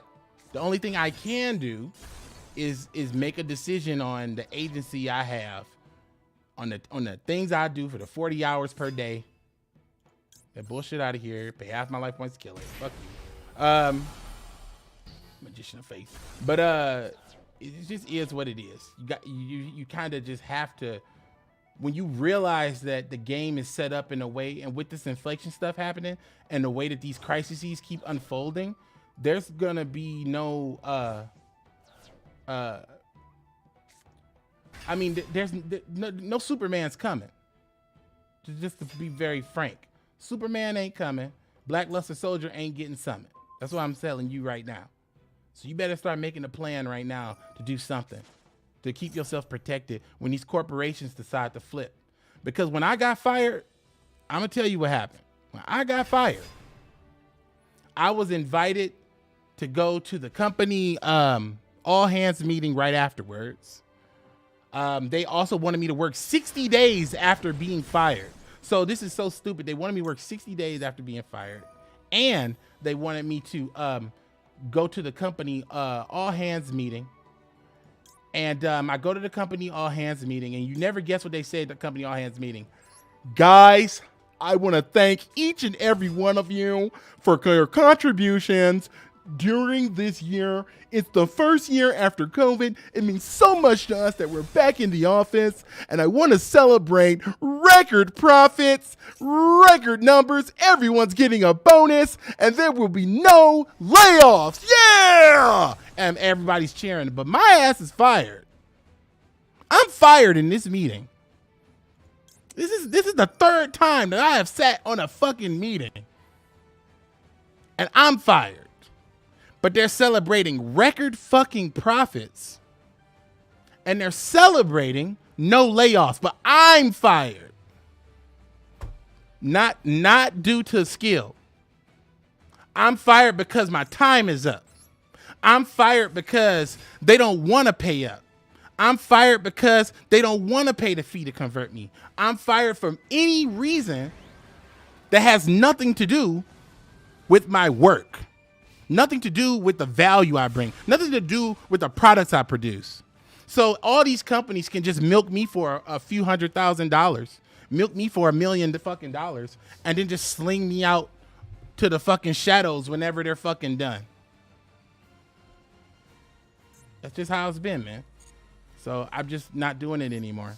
I'm getting like my boy Spirit Reaper, and I'm ending it. Like I'm not participating in that game anymore. So you know, that's where I'm at, bro. That's why I'm doing what I'm doing now, because I literally got played. I got played in the coldest manner, and I will share it in a coming up video, actually, because it does tie in to everything. So I'm making like an intro video, like a reintroduction video, to just kind of recontextualize my channel, what I'm bringing to the table, and just kind of put everything like this is who I am, this is what I'm presenting. Support me, great. Don't, okay, but that's it, you know. So you know, hey, you invested in Bitcoin, my boy? Save me. Send a Bitcoin my way. I'll catch it.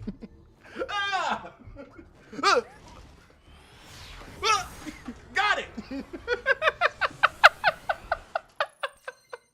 But I was just saying, bro. Nah, man, can't do that. So, so you know, that's why I had to make the change. That's why I had to change, because it's like I'm not doing that job anymore. Like I literally can't do that job anymore. But actually, what I am considering, and you could definitely let me know if you want this, because you know, I was thinking like, how could I bring some value, or how could I use that skill? Because I spent 10 years professionally recruiting people. I would say from the lowest job, I would say your bare minimum, what do you call that? The minimum wage, like your minimum wage salary job. The highest job I've ever hired somebody for in terms of salary and money was $1 million. It was $1 million with stocks and bonuses. And then of course he had about like 400 or 500,000 ish in cash. That was the most I've ever hired somebody for. Okay. And whatever the minimum wage at the time is the lowest. But I'm saying like, that's where my professionalism is. And these people get these jobs not because they're qualified, not because they're so qualified. They get these jobs because I tell them how to do it. They get these jobs because I give them step-by-step instructions on how to interview and how to get through the process and how to work the system and talk to these managers and how to get prepared. Like that's how these people get the jobs. Like that's why I was successful at these places, because it became a matter of it's a numbers game. It's like if I have 3 people going in for an interview, one of them better be hired. If none of them are hired, then they're going to be looking at me like I'm suspect. So if I find someone who's good on paper, I will tell them what they need to do to get prepared. So it's like, you need to go on LinkedIn, look up this person's information, see if you can find something in common, Like I give them everything that they need. So this is what I'm saying. This is my proposition to y'all. I'm working on some courses right now that I want to offer people like for free, just like basic stuff that you can do. And I'm going to host this on my second YouTube channel, like basic stuff you can do to like get yourself together to advance your career. It's basically going to be 3 steps. It's going to be getting the first job, advancing your career, and then like changing jobs. Like that's going to be the focus of that side of the channel. But then on top of that, I was going to offer one-on-one consultations, like specific one-on-one consultations. You send me your resume, I'll take a look at your resume, and then I'll rearrange your resume into a way that will actually get you recognized. The algorithm will pick your shit up and somebody will call you the fuck back. And then I'll give you a system in which to apply to these jobs so you can get a better job. But I know that back to back because I've been living that for 10 years. The YouTube thing is new for me. So I figure I can offer that as a value to people. And I think that that's something that could actually help people and could also put some money in my pocket, to be very frank. So, you know, I'm looking to set that up so that we can actually, you know, oh no, what is this? So I'm looking to set that up. So I think that way, you know, no matter what it is your job is, because to be very frank, I've hired people that primarily I've been all in IT, like for, I would say that the early half has all been IT. So that being said, after IT, you know, everything else came with that other office stuff, you know, administrative, HR, etc. Goes on. I've literally filled every job in every corporation except for like custodial, you know, or like medical. But I've done legal, I've done IT, I've done HR, I've done general help, I've even hired plumbers, bro. I've hired fucking plumbers. So I can help you, and I can do that. But that has nothing to do with fucking Yu-Gi-Oh. And I want to make sure that if I do something like that, you know, it'll be worth everybody's time. You know what I'm saying?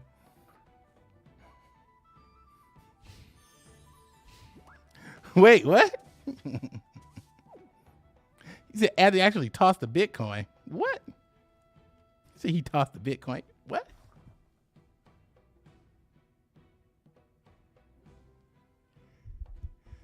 Nani? Wait, you said you're going to toss me a Bitcoin? Oh, shit. Toss me a Bitcoin, brother. Yeah. If you got a Bitcoin for your boy, throw a Bitcoin my way. That would be funny. I'm going to pick my son up and then the phone, ding.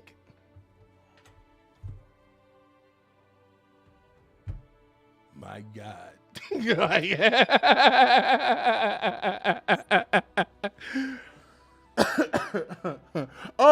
he became a member. Oh, I missed that. Oh, snap. Wait, were you not always a member? Let me put my glasses on.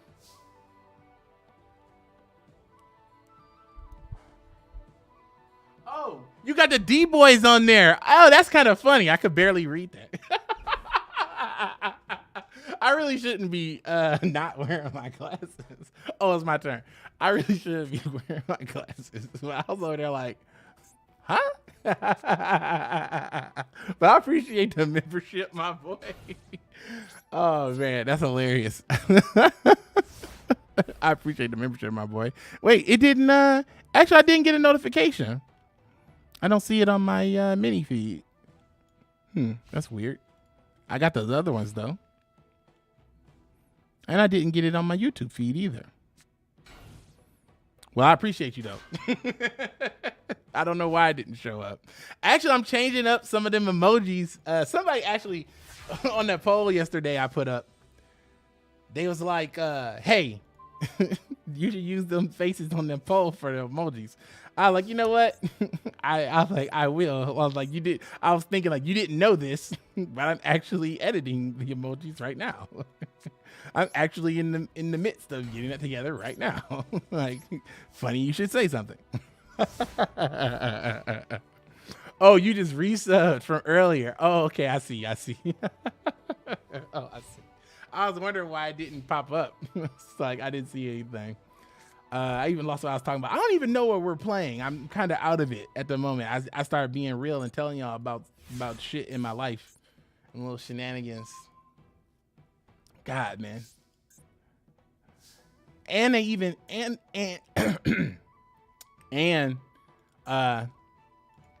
you know, it's just dang, got your boy thinking and reminiscing on that shit. That is just some funny stuff. Like when I think about it, man, like I don't know, man, like yeah, you maybe you can answer this for me. Maybe you can tell me this. Like, and I don't really know if this is like relevant for y'all, but when I be working at these places and these people just be so fake, like they talk fake, and they have like they have this attitude as if they care about you, and they use words like family, which wasn't ever really a strong word for me because I didn't have the best one of those coming up. You know, a lot of people in that space of family wasn't there for your boy. But I'm just saying, that's a different complaint for another day. But I'm just saying, I don't understand or get how people can be in such a context and just be so fake all the time, and then do that every day for 8 hours. And then say things like, I'm not creative, or say things like, I could never be an actor. You act all the time, bitch. I still don't know who you are.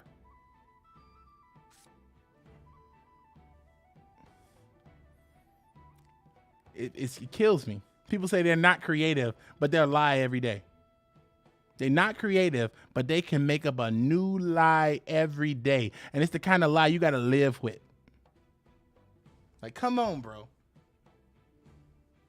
And I got to be fired by that idiot. I got to be fired by that low energy, sad person who's so mentally blocked up here that they can get up and look at themselves and tell a lie. They can get up and come to work and tell me a lie. They can get up and tell their boss a lie. They can get up and tell the fucking CEO a lie. But then they'll get up and look at themselves in the mirror and say, I'm not creative. Get up and look in the mirror. I can't figure out ChatGPT. They'll get up and look in the mirror and say, damn, Yu-Gi-Oh's too hard for me. But you can get up and make up stories every day in real time. You a folk teller up in this bitch every day in real time. And you mean to tell me you ain't got a creative bone in your body? I think you're pretty creative. I think you're fucking creative as fuck, actually. It just drive me insane. These people just, it drives me wild. And then I have to submit my safety, my security, and my life over to this person because they are the pencil pusher behind my paycheck. They're the reason that I get to eat. Fuck fair. fuck something being fair, that's bullshit. That's actually a detriment to my life. You know what I'm saying? If somebody's got power over my life and they're an idiot, if somebody's got power over my life, my paycheck, and they are literally stupid, my life is not in good hands, bro. My life is in danger, bro.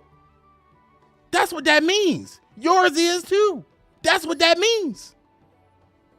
Just because I'm not operating a heavy machine and it's not a risk of immediate death. Just because I'm not driving a sports car going 140 miles an hour or working in the pit crew or whatever. Or I don't know, working on the oil rig, fixing the goddamn solar panels and the fucking solar energy fan, whatever the fuck. Just because I'm not doing a crazy ass dangerous job and my boss can't literally get me killed right now, that does not mean that my boss is not a fucking idiot that can get me literally killed in the future, can break my soul to the point where I don't want to live and I take it out and handle the job myself. Or even worse, get me to do something to hurt others, which people do. Literally, the term, look it up, go and postal. It happened because people at work got pissed off. Who the fuck sets two threatening roar? An idiot who doesn't know resource management. It's turn 12. You got two threatening roar set? You're a clown. Anyway, but I'm just saying, that's how it is. And I would have never had that thought until my son was born, because his safety and growth and health and all that good stuff is my priority. And when I start thinking about that in context, I realized that my hands are not the hands that feed him and bathe him and clothe him and all that.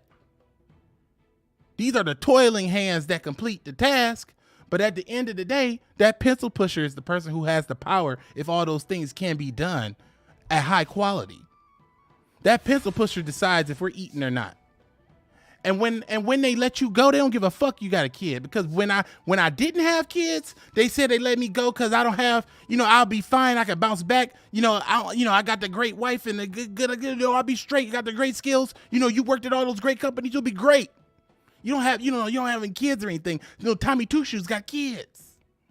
Now I got kids. Nobody give a fuck about me. Ain't that funny? I'm supposed to have sympathy and empathy for everybody and their problems because they got kids. But as soon as I have kids, I don't give a fuck. I'm just telling you the real. So I can no longer allow someone to put me in that position because it's not about meritocracy. It never was. And that's my fault for thinking that it was. It's not about meritocracy. It's just about money. So if it's just about money, I'd rather be on YouTube.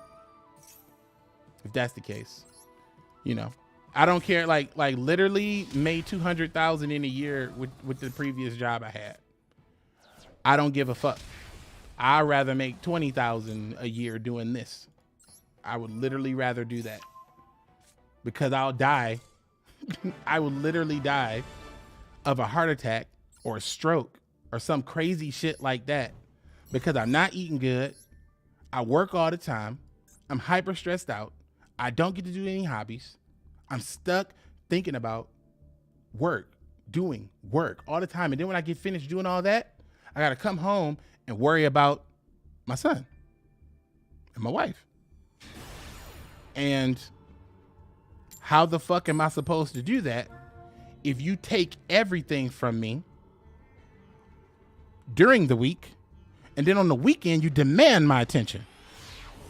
They literally say, we pay you 200,000. We command your attention on this weekend. And what am I going to say? No? You know what I'm saying? Oh, my man dropped that coin on me, my boy. Anthony dropped that 10, my boy. I appreciate that, my boy. I appreciate that, my boy. What'd I say? Let's celebrate the super on the line. Oh, wow. That's kind of funny.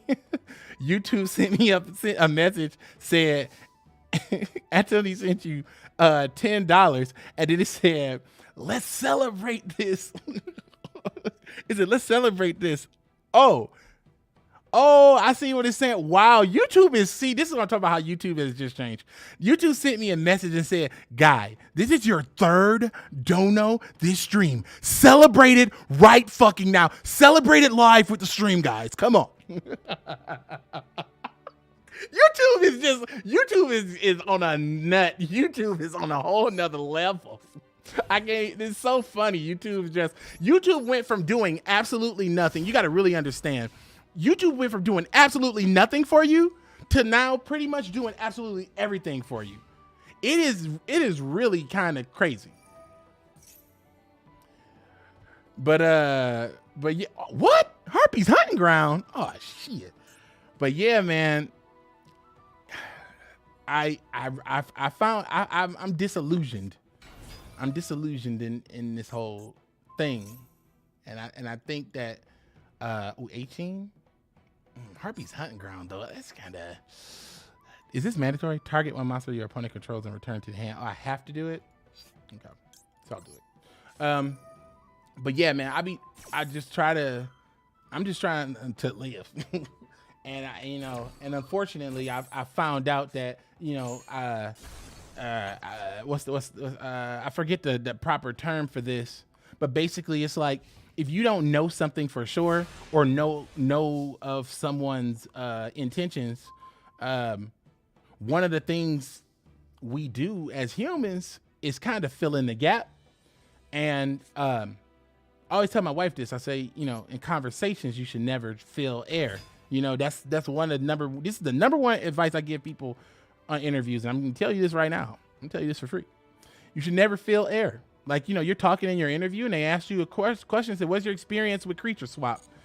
I have very strong experience with creature swap. I've been using creature swap for about 10 years. I like to go ahead and activate creature swap and give them tomato and attack tomato and summon Donzaluk and take a card from hand. And you need to shut up. You need to shut the fuck up right there and don't say nothing else. Because if you're trying to fill the air, you'll finish. Then you'll realize that they don't have anything to say. And then you don't have anything to say. Now you feel awkward. So now you're trying to find something to say. And then you're like, well, sometimes, they don't have a monster. So I just summoned the Mystic Tomato and I just attack directly. And then they'll be like, well, why would you open yourself to smashing ground? Now you put yourself in a bad situation in the interview that you can't get out of. Now they're going to be like, yeah, I asked him about smashing ground and he didn't know what the fuck he was talking about. And we weren't even talking about smashing ground. You didn't even ask me about smashing ground. We were talking about Mystic Tomato and creature swap. But for some reason, this idiot manager has it in their brain that, oh, nope, this guy can't do it. So, he's stupid. Nope, worthless, useless. Nope. All that shit on their resume is just bullshit, right? All that experience, all those jobs they did, all those accolades they got, all those awards they got. Bullshit, right? Because you got them on some catch-22 okie doke bullshit in the interview. Now this person doesn't get the job. And now my job is at jeopardy.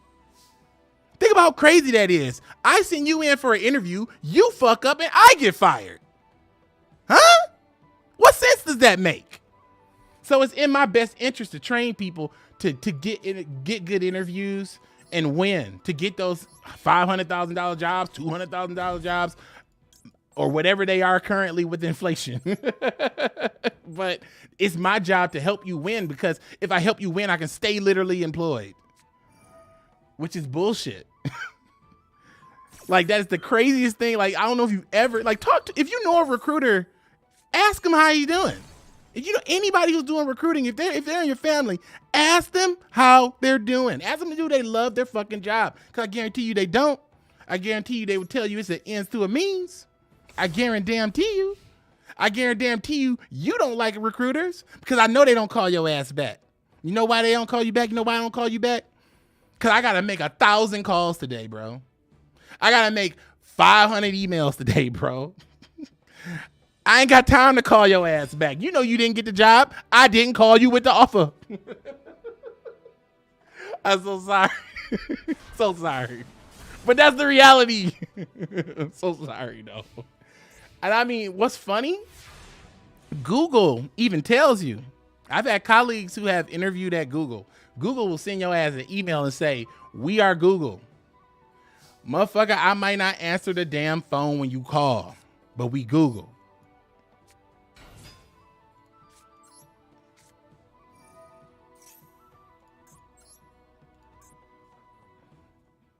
Remember I told y'all I got that job at Amazon? I got that job at Amazon. Working out there in Seattle and shit. You want to know how long that interview process took? That interview process took 6 months, bro. 6 months. And like 5 different interviews over 6 months. And you know why it took that long? Because these dudes, at some point during the interview, either somebody got fired or somebody forgot. They forgot about me. They forgot your boy was even in the process. Called me up 6 months later and offered me the fucking job, bro. What the fuck? What? But I took it because it was a good ass job. But it took 6 months because of incompetence. It took 6 months because there's a bunch of idiots at the wheel. You know, when I went there, I thought it was going to be some sort of brain trust, the most brilliant people of all the most brilliant spaces everywhere. And it is like that in IT kinda sometimes. Kinda sometimes. You got to get the right people. But no, man. That's not what it is. It's a bunch of basic ass people doing basic ass shit. Being basic as fuck, not trying to rock the boat, not trying to do nothing different, just trying to line their pockets and whatever. And honestly, it's like so funny. It's like it's different archetypes you can take up in the office job. I've tried being the quiet dude that's effective and getting his shit done. That does not work. You still get fired. I tried being the out cold shark dude. The type A personality, ultra businessman. That gets you paid. Oh, that gets you paid. And that gets you exhausted. But that don't give you shit when it's time to start laying people off, because if I can cut the guy who's making 100K plus a year, that's 100K plus the profit. What are you saying? Our products didn't generate that revenue, therefore it's not profit? Dan Brown, I'm gonna need you to get rid of this guy, and we're gonna need a replacement. This guy, he's not with our team. I mean, we're gonna need a new accountant here. We're gonna definitely need a new accountant. That's that shit. That's exactly how it be. I'm the leader. I'm going left. Left is where we should go, and everybody looks left, and it's on fire. Leader, we should not go left. I think that's a bad idea. You're fired. Get another guy.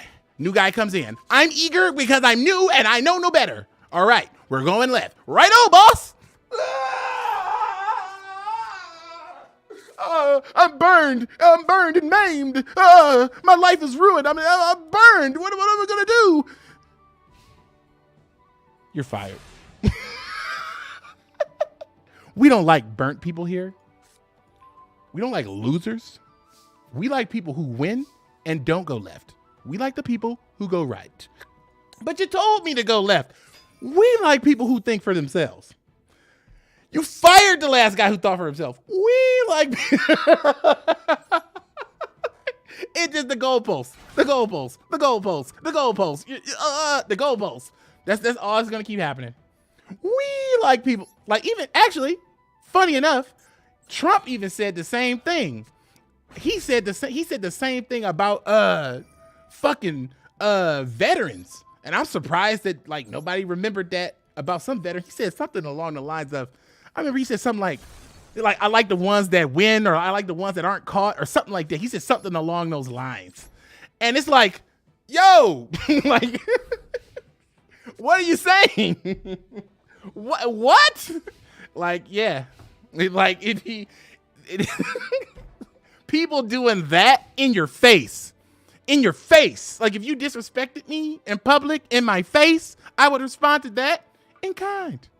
But if you disrespect me at my fucking job, I have to respond like I'm at my job. Like, and what is responding at my job? Either you're going to tell them you disagree and I'm going to, we're going to try to resolve this amicably, or you're going to say, I do agree and I'm going to make the change. One or the other. But what happens when they came to you and started the conversation and it doesn't matter what you say? Because they already made up the determination of what they were going to do.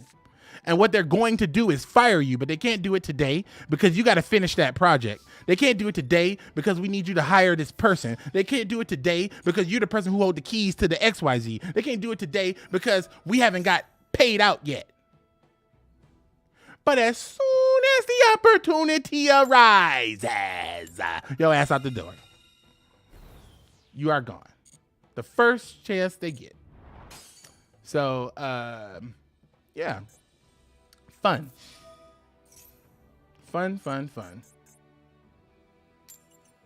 Yeah, take your 24. Punk ass. Woo. As soon as it come up. And also, too, to give you even more insights, like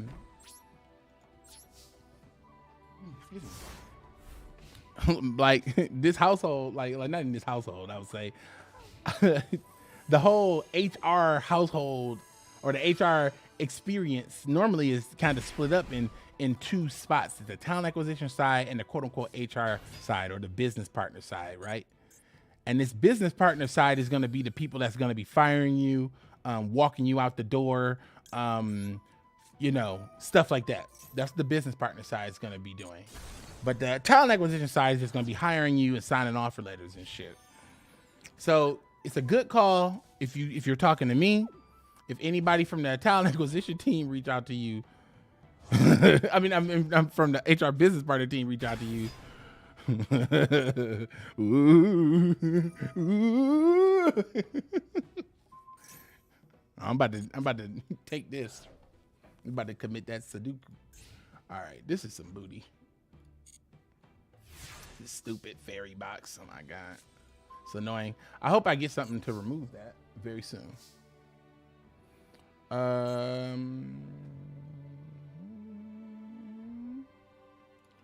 activate the change bot. Taking control of your monster. Yes, another monster will strike. Alright, let's see. Target one monster with bad shit. This card cannot attack the turn it activates. So yeah. About news. Been a long time. Almost attacked with that thing.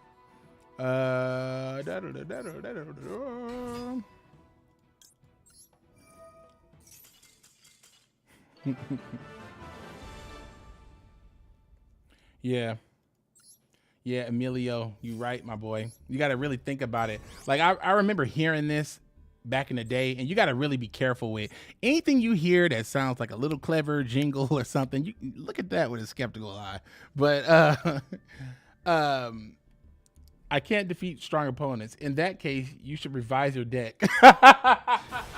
Good advice, Master Duel. I heard this like a long time ago, and they said like the average of middle managers are like C students. And then if that's the case, that means that this middle manager is strong, is good at survival. Like that's what they're good at. That's their skill. That's their trait. But unfortunately, that isn't a trait that's producing anything. That is a parasitic trait. You know, that's something that isn't helping. Like you're literally just eating money. Because if I'm doing all the work as the individual contributor and you're the manager and the only thing you ever do is just fire people, really, like, like they don't really do anything. Like they be trying, especially when they're on a team where there's like two other managers of the same or slightly higher level, then they're kind of splitting tasks and all reporting up to the, like a pyramid. So the person at the pyramid is doing the least work. And that's pretty obvious. Like, I mean, come on. Definitely doing the least work at the top of the pyramid. That's why they say shit rolls downhill. Shit rolls down the pyramid is what they say, or what they should say. Shit. It's ridiculous. Well,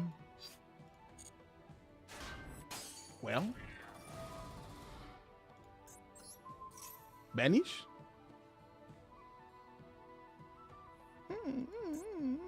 If he doesn't banish, he'll regret it.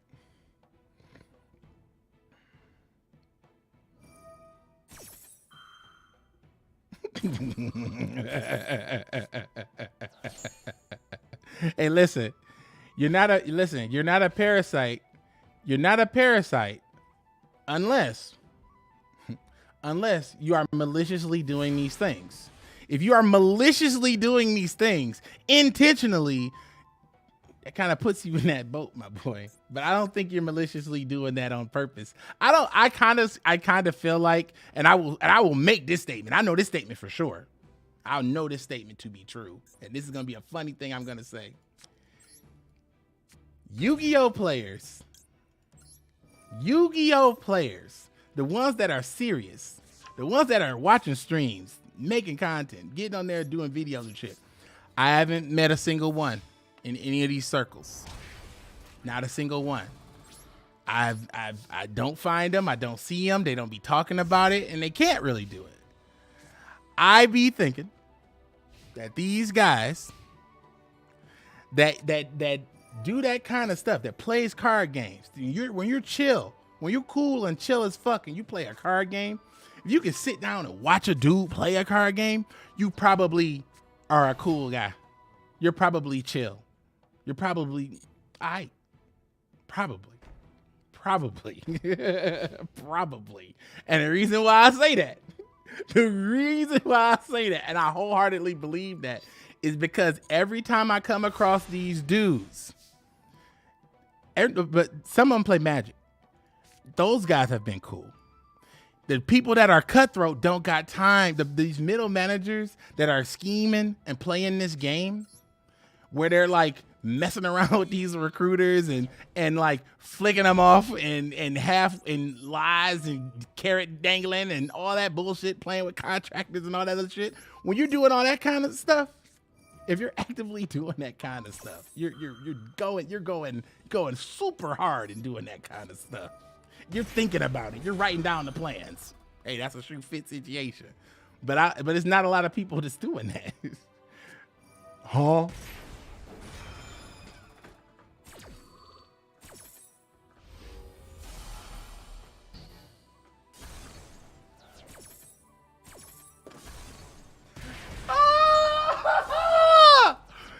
Hey, yo! What the fuck? This guy.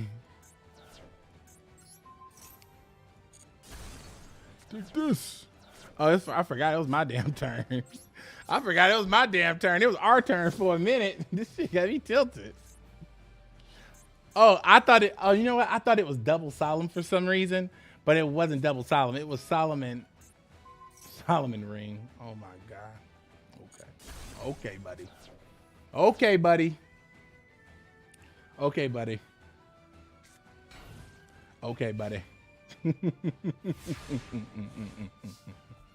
But I'm saying though, I don't, and honestly, I'll put it like this.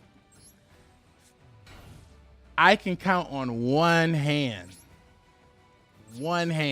the people that's been in this quote unquote business that literally was like, all right, I'm gonna really try to look out for my team, and I'm gonna try to look out for my people, and I'm gonna try to make sure that we all make it. One hand, two people, one male, one female, both black. And that's my personal experience. Everybody else has been in it for themselves, in it cutthroat for themselves. Like everybody else. Nobody else has gave a damn. Like everybody else is just like, yeah, you know, hey, gotta do what I gotta do. Fuck that guy. Like, you count on one finger.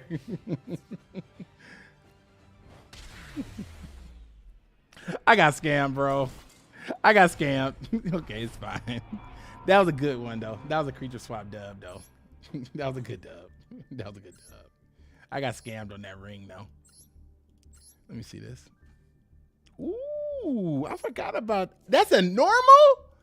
I forgot about that card. Wow. Vampire Lord. Oh, my God. Vampire Lord.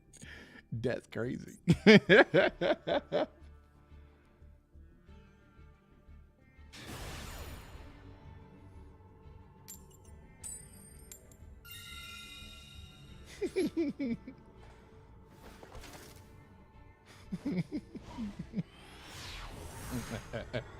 He said there was a chart that was posted of birds sitting on a branch in a 1 2 3 3 4 4 4 format. So basically a pyramid format. He said when they shit and it falls down, he said, guess who's on 4? Look. I'll put it like this. I wasn't even on 4. 4 would be considering me a part of the fucking company, bro.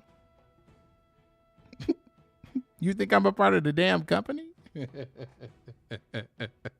I'm a contractor.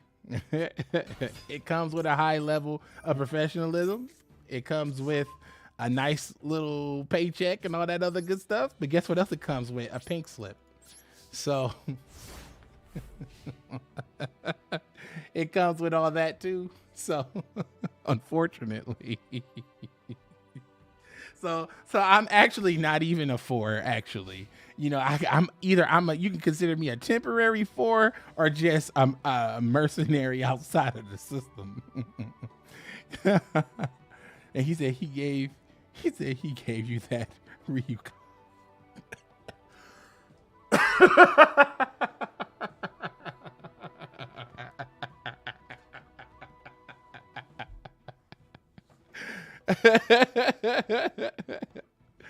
You know, unfortunately, like if you think about it too, like think about it like this. Okay, so back in the day when you were a city state or nation state or whatever, and you needed somebody to help you fight a battle, you'd hire some mercenaries, right?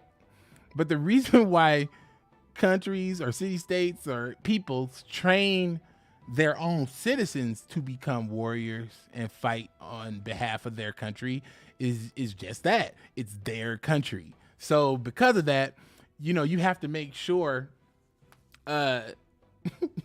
in those times, because of that, if you didn't have a fighting force, and let's say your fighting force was threatened, there's tons of examples of this. You could just, I don't know, look up any battle, ask ChatGPT, I guess.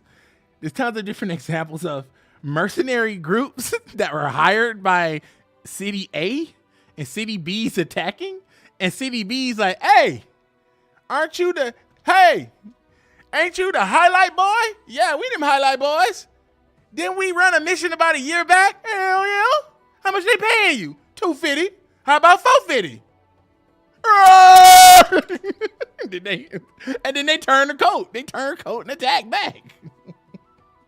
Now, back when the risk was in having a whole ass army, you know, people was weary. You know, hey, maybe we shouldn't be bringing so many contractors in. But now, you know, we're fighting a different kind of war. This is a point for point type of thing. So now you can afford to bring in as many contractors as you want because the system is set up so that you can just pull the lever and liquidate them anytime you want. They have no rights. They have nothing to claim. You know, they can claim unemployment, but fuck that. They don't give a damn. You know what I'm saying? It's just it's such a silly scenario. It's like, it's just such a silly scenario. So I have offered myself as a tribute no more to this system. I'm done. And we've just caught this guy he's just falling for the classic blunder, ladies and gentlemen. I've set this face down 3 times and lost 3 duels because I did it. But I did it this time because I knew that I was going to get my heavy stone. Got the hiccups.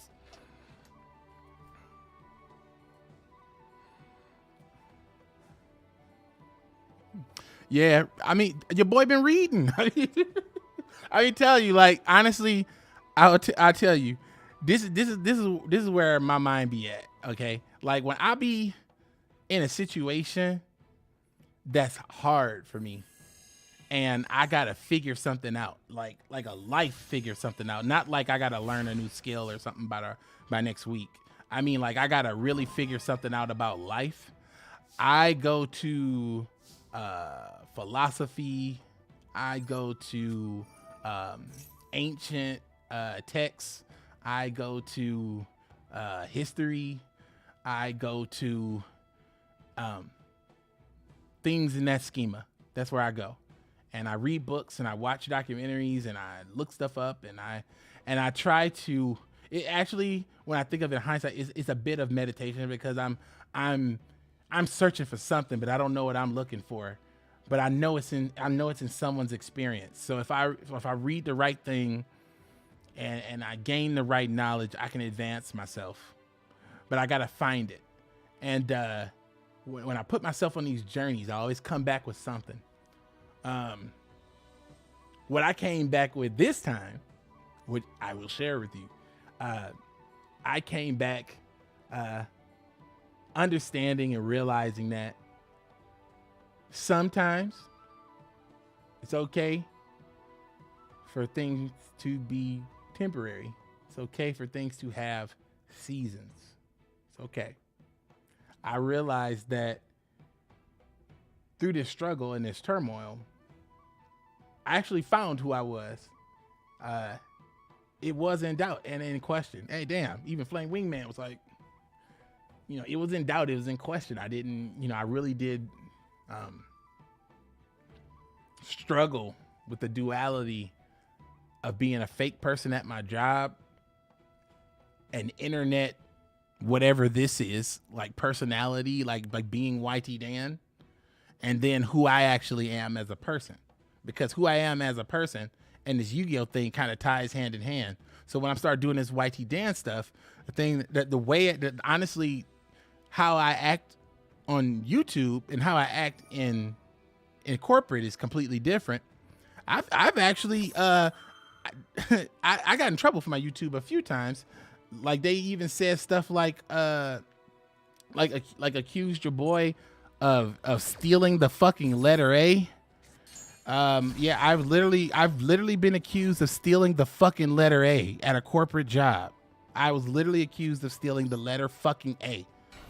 And then I had to give them a fucking crash course in fucking Nintendo, their culture, their history, and Amiibo, and fucking Bojas typeface. I had to do all that to defend my fucking job. Do you gotta do that shit? Do you have to defend your job like that? That's just stupid. But I realized that because I'm dealing with stupid shit like that, it is a sign to tell me that that is not where I belong. So I gotta move on. So I realized that through this reflection, because a lot of people and a lot of times in history or in these stories, or even these ancient godly stories, a lot of people are trying to get where they belong, or they're trying to find where they belong, or they're trying to get away from something where they don't want to be, and a lot of people die before they ever find out what they're supposed to be doing here. Well, I already know. I'm supposed to be uplifting minds, uplifting hearts, and bringing people closer together. That's what I do. I'm a helpful person. I'm support. That's what I do. But I can't do that in corporate. I can't do that. But I can do it here. So since I know that about myself, and I found out that these two things work in contradiction, one of them must go. Because if it doesn't go, if one of these sides does not experience an ego death, then it will kill these other sides. And then after those other sides are gone, then I will be destroyed. And I can't let that happen. I see the combo line of death. I am equipped to avoid it. I will avoid it. It's miles away. All I got to do is this.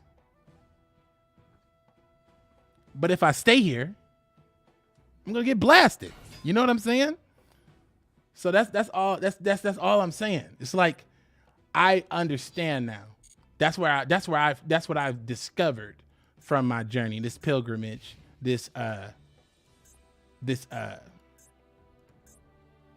words is escaping me at the moment, but this this journey, this phase in my life, this space, this place, I found it. I've actually found it. Because all this time away from YouTube, I actually thought about it. Like, am I actually doing anything on this YouTube channel? Like, is this like really doing anything, or is this just bullshit? Is this just me screaming at the fucking wind? Because I could scream at the wind all day, but I'm saying, like, is it really impacting people? And I think it is. And I think I got something that people can appreciate and value. And as I told you before, I was working on my value. So I started building things like rebuilding this channel. Losing those first 300 people was my first step to understanding how the algorithm worked. That was my first step. When those people left, I went, oh, why is that? And since I don't have to go grind and offer my brain as a sacrifice every damn day, I can actually look at the fucking analytics table and understand what the fuck is going on. It's ridiculous. Like, when you really think about it, these companies, it's in their best interest to keep you weak. It's in their best interest to keep you weak. You need to only be strong enough to serve them. Okay? Your best interest to keep you weak. You're always going to be tired. You're always going to get called when you're at home. You're always going to get called on your fucking vacation. Why?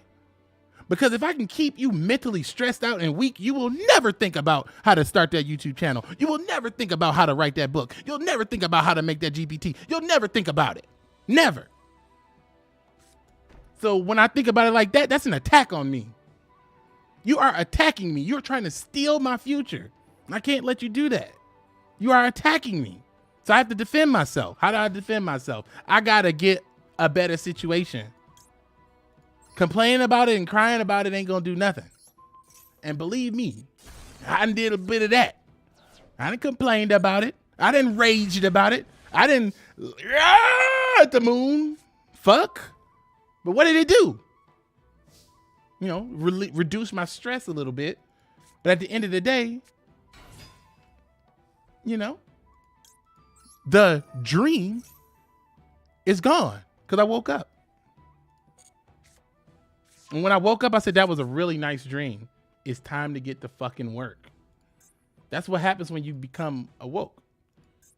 I know that word has been subverted because people are using it in so many different ways today.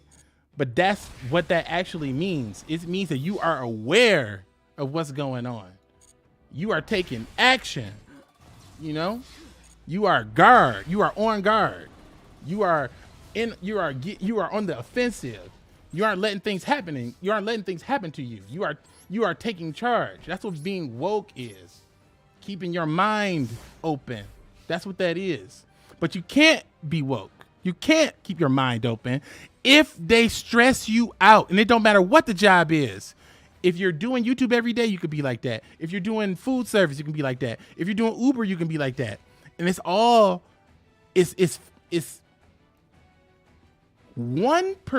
And I'm telling you, this is the real truth.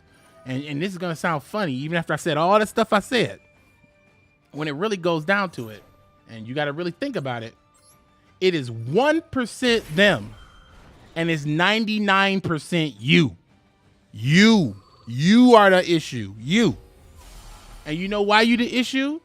Because instead of getting on that YouTube, instead of working on that book, instead of working on that GPT, you gave them 3 more hours when you went home.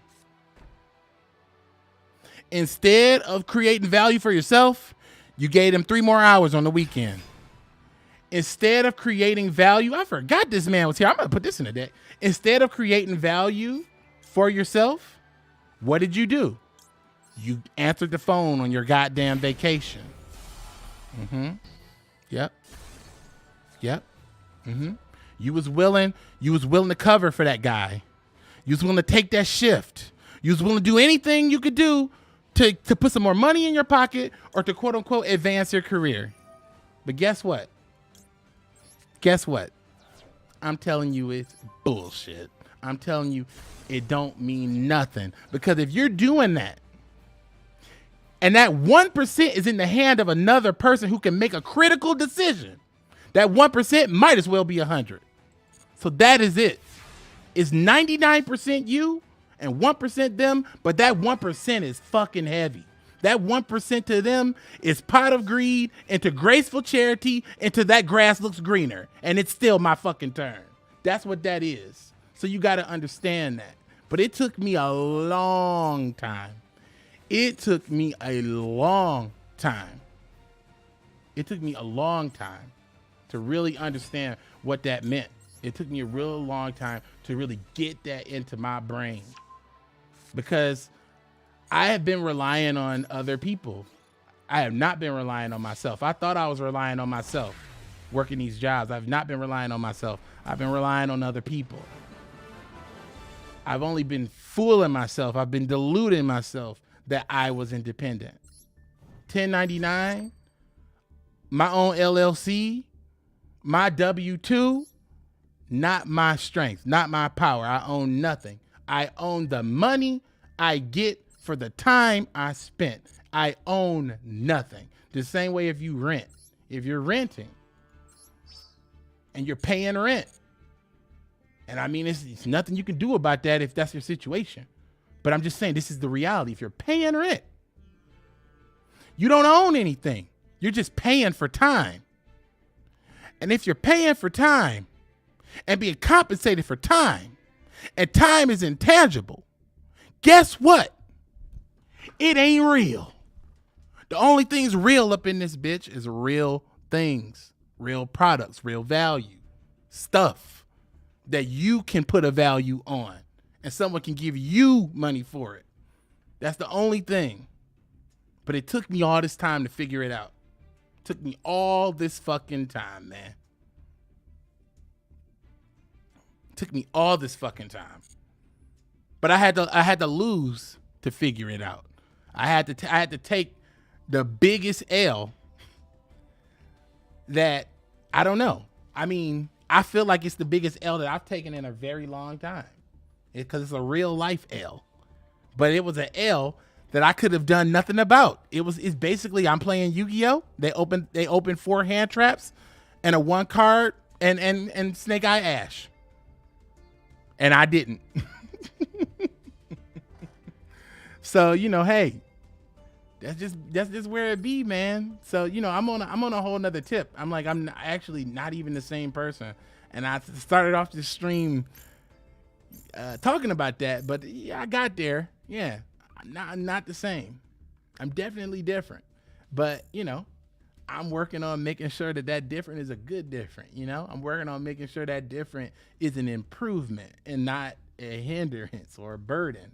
So it's like, you know, that's what it's about, you know? That's what I'm saying. Like the whole thing, like the whole idea about being asleep, you know, dreaming. Gotta wake up, man. Got to wake up, man. That's all it is, man. And my boy, Anthony dropped in with another dono. I appreciate that, man. You putting it on your boy. I appreciate it. Value added. But he said he thought you was the only person who felt like that, man. You're not alone, bro. And I will tell you 100%, there's other people on YouTube that feel just like this, that are making content about this, and it's not getting any views. It's like 23 views, 20 subscribers, or it'll be like 1 million views on like a 10 sub channel. Like this person wasn't intended on making a YouTube channel, but they got so frustrated they wanted to yell into the fucking wind, and instead of yelling it on TikTok, they yelled it on YouTube, and now they got 100,000 views on the video, wondering, can I make something out of this YouTube thing? Like, you know, so a lot of people have been there. Like, you know, people are quitting.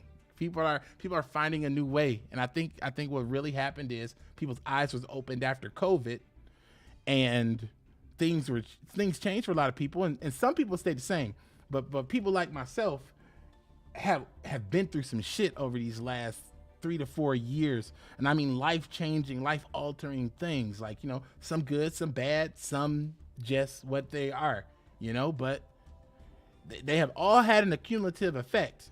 And that accumulative effect is me understanding one thing for sure. If I don't know nothing else about myself or this life or this world, I might question everything. They might tell you aliens is real tomorrow, and you might have to make a judgment or decision if you believe what they saying. But Dan knows one thing. I know one thing. I can't go back to that. I can't go back. I cannot go back. But I can't offer you my services because I like you and I respect you.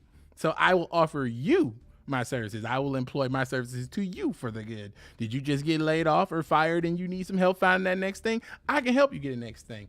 I always have a next thing. If I want to activate and get another W-2, I can pick it up just like that because it's just that easy. I don't struggle with the getting the W-2. I don't struggle with that. It's the politics and the Machiavellian bullshit. That's the part that I hate. That's the part that that you can't read on their website. Actually, you can read it on the website. You can. If they claim that the company's a family, everything I told you, apply it. If they say that it's a family, if you work at a place that claims it's a family, ask the question, do you feel like family? Let me see how much family you're going to be feeling when it's time for that budget to come through. And the manager's looking like, I could have a $10,000 bonus this quarter if I fire Dan Brown. Hey, Dan, can you meet me 3:30? Go ahead and just cancel that meeting. Yeah, yes, that'll be just fine. When it's like, because that's what it comes down to. My bonus, my raise, my career, my. Everybody's in there thinking about themselves if you really think about it. Nobody's in a job even thinking about the damn company. Think about it. You hired me from the market, the world, or another company. If you hired me from another company, guess what I'm telling you off rip? I am willing to turncoat at the moment I'm unhappy. I'm telling you that as a candidate. Company doesn't care. But I'm telling you that up front. I'm telling you, I am willing to leave if you don't make me happy. Then as the recruiter, I say, well, what's going to make you happy? And you say, money. And I say, we ain't got it.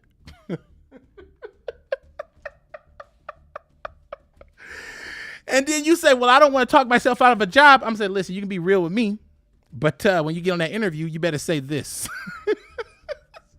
Don't say money. Say family.